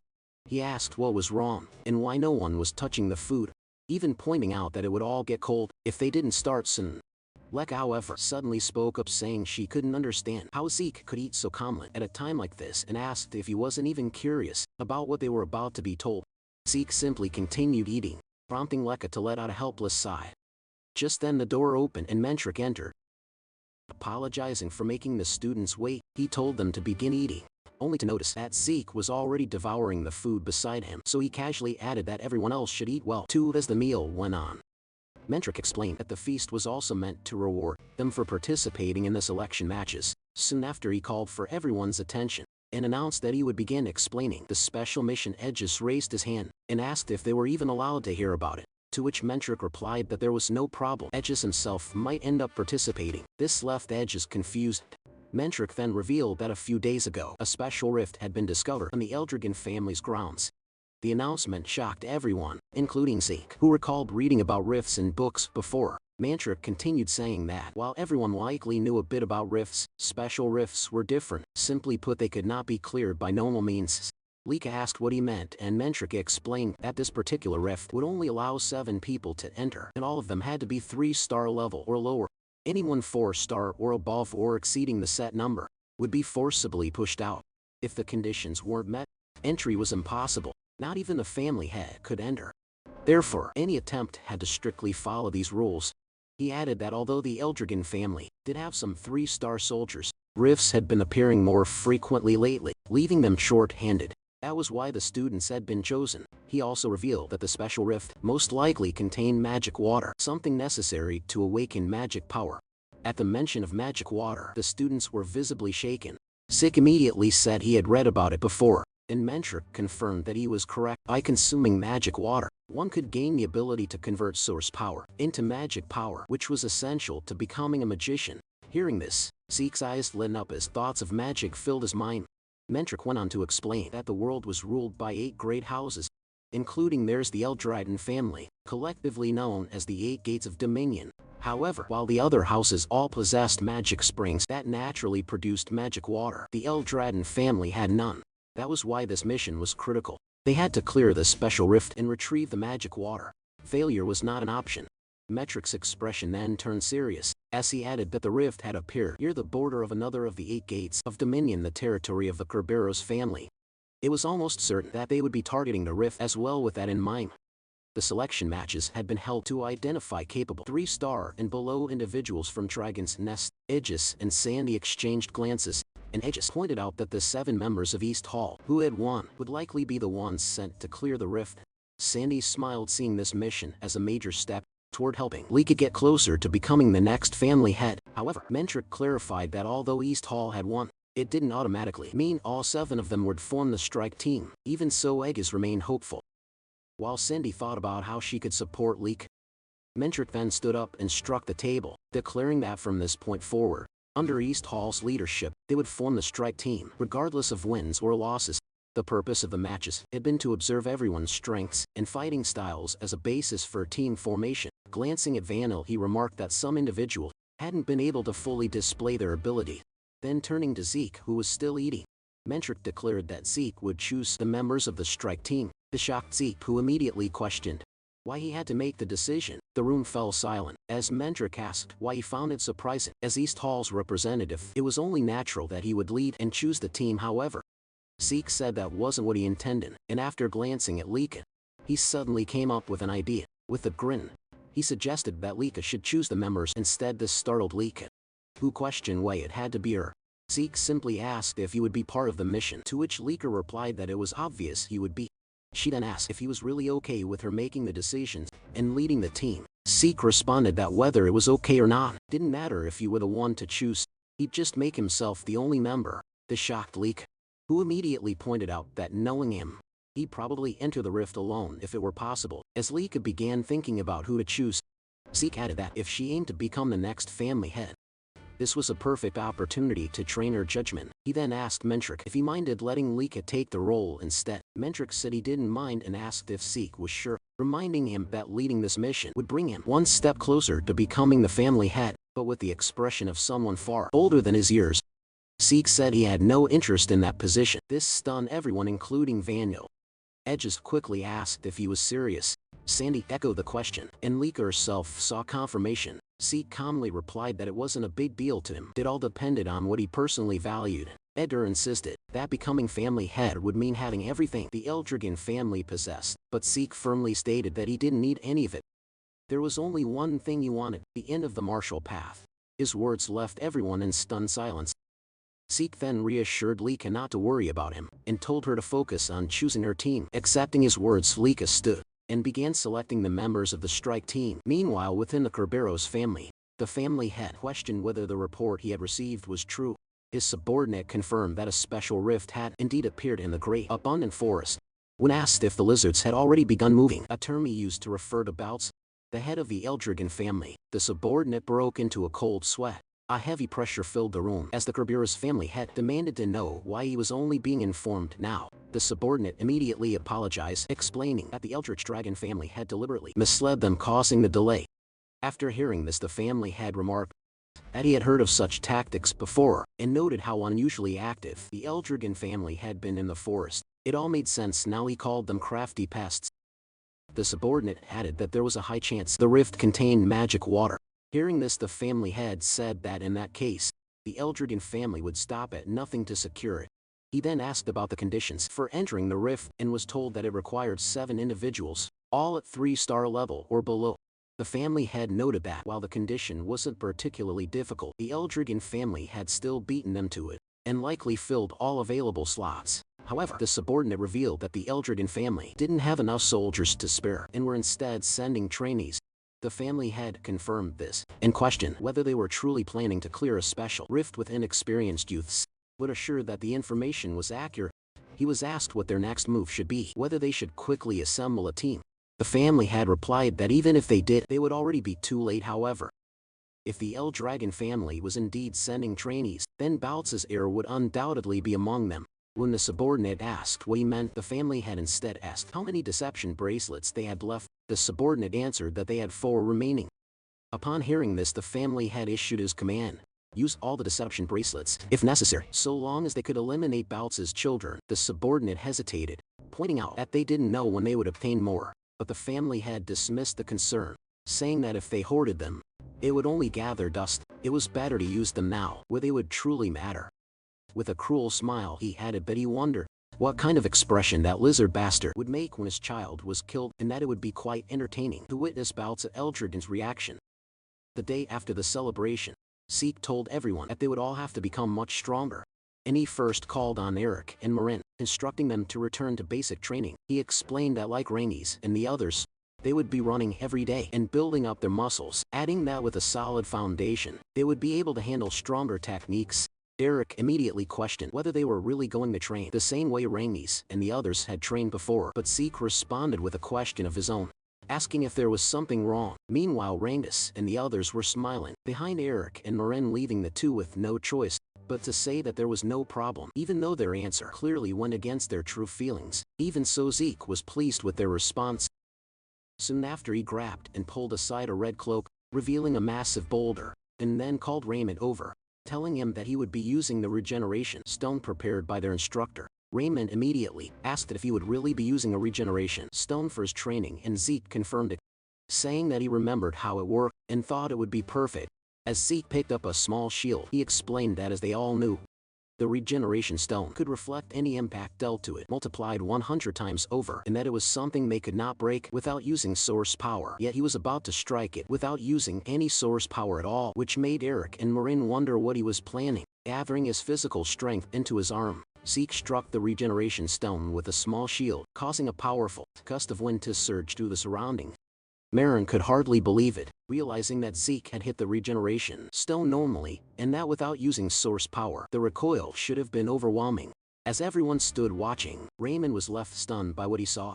Quickly realizing that Zeke had endured the reflected shock from the regeneration stone, using only his shield, Zeke then showed them the cracked shield and explained that just like what he had done, he wanted Raymond to train by taking the shock head on, or by deflecting it. Raymond acknowledged this, thinking to himself that from now on, he would follow what Zeke had demonstrated.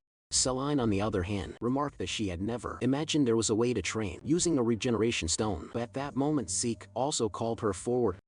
Celine responded immediately, and Zeke instructed her to repeatedly thrust her sword at the regeneration stone. He allowed her to use her source power, but emphasized that she needed to focus all her aim on a single point, and not let any of her attacks wander. Celine quickly agreed, and drew her sword, launching a series of rapid strikes at the regeneration stone, but her attacks landed on different areas. As Zeke pointed out her strikes, he explained that even when trying to focus on one spot, it was not easy, and Celine immediately acknowledged this. Zeke then said that her training would be to learn how to always strike a single point. Borrowing Celine's sword, he walked toward the regeneration stone and remarked that it had already repaired the damage she had dealt, adding that no matter how many times he saw it, he never got used to it, and that this was exactly why it was perfect for training. He then told Celine to watch closely, and in the next instant, he unleashed a series of rapid attacks with her sword, each one landing precisely on the same point of the regeneration stone, leaving Celine stunned and nearly at a loss for words. In her amazement, Zeke then explained that her flower sword style tended to focus on a number of strikes. It would be better for her to learn to value each blow and aim it properly. And Celine nodded in agreement. Zeke then called Randus, who answered immediately while wondering what kind of training he would receive. But he was completely shocked when Zeke pulled out a feather and said that it would be used for his training. Zeke used wind source power to make the feather float, and Randus quickly noticed that it was the same wind source power used by Lord Venial. Raymond asked when Zeke had learned to use wind source power, and Zeke casually replied that he had acquired it after fighting Venial, explaining that after taking Venial's wind aura head-on, he found that he could use it as well, which caused Rainey's to stare in shock.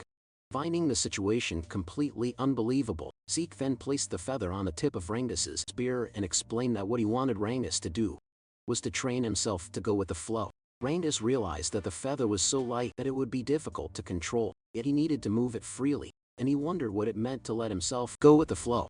Zeke explained that it was not about following the flow or trying to seize it, but about surrendering himself to it, and that if he could master that, he would eventually be able to create the flow himself.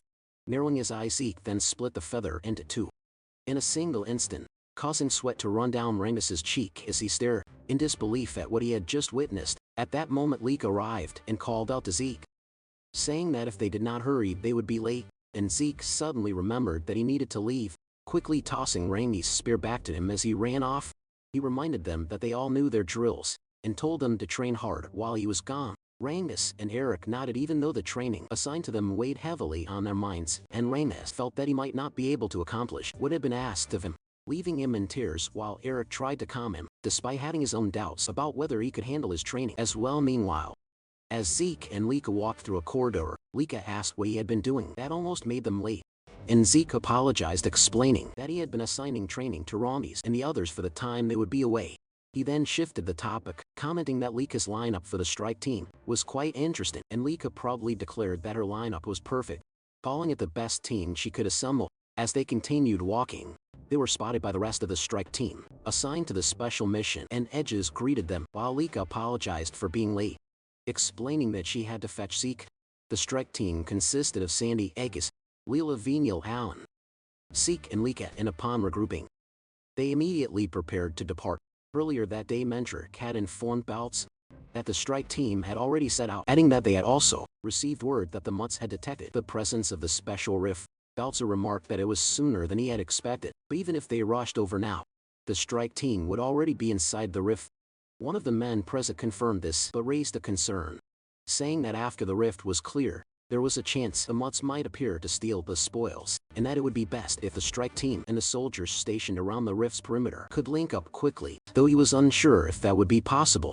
Baltza fell silent for a moment before asking about the strength of the strike team, and Mentric responded that they had gathered the very best of the 3-star ranked, so there should be no problem in conquering the rift, adding that even if they encountered the Mutts, it would be able to hold their ground. However, Baltzer remained doubtful and questioned whether that would still be the case with a 2-star among them, but Mentric dismissed the concern and confirmed that the strike team could handle it, even suggesting that Zeke alone might be enough to face the Mutts, which shocked both Baltza and the man beside him. Mentric continued explaining that, after observing all of Baltza's children over the years, Zeke was the first whose true limits he could not begin to grasp, and the man beside Baltza questioned whether Zeke was truly only at a 2-star level, which Mentric confirmed, adding that watching Zeke made him realize once again that rank did not necessarily equate to strength, leaving the man beside Baltza silent, with sweat forming on his brow.